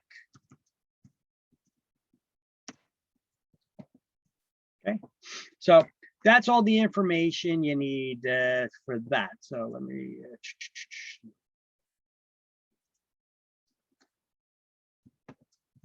so I updated that slide now. So licensees must notify the rec within 30 days of any arrest, and if they move, update their address on file with the rec.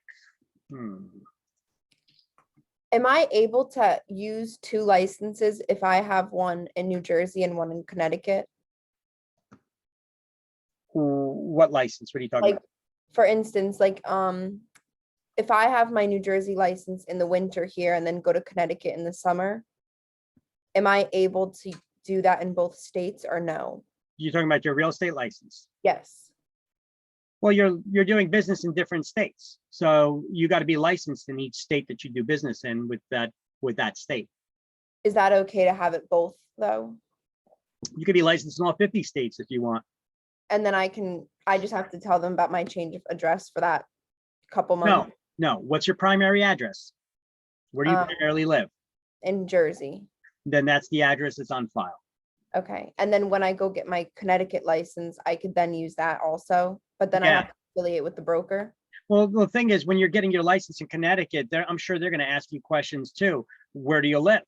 Mm-hmm. You don't give them your Connecticut address. Your primary address is in New Jersey. Okay.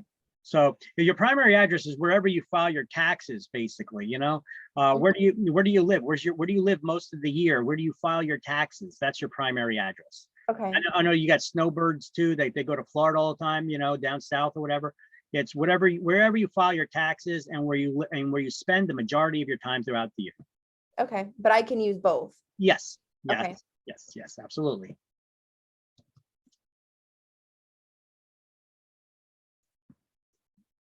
Okay. So corporations, in order for a corporation to engage in the brokerage business, one of its officers has to have a broker's license, and then they'll be the broker of record for the corporation. All right, let's get caught up in the highlights and change the page because we're not even on the right page now. So on page 5, you highlighted the required experience, then time limit for application. At the end of the first line, you should highlight within 1 year of the date of when the candidate successfully completed the pre-licensure course. That's the time limit. Highlight the title too. So the time limit on application, then you highlighted within 1 year of the date when the candidate successfully completed the pre-licensing course. That's when you pass a school exam. And then right at the end of that line, a year is a year is a year. Right? Isn't that what I say the rec constantly tells us?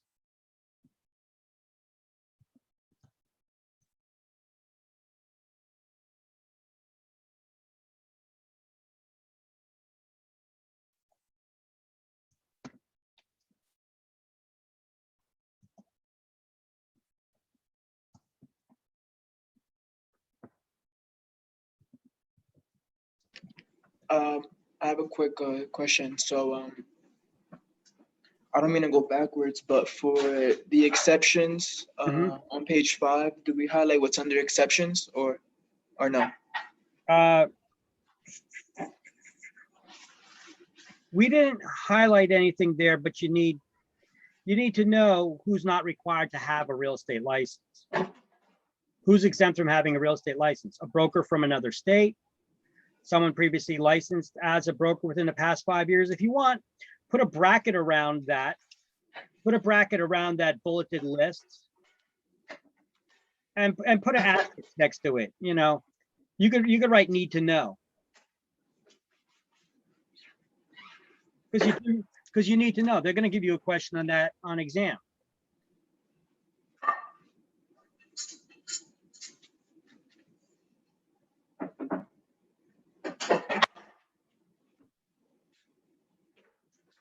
Okay. All right. And then where it says non-residents, highlight everything underneath that. Someone who does not live in the state may obtain a New Jersey real estate license after qualifying in the usual way and filing an irrevocable consent to service of process, which is basically a consent to be sued in the state. All right. Looks like we're having a little slowdown with the internet connection here. Let me know if you guys are having trouble hearing me right now or not. Can you hear me? Can you hear me? I hear you. Okay. Yeah. Yeah. Sometimes the Zoom application will flash up stuff on the screen that shows trouble with the connection or unstable connection. And I could see my video over here in the upper right on my screen. At least I put my video in the upper right-hand corner there. I could see him like slow motion. All right. So I just want to make sure you guys got me. Okay. Corporations, we're now on page 6. At the top there, we're highlighting a corporation can be granted a real estate license only if one of its officers holds a broker's license, and then that person becomes the broker of record for the corporation.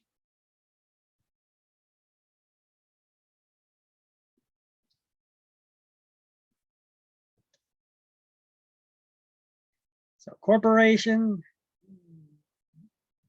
can be granted a real estate license.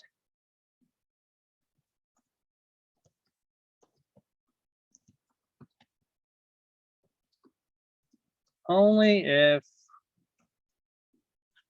one of its officers has a broker's license, and they will become the broker of record for the corporation.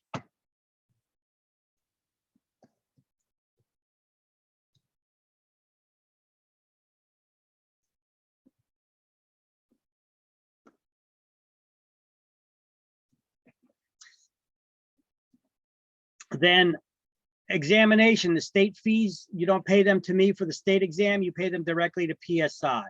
It's $45 for each exam attempt. Temporary license, what happens if the broker dies? Your broker dies or becomes mentally or physically incapacitated. Who can take over for your broker? A broker salesperson, somebody with a broker salesperson can immediately step in to take over because they already have a broker type license. They just got to notify the real estate commission. Or a salesperson with 3 years full-time experience who meets the requirements to get their broker's license. They just haven't chosen to do so up until now. They can request a temporary broker's license, which will be good for 1 year, in which time they need to complete the broker's classes and the exam and fingerprinting to make it legit. All right, let me add another note to that section there. So temporary broker's license, if the broker dies or loses mental capacity, I'm going to say can be requested within 30 days. Within 30 days of that broker's loss of their faculties, okay, they can request that they get issued a temporary broker's license. And that's so small mom and pop shops don't got to shut down. You know, they could still stay in operation. You know, if you've got the experience to get your broker's license, you've got the experience, you know how to run it, okay? But so they'll grant you a temporary broker's license and oversee you and for that period, and you have 1 year to get your license and make it legitimate, okay? Failure to renew. If you don't renew your license, how long can it be inactive and you could still reactivate it? 1 licensing term, which is 2 years, right? Licensing fees, they're paid directly to the state. What are the licensing fees for a salesperson, for a broker or broker salesperson to initially get their license? $270. To renew it, $200. For a salesperson initially getting their license, $160. To renew it, $100. License and to transfer and terminate your license, I just showed you the whole broker login, where they go and how they do it. If you guys start working for a broker the first day on the job and you say, oh, shoot, I chose the wrong broker, I don't want to work here. Listen, it's your license. You guys are independent contractors. You could go anywhere you want. You could be like, listen, thank you for the opportunity, but I don't think this is the place for me. Can you please return my license to the state? Basically, you're going to ask them to terminate your license. I know it's such harsh terminology, but that's the kind of wording that they use on exams too. Your license will be terminated. Now, its affiliation with your broker will be terminated. And then it goes, and now it's not affiliated, it's out there. And then you find another broker you want to go to, and that broker logs in online and they pull your license into their office. That's the way that it works. You just have to pay a $25 license transfer fee payable to the state treasurer, okay? So license transfers and terminations, basically $25 transfer fee. Okay, it's basically a fee to reissue a new license, not necessarily transfer fee. Transfer fee to reissue a new license affiliated with the new firm. All right, your licensing fees. Oh, we don't need to go over all that stuff again. How's everybody doing? Everybody alive? Everybody kicking? Everybody following me? Yes. Anybody, Yes. anybody dozing off yet? Everybody, Yeah. everybody's good? Yeah. You are? She said, yeah, Real quick, on the temporary license, before we move on, what did we highlight for temporary license? On temporary license, you put a highlighted box around the entire 2 paragraphs under temporary license. You need to know that process. You will get a question about that on exam. So Okay. if your broker dies, or let's say they get Alzheimer's, or they go insane, or they're just mentally or physically incapacitated, they're in a hospital, and they're, you know, they don't have the capacity to run the office. Office cannot run if it's unsupervised. Who can take over for the broker? Well, first you look to see if there's somebody in that office that has a broker salesperson's license, and they can make a request within 30 days to the real estate commission to become the broker of record for the corporation or for that agency. And if there's nobody with a broker salesperson's license, and now of course this has to be with whoever the owner of the brokerage is, it's got to be with their permission. You can't just say, I'm gonna self-appoint myself the broker of this company. What's up? You can't do that. Okay. Of course, it's got to be with the permission of whoever the owners are. I'm sure there may be more than one owner than the broker. And if there's nobody there with a broker salesperson's license, then a salesperson who met the requirements to go to school and get their broker's license that just hasn't chosen to do so up until now, they could request a temporary broker's license and within 30 days, and that'll be good for 1 year. But in that 1 year, they got to start taking the broker's classes, take the broker exam, get fingerprinted to make it legitimate. Okay. Got it. Awesome sauce. Let's go. Licensing procedures for salespersons. All right. So before we move on, the remainder of page 6 talks about continuing education requirements. But they don't have everything in there in detail. So what I did is on the side where it says continuing education requirements for licensure, on the entire side of that entire thing, I just wrote, see slide number 8. Let me just make sure it's still slide number 8. Okay, we're on slide 26.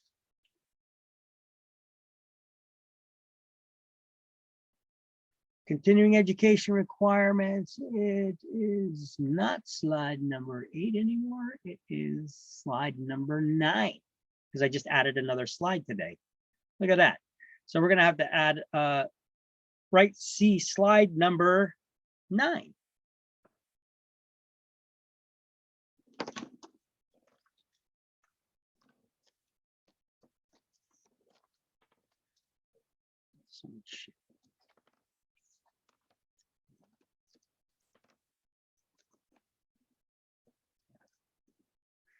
All right, let me use my whiteout there. Whiteout tape. See slide number 9, because that's where slide number 9 spoke about all of those different requirements for CE. Remember that slide I created for you guys? If you don't, it's there. Slide number 9. Okay. Licensing fees.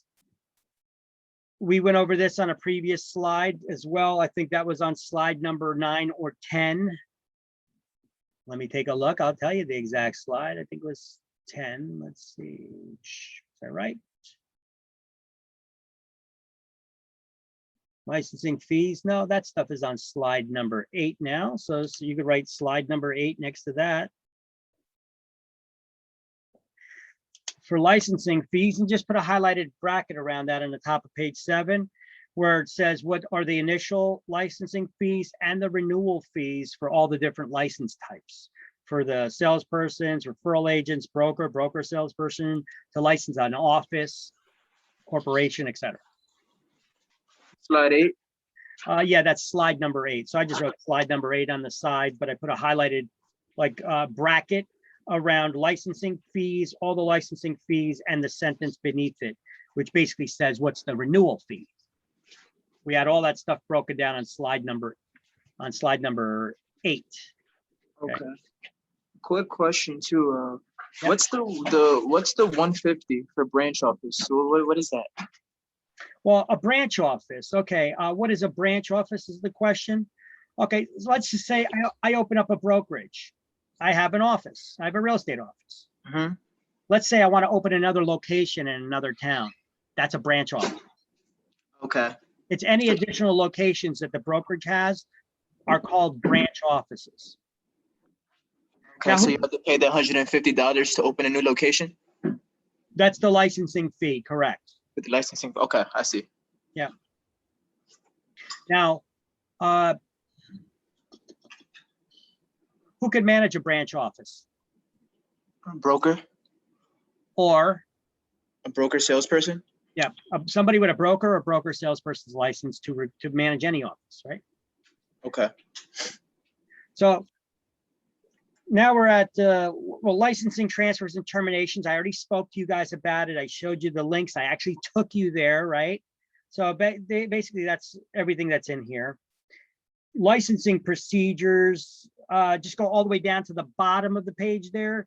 They talk about the fingerprinting. There's the link, that link that I gave you on the slideshow, and that goes to the Real Estate Commission's website. It's right here. Just highlight that link. It's the last line on page 7. You see state NJUS DOBI Division Rec licensing fingerprinting. It's the same link that I'm going to email to you guys after you pass the course. Turn the page. psiexams.com. That's where you go to get your register for your license. And here are your exam centers if you want to go to one of their in-person centers. They have them in, do I have them listed here? I don't. Wow. Hold on one second. I actually do have the images I can put up there.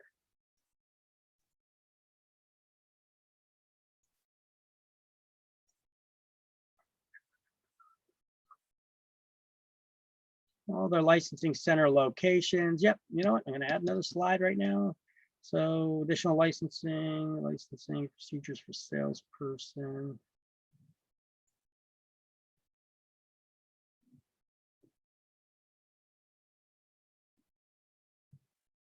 I'm going to add another slide here and give you all the locations. So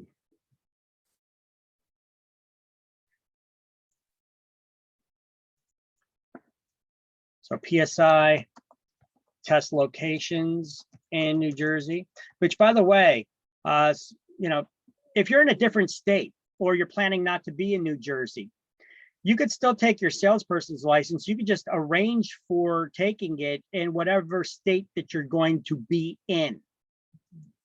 I had a girl one time, she was taking my class. She's like, oh, I'm not going to be in state. I'm going to be leaving state and the class is ending at a time. I'm not going to be able to schedule it. So I'm not going to be able to come back and take the exam for a long time. I'm going to forget it all. I'm like, no. I was like, you could schedule to take that exam in whatever state that you're going to be in. PSI has locations in all 50 states. Okay. And I'm just adding that, what we see on page 8, I'm just adding that to the slideshow right now, all those different locations. I have a screen print of it. I'm just adding that.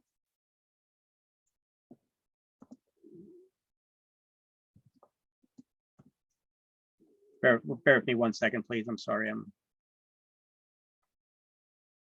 doing this. So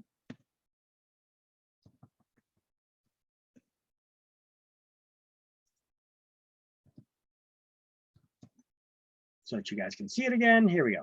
All right. So this is what you're seeing on page 8. Right.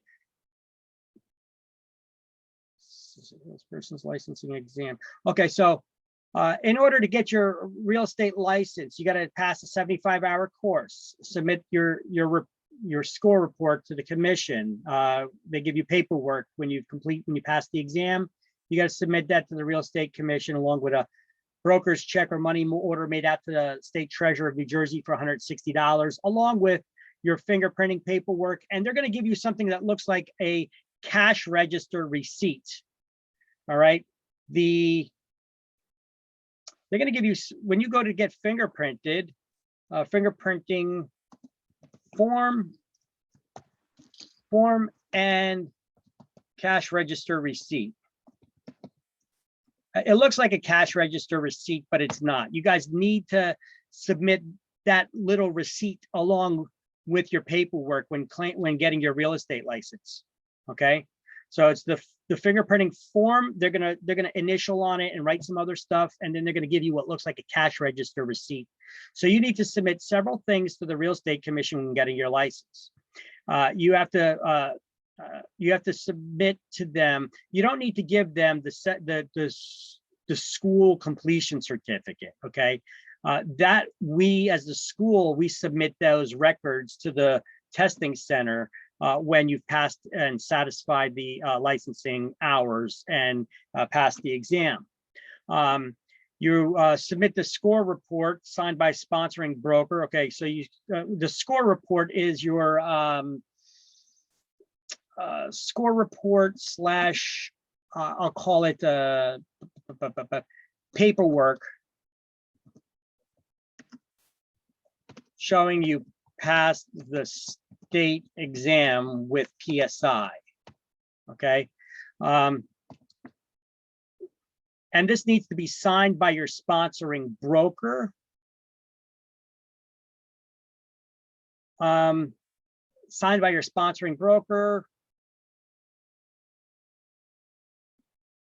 And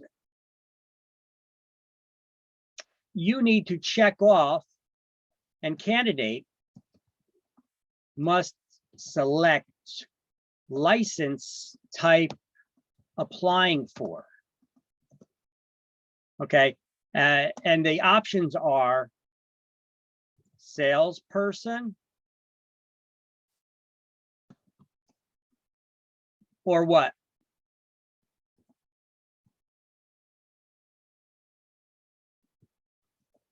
Or salesperson with with real estate referral company, salesperson licensed with real estate referral company. Is that the right abbreviation? See, I still can't even get those abbreviations right for their SLWRERC. There we go. SLWRERC. Salesperson licensed with rental referral company. And you got to submit that to the real estate commission. At same time, a completed form is submitted allowing the commission to request a criminal background check. Okay, so you're doing that with your fingerprinting, I guess. Your criminal background and history check, as well as that's part of the fingerprinting.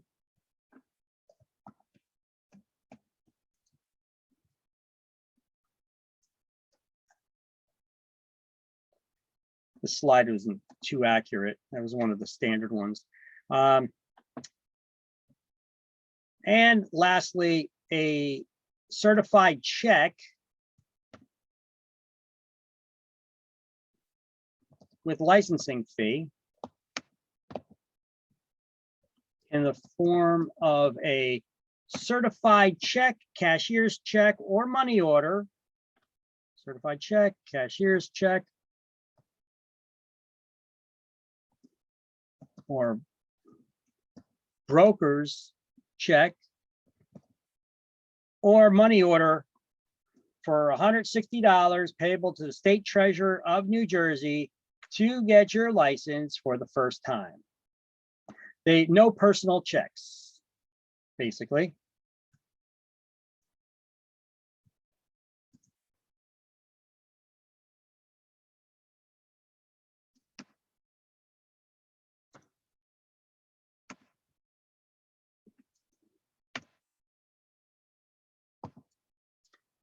Oh, he's just skipped over that slide, never really read it, so just cleaning it up a bit, shall we?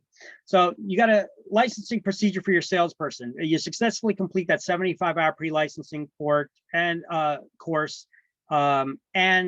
pass a state exam.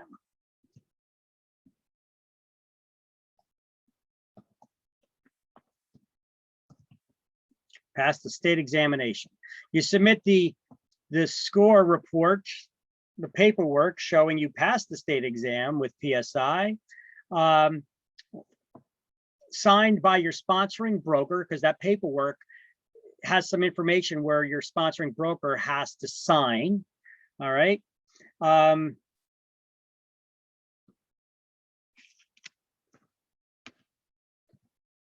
Signed by your sponsoring broker. And you, as the licensing candidate, must select license type you're applying for, salesperson or SLWRERC. Then the fingerprinting form, the form and cash register receipt.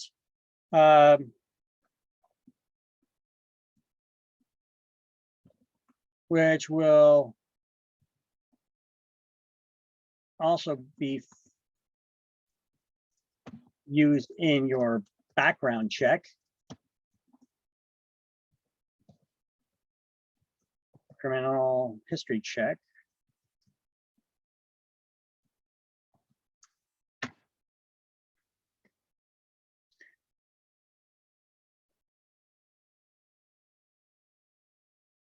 Which that additional $50 goes towards.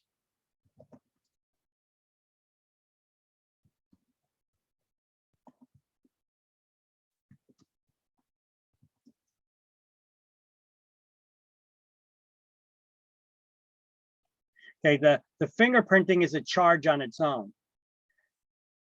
Okay, you do that and then submit to, here, I'm just gonna write this, submit to a criminal history background check.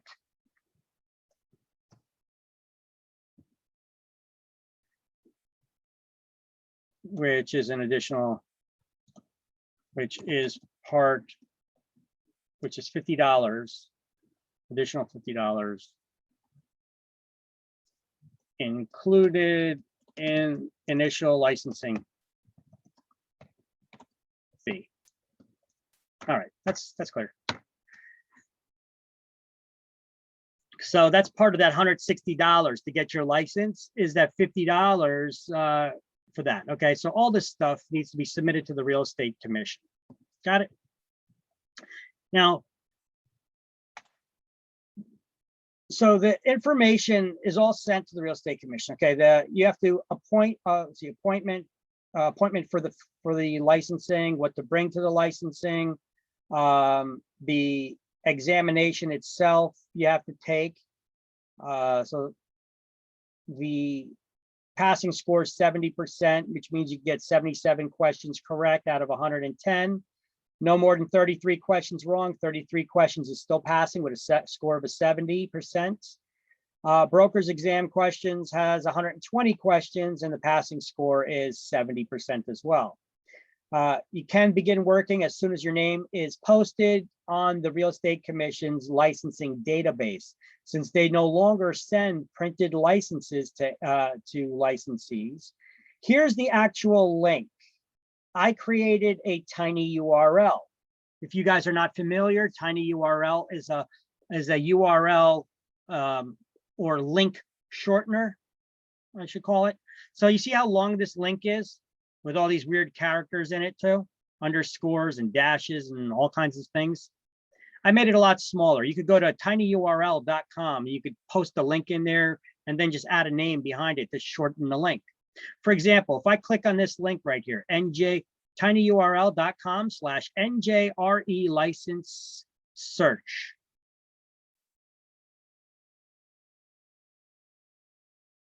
It opens up a web browser window and here's where it's going to take you. Boom.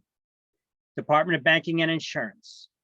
You put your name here, last name first, comma, first name, and you'll search for yourself. Now you don't just put your last name, because if you just did that, if I just put my last name in there and I search, look at, there's a lot of Kaminsky's apparently. So let's narrow down that search. I'm going to put my last name, comma, first name, or you could just put your first initial there to start it off. But if there's other people with the same initial, or if you got a common name, just spell it all out. Okay. So Kaminsky, comma, Victor. I search it. I don't even have to put in a license type. Poof. These are both me. Here's my, see, your license number is called the reference number, and that's my license number. And then EMP, that's your employer's reference number. And it'll show the status of your license, whether you're active and the license type that you have. Okay. When your name is showing up in this database, you're licensed. Now take note of your reference number and you can go and print out your pocket card.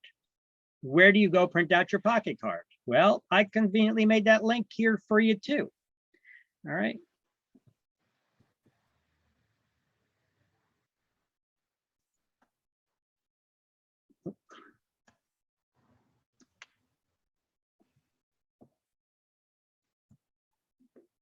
Hold on 1 second. Let me.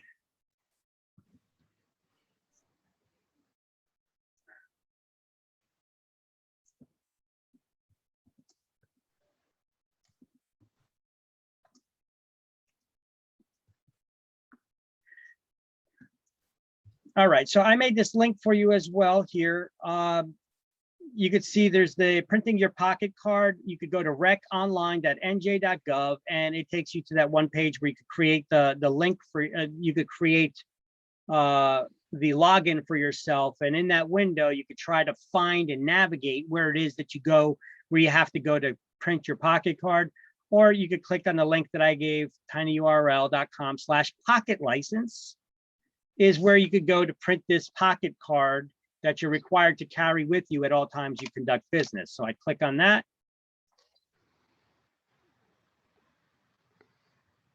And that takes you here. Okay. And you create this login, you go in there and you can print your pocket card as well. Okay.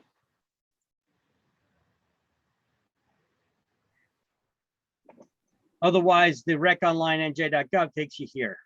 And then you got to try to find it. And even though it says that you could click on your pocket license here to print it, well, it takes you here, it gives you all this information, but there's no link, there's no information. So instead, I give you the exact link where you got to go. All right. Here's all the testing centers where you can go get your license for PSI, where you can go take the exam. You have to schedule it in advance though. You got Brick, Cherry Hill, Hamilton, Township, New Brunswick, New Providence. There's 2 locations in North Brunswick. You got the shops at North Brunswick. Maybe they got rid of the other location. I don't know. There was 2 locations. Anyway, Northfield, Parsippany, Rochelle, and Secaucus.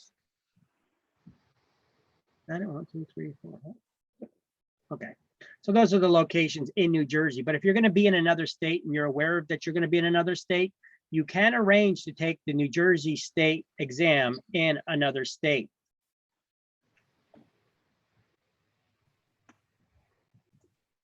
So I'm going to minimize this just a little bit.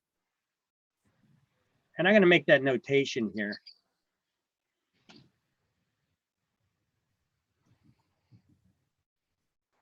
I guess I can't.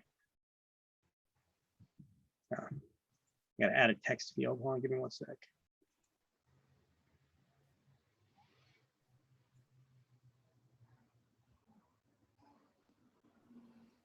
Insert text box.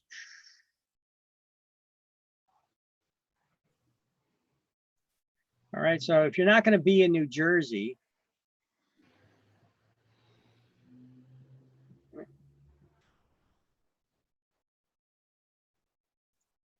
text box. If you are not going to, if you're going to be in another state, or the NJ exam can be taken in other states. PSI has test locations all over the world.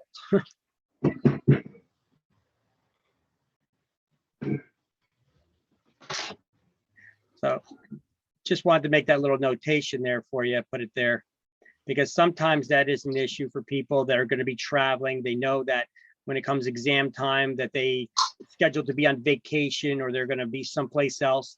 If that's the case, it's helpful to know that you could take it in other places. Okay, so there you go. I updated that for you. Now fingerprinting, what to bring to the fingerprinting center: 2 forms of valid ID. One must be a valid US government issued photo ID, driver's license or a US passport. They do not accept, for some reason, firearms IDs. With everything that you have to go through to get a gun permit, it's got your fingerprint on it. They did the sheriff's department, the FBI, you got all these background checks done on you. And they don't accept it as a valid ID. Go figure. Talk about being an anti-gun state, huh? But yet I think they'll accept a credit card as an ID.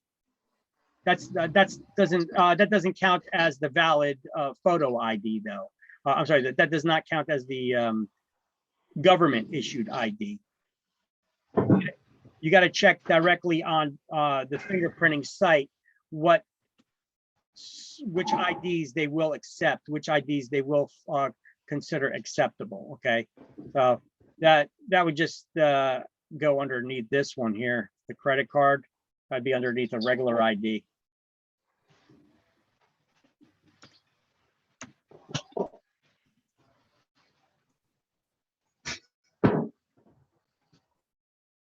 All right, and then they'll accept a Canadian government issued photo ID as well. That's also acceptable.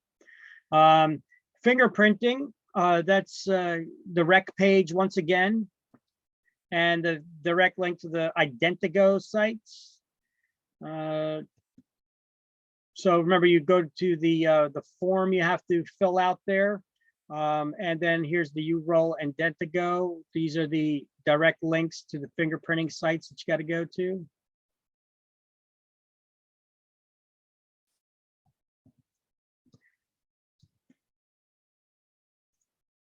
The guarantee fund now. Oh, well, actually on the page 9 at the top, highlight candidates should bring exam 2 forms of identification with at least 1 government issued photo ID. And I want you to write the word valid above, let me see, the exam 2 forms of valid. I want you to write the word valid above identification, valid ID. So it can't be an expired ID. You got to bring a valid ID. Let me specify that. Because if you don't go there prepared, they could turn you away and then charge you to take the exam again another day. Make sure you're there on time if you go in person. Keep in mind, you can take it online from home now. All right, go down to Guarantee Fund and highlight the title Guarantee Fund.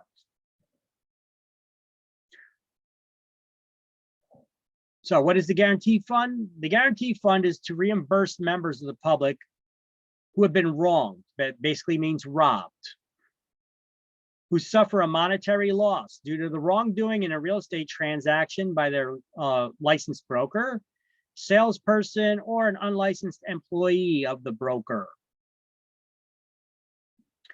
Each salesperson, licensed broker, or you know what, I'm going to say one of their licensees because it doesn't cover all the license type. So a licensed broker or one of their licensees.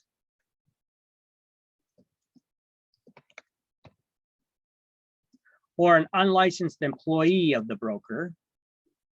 Each salesperson or referral agent contributes $10 when they get their license to the Guarantee Fund, and each broker or broker salesperson contributes $20 when they get their license, their broker's license.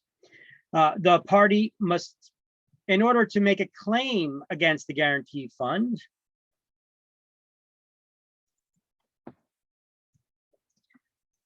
in order to make a claim against the Guarantee Fund,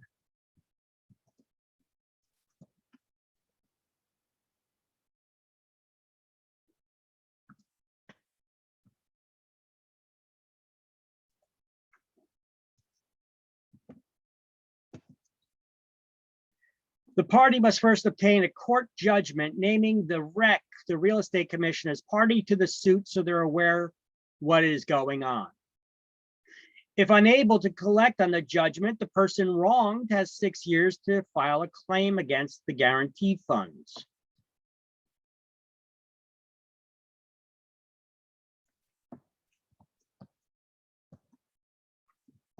A criminal complaint must be filed against the offending party, and maximum payout is $20,000 per offense.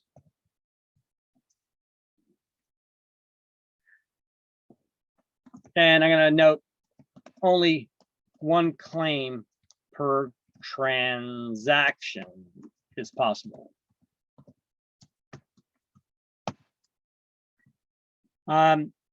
If there's any payout from the fund, the agent's license is immediately revoked. But there's nothing immediate about it. It's a process, as we're going to learn about. Well, we just learned about it. What has to happen in order to get a payout from the guarantee fund? The person has to sue you. They sue you, they get a judgment against you. Let's first obtain a court judgment.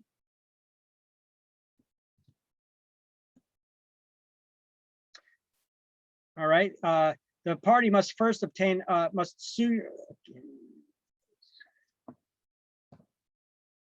The party must first obtain a court judgment. They have to sue you to get a court judgment, right? What is a judgment? It's a decree from a court stating that this person owes you money. So the party must first sue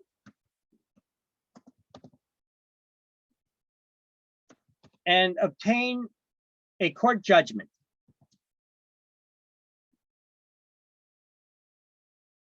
And if they're unable to collect on that judgment,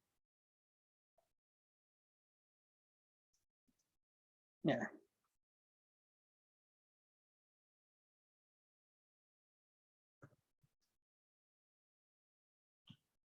So the REC, the Real Estate Commission, has to be named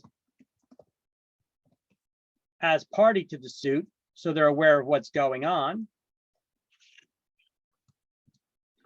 Now, if unable to collect on the judgment, the person wronged, robbed, has 6 years to file a claim against the guarantee fund to make to get the money. The maximum payout per claim is $20,000 per offense. And if there's a payout from the fund, the licensees, the agent's license is revoked. Now, it may be possible to get your license again years later if paid back with interest and the agent shows remorse. You know, they change their lives around, right? The Real Estate Commission believes in second chances, but not if you're showing no remorse.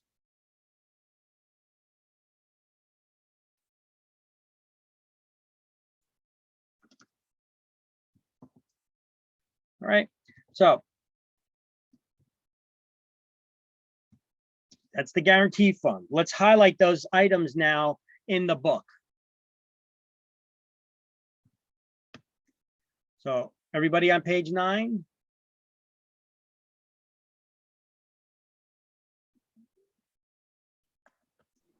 Yes. So what we're going to do then is all these specific items, which they may have exam questions on, because you will have exam questions about the guarantee fund. You could have several questions from the guarantee fund. Let's highlight the guarantee fund is established to reimburse members of the public who suffer a monetary loss due to the wrongdoing in a transaction by their licensed broker, salesperson, or unlicensed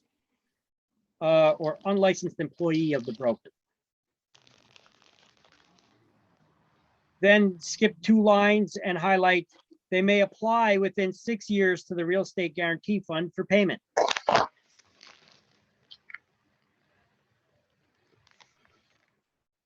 They have a little notation in there. No spouse of a licensee may bring action against the licensee under the guarantee fund. Wow. It's amazing that they would have to mention something like that, but I guess some fool probably tried it, huh?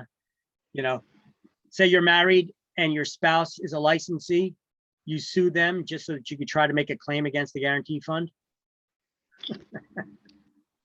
All right. At the time of initial issuance of license, each salesperson contributes $10 to the guarantee fund, and each broker or broker salesperson $20 to the guarantee fund. Now, if that fund ever runs low,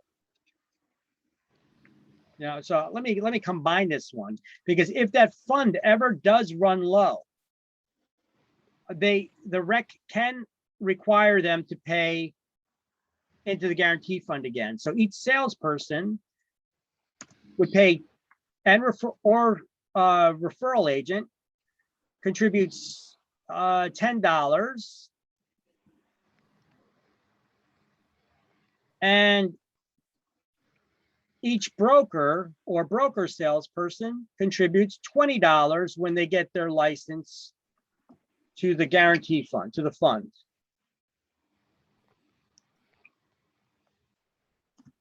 If the fund runs low,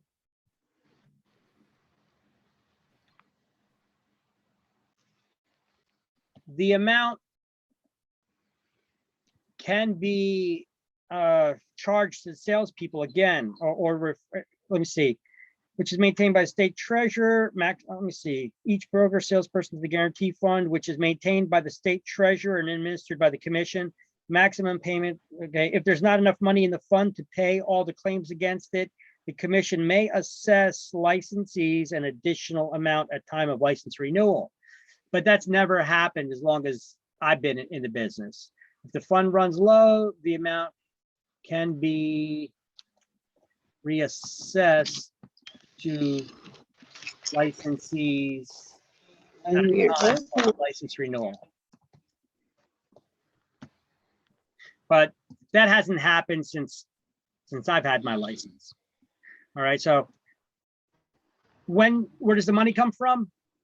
The time you get your license, that additional $10 goes to the guarantee fund.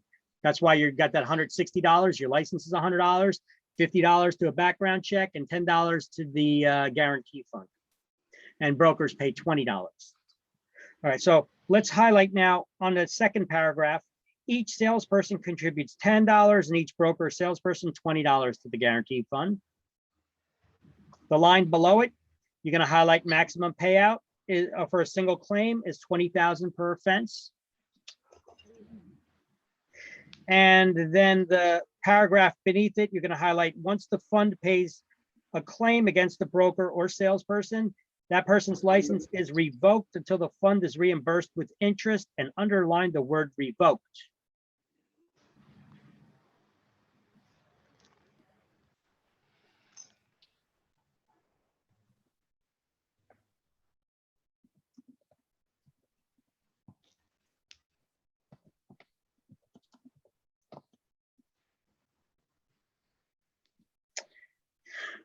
Okay, so I explained here on the slide, though, what does it mean? Because a lot of people say, oh, you just pay the money back and then, you get your license back. No. You just robbed somebody. They had to sue you. They got a judgment against you and you still didn't pay them back. Not until you realize that your license is revoked that you decide to pay them back. You think the real estate commission is going to give you your license back? No. That's not what they're talking about. They're talking about maybe you did this. You had a license and something happened like this. Maybe years later, you decide, you know what? I was young and stupid. Since then, I found Jesus. All is right in my life. I want to try to get my real estate license again. And you try to apply for the license. And if you ever had a claim against you, because there was a payout from the guaranteed fund, they're going to check to see if you paid that money back. And if you didn't pay it back, they may consider giving you a license still, but you got to pay all that money back with interest first before they'll tell you if they will. Got it? That's what that means. A lot of questions possibly in there. Let's see, the guarantee fund. How much do salespeople and brokers pay in?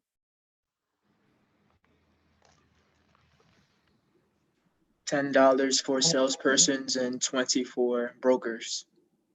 When? When you get your license. If you get a judgment against you, how long does somebody have to make the claim against the guaranteed fund to claim that money? They have up to 6 years to file a claim. And what's the most that they could claim? 20,000. And what happens once there is a payout from the guaranteed fund to your license? It gets revoked until the funds are reimbursed with interest. Just say it gets revoked. Okay. You could just skip that. You could just forget about that remaining part.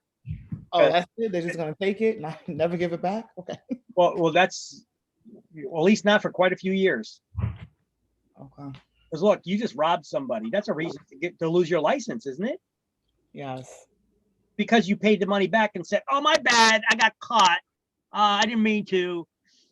Oh, well then here's your license back. You know, it don't work like that. Right? So they'll take your license away, and then it may be years later. Like I said, maybe years later, you show remorse. You found Jesus, all is well in your life. The Real Estate Commission does believe in second chances, but only if it shows you change your ways, you're remorseful, and you've paid back everything from the guaranteed fund that was paid out. Okay. Plus, In your career, do you have any experiences of you knowing like of something like this happening to somebody, like them getting revoked, you know, and all that? let's go to the Real Estate Commission's website, shall we? Wait, that's not it. Where's the real estate? I know I got a couple links here.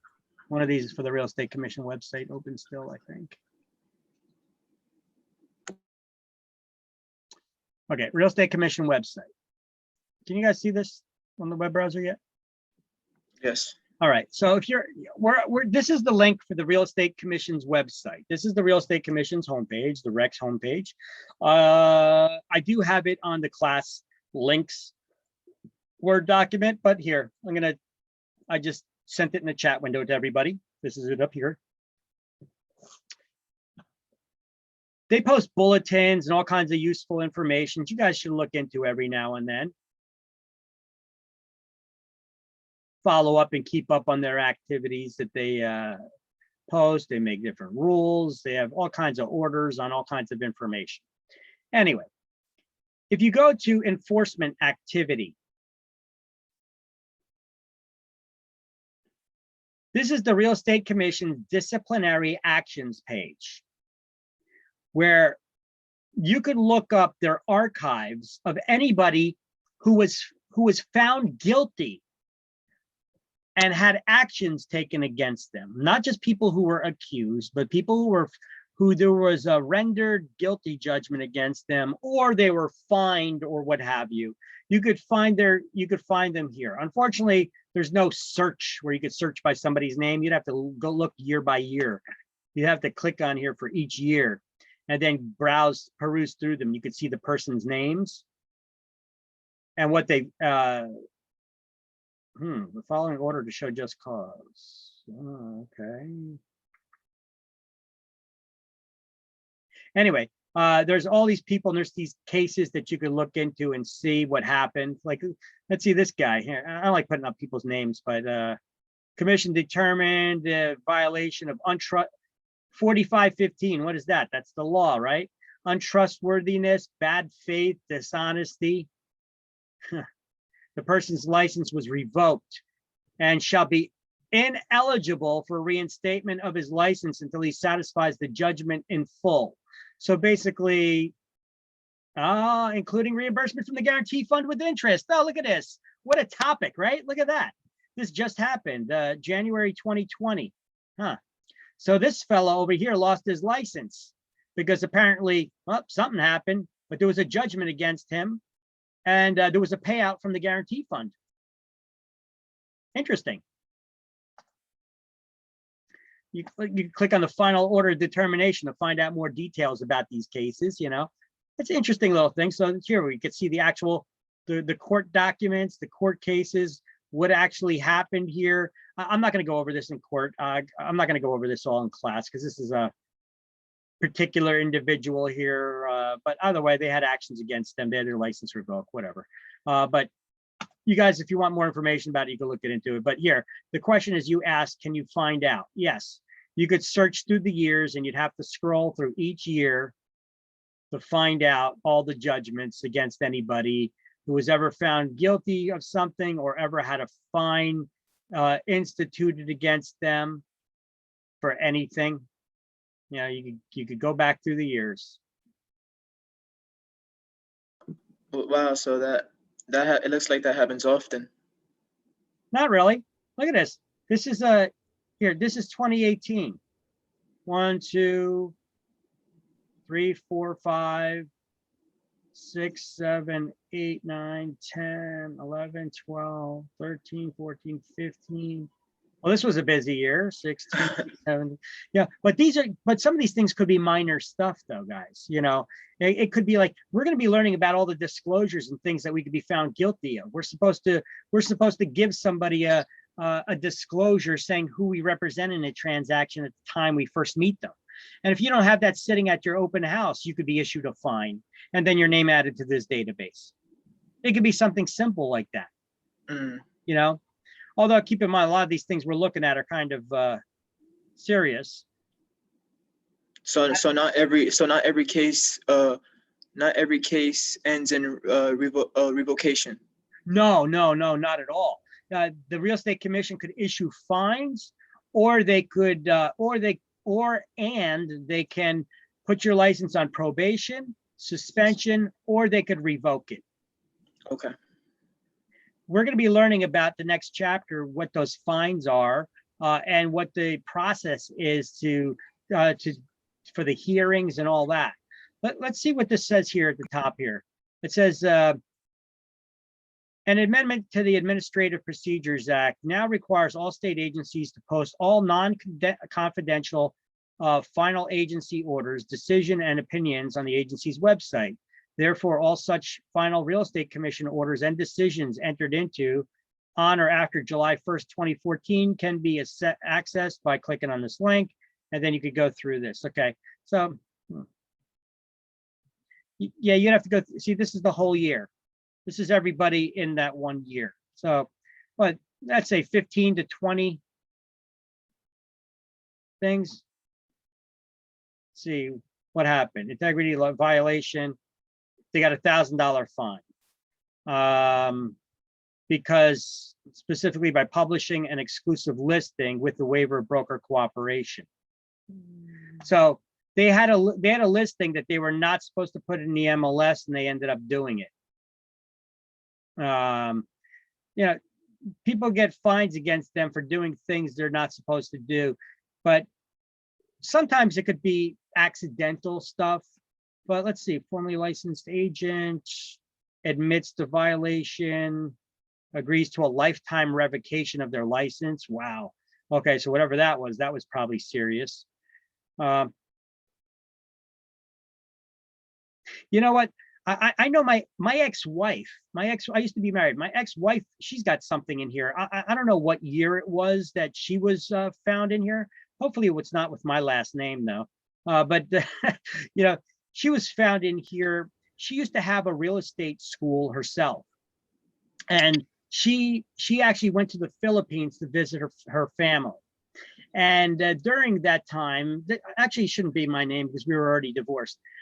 During that time, she, one of her students, you know, she finished the class. The student was given their completion certificate after passing the exam. And the student had, so she finished all of her obligations with her students, right? When she was in the Philippines, her student apparently lost her paperwork or whatever. So she wanted to reach out to her. She couldn't find her or whatever. She couldn't locate her because, well, she was out of the country. But at the time, I think they had a tsunami in the Philippines. So it like knocked out the airport, all communications, everything. Now, when she came back to the United States, apparently this girl complained to the Real Estate Commission that she couldn't get in touch with her to get her completion certificate, as if she never gave her one already, you know? Well, the Real Estate Commission ruled that, well, because you have a school and the school is open, even though it wasn't open there while she was gone. He said it was still licensed. You're supposed to have some contact, somebody who can be in charge and have access to these things so that they can supply the documentation to the student, you know? And because of that, even though you were away, you had no means of communication, no way of finding out, no way of anything. It doesn't matter, you still had an obligation for your school. So I think she ended up just like agreeing to a settlement on it of paying a fine of like $500 or $600, which it's messed up. Why do I got to pay a fine for something like that? You know, she was given her completion certificates and then I was stuck somewhere due to a tsunami, you know? anyway, that was the commission's final rule. So is she listed in here? I don't know. You'd have to look up and see last name Garcia or Kaminsky. I don't think it should listed in here as Kaminsky, but anyway, that's anyway, what happened. It was voluntarily. So not all these things are malicious that you may find in here, these fines. It just seems like a lot of these ones that we've been reading are pretty screwed up.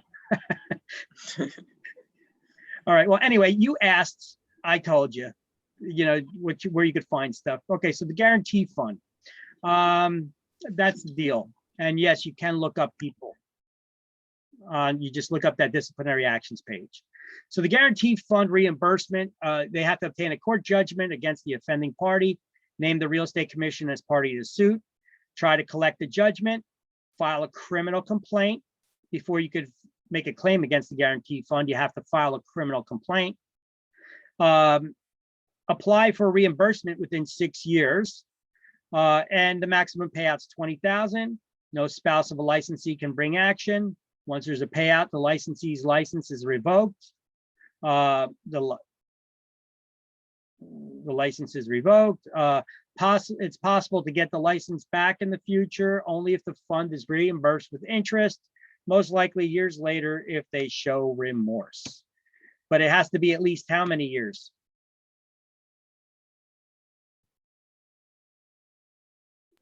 Is that 6?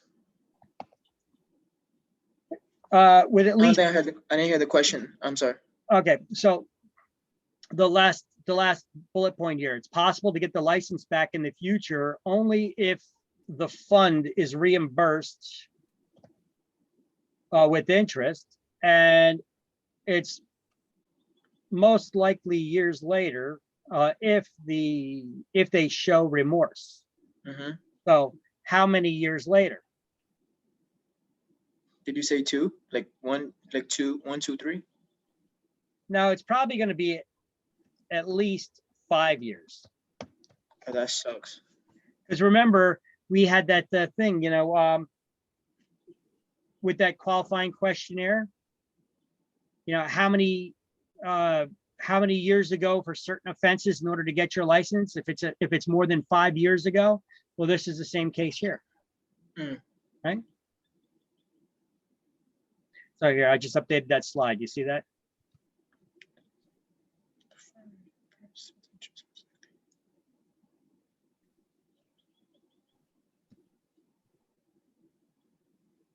So that's the Fantastic Go Guarantee Fund right there.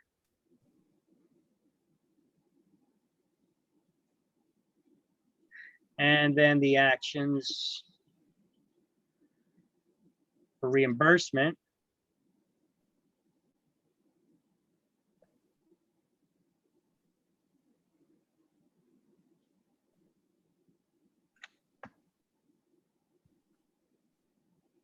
And then we move on to the next slide and we move forward. So interstate property sales, not listed here anymore. They actually shuffled this stuff around in the book. It used to be here in this section, but they mention rental referral companies. Okay, rental referral companies, but because I'm gonna shuffle these 2 slides around. We'll put that rental referral agency thing here. And then we're going to discuss interstate property sales and what a right of rescission is. And we got a couple of math problems that I could show you about too. All right. So rental referral agencies. What is a rental referral agency? Well,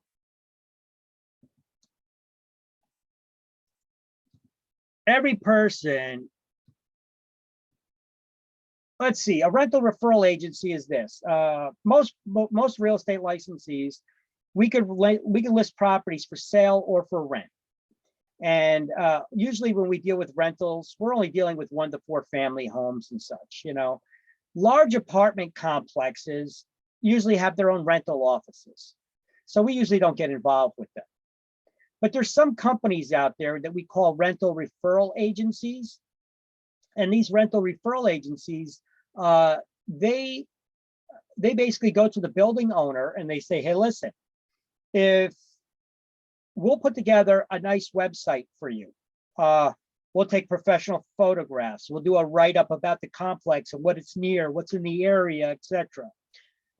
And we have a high traffic website and it'll generate a lot of business.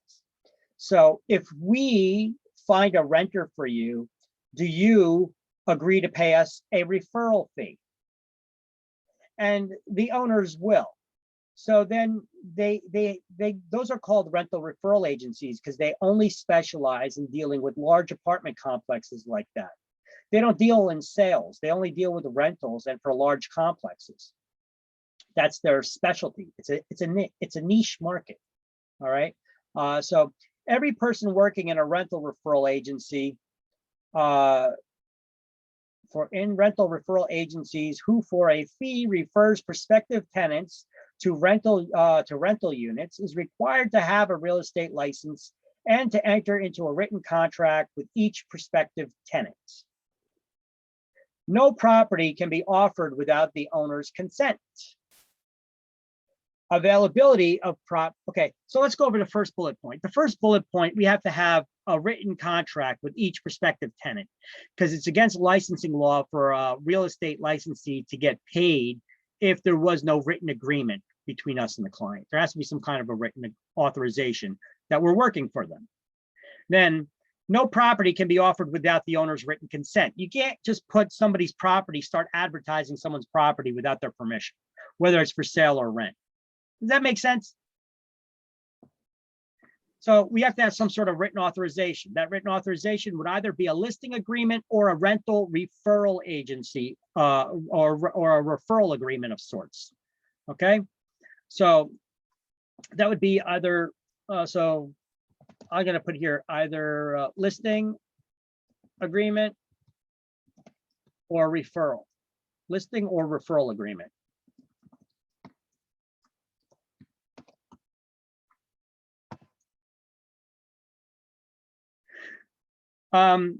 The availability of properties, the advertising must be accurate. Advertised properties must be checked every day to see if there's still a unit available. And listings must be checked every 3 days for availability. That is, if they're not advertised. So let's see. So listings not advertised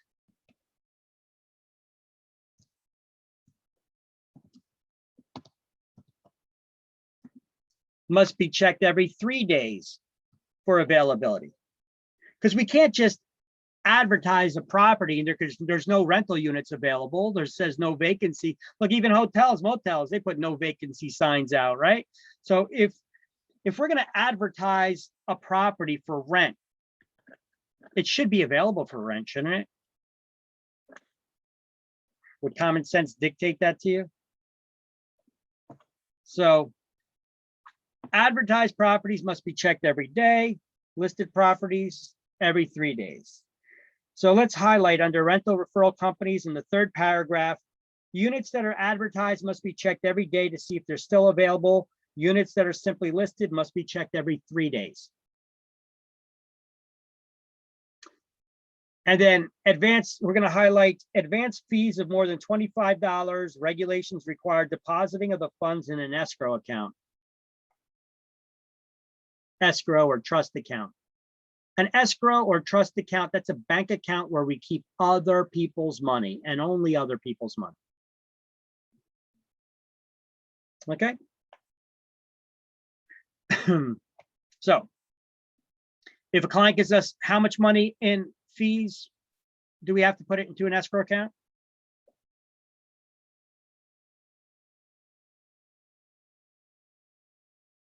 $25.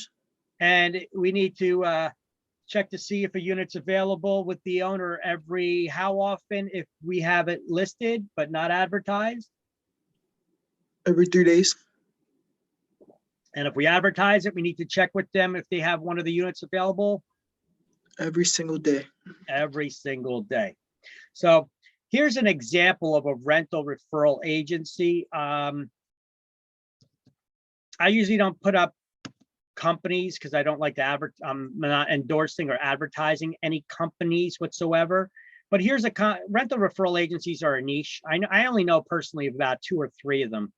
But here's one that the only one I could remember its name for is local to me over here. It's www.bestrentnj.com. You guys ever hear of them?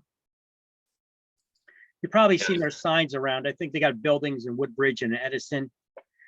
They got that tall building next to the jewelry exchange. I think it says Best Rent NJ on top. Their colors are blue and orange like this. So they only deal with rentals. So they go and they put a website together like this. You guys are seeing it, right? And so you can see any of these complexes that they have here. Let's click on this one at Woodbridge. Let's see what's going on here. And there's the property's information. They've got some professional photography. The outside, the inside. Yeah, it looks nice, right? Then they got the details. There's an application for renting that the tenant can fill out here. They have all the different styles and designs. Here's the 1-bedroom styles. There's only one style of 1 bedroom here. 2 bedrooms, well, they got a couple different styles and layouts of 2 bedrooms. You see there's different square footages for each of them. Some of them are 2 baths, some of them are 2.5 bath. The rental rates are different for them as well. But look at this. What are these things? Well, look, available now or available soon. You know what available soon is? No vacancy. So it says available or no vacancies. But what they're doing here is a salesmanship thing. You guys, which I teach people all the time, keep your ads positive. Don't have negative things in your ads, which could chase people away. Instead of saying no vacancies and then that's the end of it, say available soon, meaning that it's not available now, right? That's meeting that requirement. That's the only reason why I came to this website, to show you that. Okay. Well, look, they got. When you say no vacancies, what does that specifically mean? Like in that case? None of this model 2-bedroom with the den is available for rent. But for what reasons? They're fully rented. Oh, okay. None of them are available. Okay. Okay, this isn't a hotel. These are condos. These are apartments that you could these are apartments that you could rent. Okay. Right. And so, and if you were to click on one of these, they give you a nice floor plan layout. Apparently this one comes with a garage too. You know, they give you the floor plans. All right. So they put this together for the owners of the building. They say, hey, listen, we're going to put together this nice website for you complete with floor plans, professional photography. We're going to have write-ups about all the amenities that are available. What about in the community itself, other the apartment features, what's available in your community. We're going to put a little professional write-up here about the complex itself. And then we're also going to show what's in the area surrounding your immediate vicinity for people, where they could look up where they could go for transportation, restaurants, schools, shopping, movie theaters, fitness, etc. Even though they got fitness there. All right. So we'll put together this website for your complex, specifically for your complex on our high traffic site, if you agree to pay us a referral fee. So that's what a rental referral agency does. This isn't to advertise Best Rent NJ or any particular company. I'm just showing you an example, because sometimes we ask people, well, what the hell's a rental referral agency? Well, there's an example of one. Okay. I'll even add that to this slideshow. An example of a rental referral agency. So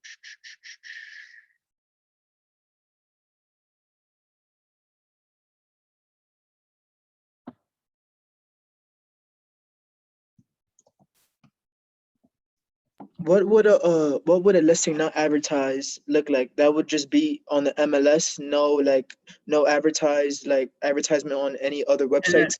No, MLS is an advertisement. Not unless they put in the MLS that it's not to be shared, not to be shared with any third-party websites. Mhm. Okay, so I guess that could be possible. But generally speaking, it's if it's in the MLS, it's usually advertised. So you got to be careful with that. We just seen in the disciplinary actions page, there was a company that was found they were found guilty of violating, they told them not to advertise the property, and then they did. So if it ends up getting advertised, syndicated out to third-party websites, now you're screwed. So yeah, you're not to put it in the MLS. Okay. If you've got a listing, but it's not being advertised, you would then just then have it within your listing office inventory. So if any renters come to you, you could be like, oh, well, this is our inventory. We could show it to you. I see. Okay, but it's not being advertised in any third-party websites or magazines, or et cetera. All right. I see. Why would sellers not want it to be advertised? Well, this isn't a seller. This is an owner who's renting out their units, and they got their own rent, and they got their own rental offices, right? So, Okay. So why would we want you to be, well, they would, but so over here's an example. If advertised, they got to check the property every day, and if they don't advertise it, they just got a listing. They got to call them every day. You see all the different units that they had available there? Yeah. Here. So every day that real estate company has to call up and find out, hey, with the 2 bedrooms, do you have any units available, or which ones are not available for the Wellmont 3, 4, 1 and 2, Barrymore or Imperial? What about the 1 bedroom? Well, do you have any 1 bedrooms available? Yes or no? They got to call every day to see if there's a unit available, if they're advertising it. And look, they have this on their website. That's an advertisement. Mhm. So this company, this is just 1 building.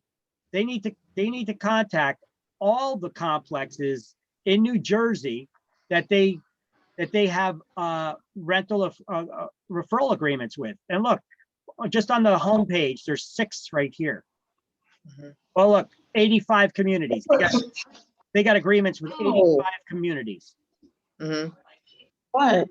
So they would need to check with 85. They would need to check with 85 different apartment complexes daily. It's a lot of phone calls, right? All right. Now, Yeah, I see. I'm not confused now. all right, good. All right, now let's see. Now, that's really the end of this chapter. But what used to be at the end of this chapter was something on the slide that you see in front of you. So I'm just going to go over this really quick. They actually relocated this to a later chapter on page 313 that talks about something called the Real Estate Sales Full Disclosure Act that protects consumers from undue sales pressure from unscrupulous brokers and marketers. That would be like in the case of timeshares. The Bureau of Subdivided Land Sales Control, which is a division within the Real Estate Commission that approves those types of subdivided lands, has to approve any new construction of out-of-state properties that are being offered to New Jersey residents before they could be advertised in the state. Now, to ensure these properties exist, they're not trying to sell you swampland in Florida or something, the property has to be registered. So an investigator from the Bureau has to fly out there, investigate, make sure that the property is there and make sure that all the proper registration, bonding, permits, all that stuff is in place before they can market it to the consumers in New Jersey. Now, if anybody purchases it and signs a contract to purchase one of those out-of-state properties, the new construction, buyers have a 7-day right of rescission. Rescission is a word that means it's your right to cancel a contract within a given period of time. All right, now here's the main thing I really wanted to get to. Advertising language rules, because they kind of got rid of that here. Now this could be, they could also end up adding this to chapter 2, I think would be a good place for them to add this. But the advertising language rules say that all contracts and disclosures, it's basically any out-of-state property marketed to New Jersey or in New Jersey itself. So basically all properties, forget about it. Any property that's advertised in New Jersey, if it's being advertised in a language other than English, well, actually, let me not even use that kind of terminology.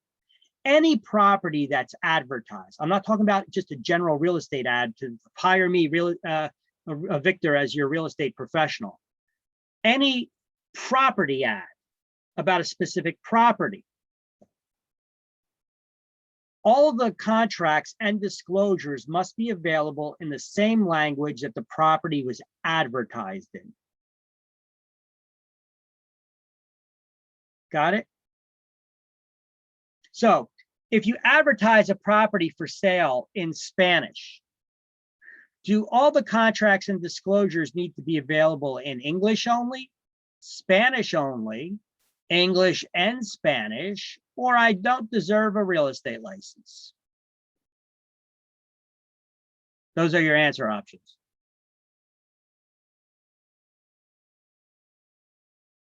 Not everybody at once now. English, Languages? Okay, the question again. I advertise a property for sale in Spanish. Do I got to have all the contracts and disclosures available in English only, Spanish only, English and Spanish, or I don't deserve a real estate license? both languages. Okay, anybody else? I would Spanish. say, You don't, yeah. you I don't would say deserve a Spanish. license. Don't say that one. Don't say that one. Damn, I would say Spanish only. Like whatever. Every document I would say has to be in the language that you're representing it in. Well, the thing is, the correct answer is Spanish only. Now, anyone that may have said English and Spanish, you may have gotten caught up in the trap of common sense that, you know, you got a listing, you got it probably in English anyway, right? And then you're advertising it in English and Spanish. But the question did not specifically say that. That's a lot of interpretation. The question specifically said you advertised it in Spanish. It didn't say anything about English. Don't assume, well, yeah, when you get a listing, you're getting it in English, you know, but the rules deal with advertising. And yeah, well, I get the listing, I put it in the MLS, that goes in English, right? Yes, but that's not what they're saying. They're saying you only advertise it in Spanish. So that's why that would be the correct answer. See, that's a tricky one for state exams sometimes, because people start thinking like that. Why wouldn't it be English and Spanish? You know, I would assume that's what it would be, but you know, don't assume anything. You know what happens when you assume, right? You guys ever hear that one before? No. Yes. Yeah, Look. really like an ass. When you assume anything, Make an ass out of you and me. you make an ass out of you and me. So don't assume anything. Always probe and find out. Always try to find all the details. Don't guess at it, because that's what assuming is, right? You're taking for granted what the facts are without actually researching the facts. That's assuming. And when you assume, you make an ass out of both you and me. Good lesson. All right. So Okay, so we talked about a rescission period. We used that word rescission. So this is a good time for me to throw in this slide here. I have this slide. I put this in so many chapters throughout this course, this slide. Good to study on. This is a custom slide I made because these rescission periods are listed. They're peppered all over the book. But I like to have things more organized. So I have everything organized in one nice, neat little slide here, buttoned up with a bow tie for you guys to study from. First, we start off with the definition of the word rescission. What does the word rescission mean? It's the right to cancel a contract within a given period of time, period. Now, there's rescission periods for different things.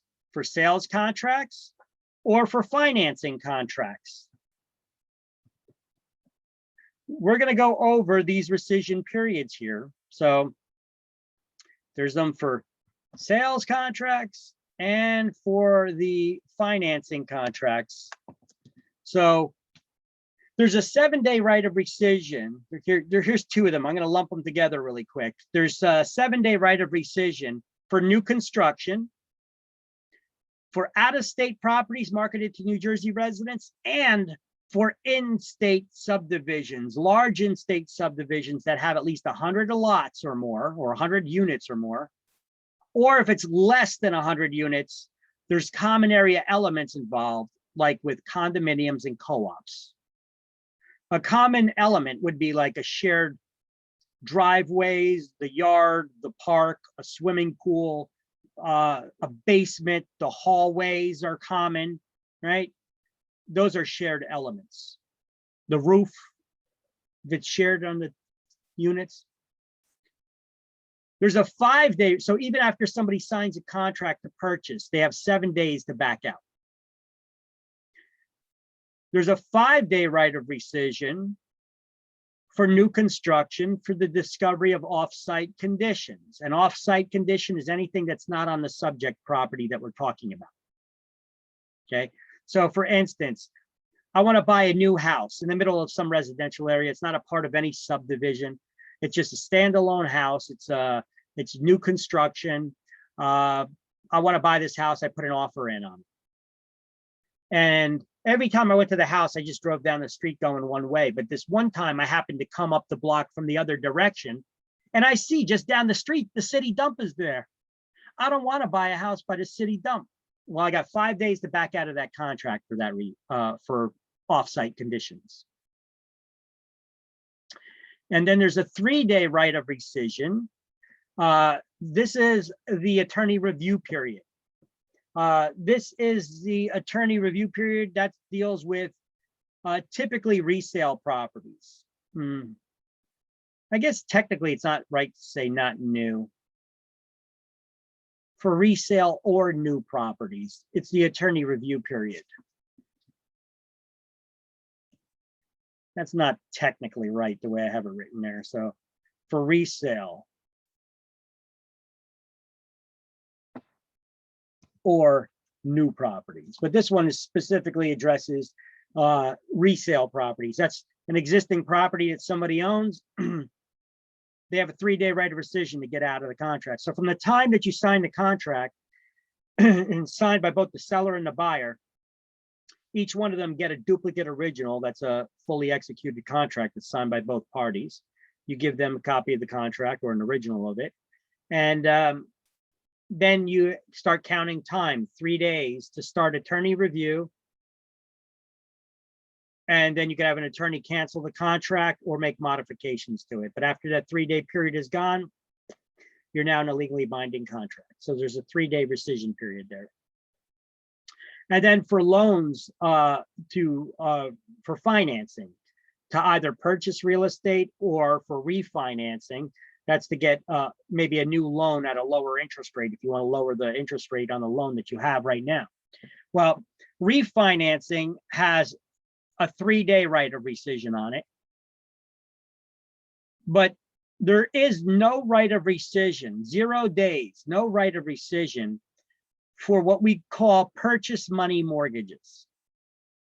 You want to know what a purchase money mortgage is? Read it backwards. Mortgage, money to purchase.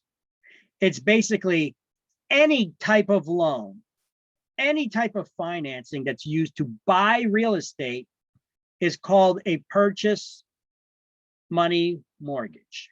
Mortgage, money to purchase. When you close on that loan, you're doing that at the closing table when you're signing all the final documents. But what happens to the money? It gets distributed. It goes to pay off the seller's existing loan if they have any balance. The seller gets any proceeds from the sale. The realtors get paid their commissions. That money gets split off in so many different ways. You can't claw the money back from everywhere. So there's no right of rescission on it. You don't want the property, don't sign the papers. As a matter of fact, a lot of attorneys and closing agents will make jokes at the closing table for buyers. They're like this: get your wrist ready. You're gonna get ready to sign your life away, or at least the next 30 years of it, because your typical mortgage loan is 30 years. So you're gonna be signing a lot of papers. All right, that's that.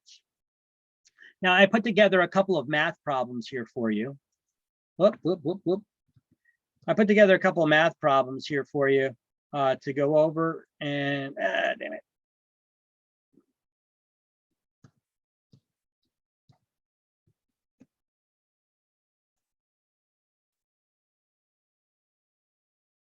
Let's see if you guys can figure it out.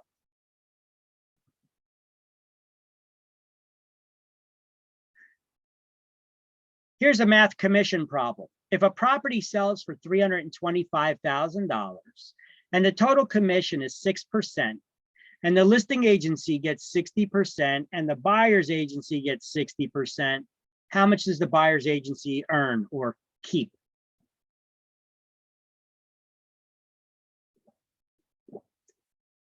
And yes, there's nothing wrong with the problem. This is more of a comprehension problem than it is a math problem. The math is easy on it. Just a couple steps you need to do.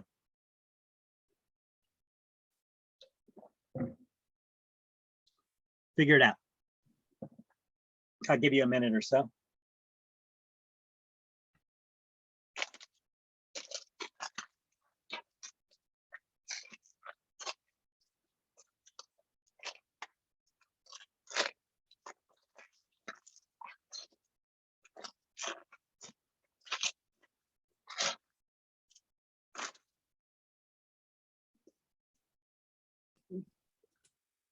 Is it 4680? I don't know. That's the answer. We'll see. Send it to me in the chat window. And then we'll take a look at it. So we'll give you guys a couple minutes to figure it out. And then I will slowly reveal these steps on how we figure out the answer.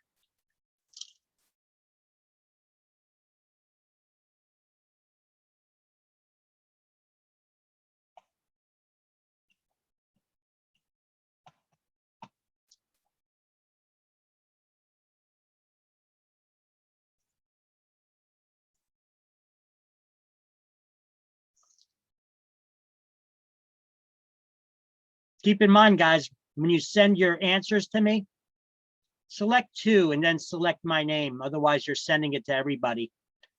Both Kershawn and Kayla, you sent those answers to everybody. Okay, so here, let's work it out slowly. You gotta be able to move that blue mark there. Let me get to there. So, come on. So this is how you figure it out, step by step. $325,000 times 6% will give you the total commission of $19,500. That's the total commission. The listing agency gets 60%. Let's stop right here. If the listing agency is getting 60%, how much is the buyer's agency getting?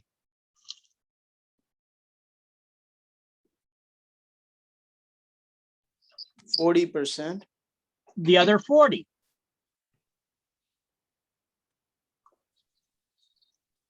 So you take the total commission of 19.5 times 40%. That's $7,800 before the agency splits the commission with their agent, though. If their agent is getting 60%, how much does the agency keep? Oh, I see. They keep 40% of that. And 40% of that would be figured out like this. You take 19,500 times 40%, that's $7,800. That's what the agency gets to keep. And that's the answer.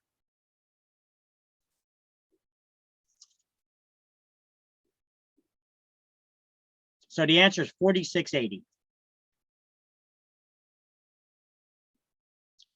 And the way to figure that out, guys, you got to take it step by step. As you work it down each step, you guys should be doing exactly what I do here. I write next to it what each number is, so I don't get lost in the math, because this is fairly simple math. And so that you don't get lost in the steps, right next to each number what that number is. And then there's no way you guys are going to get lost in it. All right, next math problem.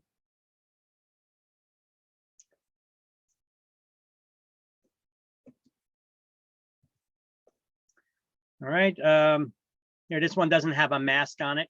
So if you have a 2.5 acre property and the lot is 500 feet deep and it sells for $1,000 per front foot, a front foot is how wide the front of the lot is. How much would the lot sell for? Keep in mind, you could only count full front feet. Well, this is how you work it out. There's 43,560 square feet in an acre times 2.5 acres times 2.5. That means that the total area of this lot is 108,900 square feet. And if the lot is 500 feet deep, divide that by 500. 108,900 divided by 500 will tell you the width of the other missing side of the lot. And because it comes out to a little bit more than 217, well, you can't count a little bit more. You got to count the full square foot only. So there's only 217 full square feet. So it's 217 times $1,000, which it sold per front foot. And this lot will sell for $217,000. See how we worked it out? Yes. Okay. Moving on to the next problem. But before I do, let me cover it up because I think I got a blue thing here where I could cover this one up a little bit. Yep. All right, next problem is this. If you have a 3-acre lot that can be subdivided into 50 by 100 minimum lot sizes, how many lots can it be divided into? And how much will the seller make if each lot sells for $150,000? Now, I kind of gave you a part of it here because it says the total square feet in 3 acres. So I kind of gave you that part already. So the first step to how we came about that is you take 43,560 square feet, which are in each acre. You multiply it by 3, and it gives you 130,680 square feet. What's the next step, guys? Would you gather? What's the next step you would do? 50 times 100. Yep. All right. So if each lot can be subdivided to 50 by 100 lot sizes, That's 5,000. that's 5,000 square feet. 50 times 100 is 5,000 square feet. And that's exactly what we do. So each lot could be 5,000 square feet. So to figure out how many lots, the third step would be you take the 130,680 square feet divided by 5,000 square feet, and you could get 26.14 lots. Round to the nearest, the lower number, and it would be 26 lots. Fourth step is you times it by 150,000, and that is $3.9 million.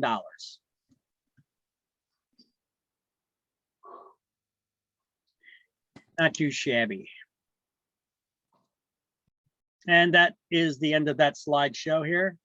So let me close out this slideshow. And at the end of every chapter, I like to go over the key terms to review. So there's a key terms to review. There's a summary. There's a key terms to review. And there are review questions after that specific to this chapter. Don't ask me if it's a good idea to do those for prepping for exam. Yes, it is. You know, the answer is always going to be yes. Is it a good idea, Victor, if I study? If it is a good idea if I take sample exams? In what world wouldn't it be? Okay, so the answers where you could correct them yourselves are in the back of the book. Remember that on page, what, 5 something or other I told you about already? So what we're going to do is at the end of every chapter, I like to go over the key terms to review with you, and that's what we're going to do right now. And the way it works is like this. Are you guys ready? The way it works is like this. I'm going to read out the answer on the right-hand side of the key terms. You're going to shout out what you think the corresponding answer is on the left-hand side. There's no penalties for wrong answers, but put a little thought into it. There's no penalties for wrong answers, so shout them out as you got them, all right? Are you ready? Yeah. All right, here we go, here we go. Get hyped up, because right after this, we're done with class for today. Ready? Administrator of real estate licenses. Who is the administrator of real estate licenses? There's the Real Estate Commission. Yes, Mhm. the Real Estate Commission, 5 is A, correct. State rules and regulations for real estate licensees. Title 11, Chapter 5. Title 11, Chapter 5, which is also known as Statute the Administrative Code. Administration. So 12 is B. 12 is B. Fully qualified broker who remains under another broker's supervision. Broker salespersons. 2 is C, broker salesperson. Individual licensed to charge the public for real estate services. Broker, 1 is D. Law governing the practice of real estate in New Jersey. Real Estate License Act. 6 is E, the Real Estate License Act, correct. Money paid to another broker for sending a client or customer. Referral fee. That's a referral fee. 9 is G. 1 license to assist the broker in real estate transactions. Salesperson. That's a salesperson. 10 is H. Reimburses people defrauded or badly served by licensees. Guarantee fund. 4 is I. Salesperson who joins a particular real estate trade group. Realtor associate. Yes. 8 is J. Licensee limited to presenting prospective clients and customers to the broker. Salesperson licensed with a real estate referral company. Yep. Or you could just say referral agent and I'll know what you're talking about. 11 is K. And classes required for license renewal. Continuing education. Or CE, continuing education. 3 is L, and that is correct. So that would conclude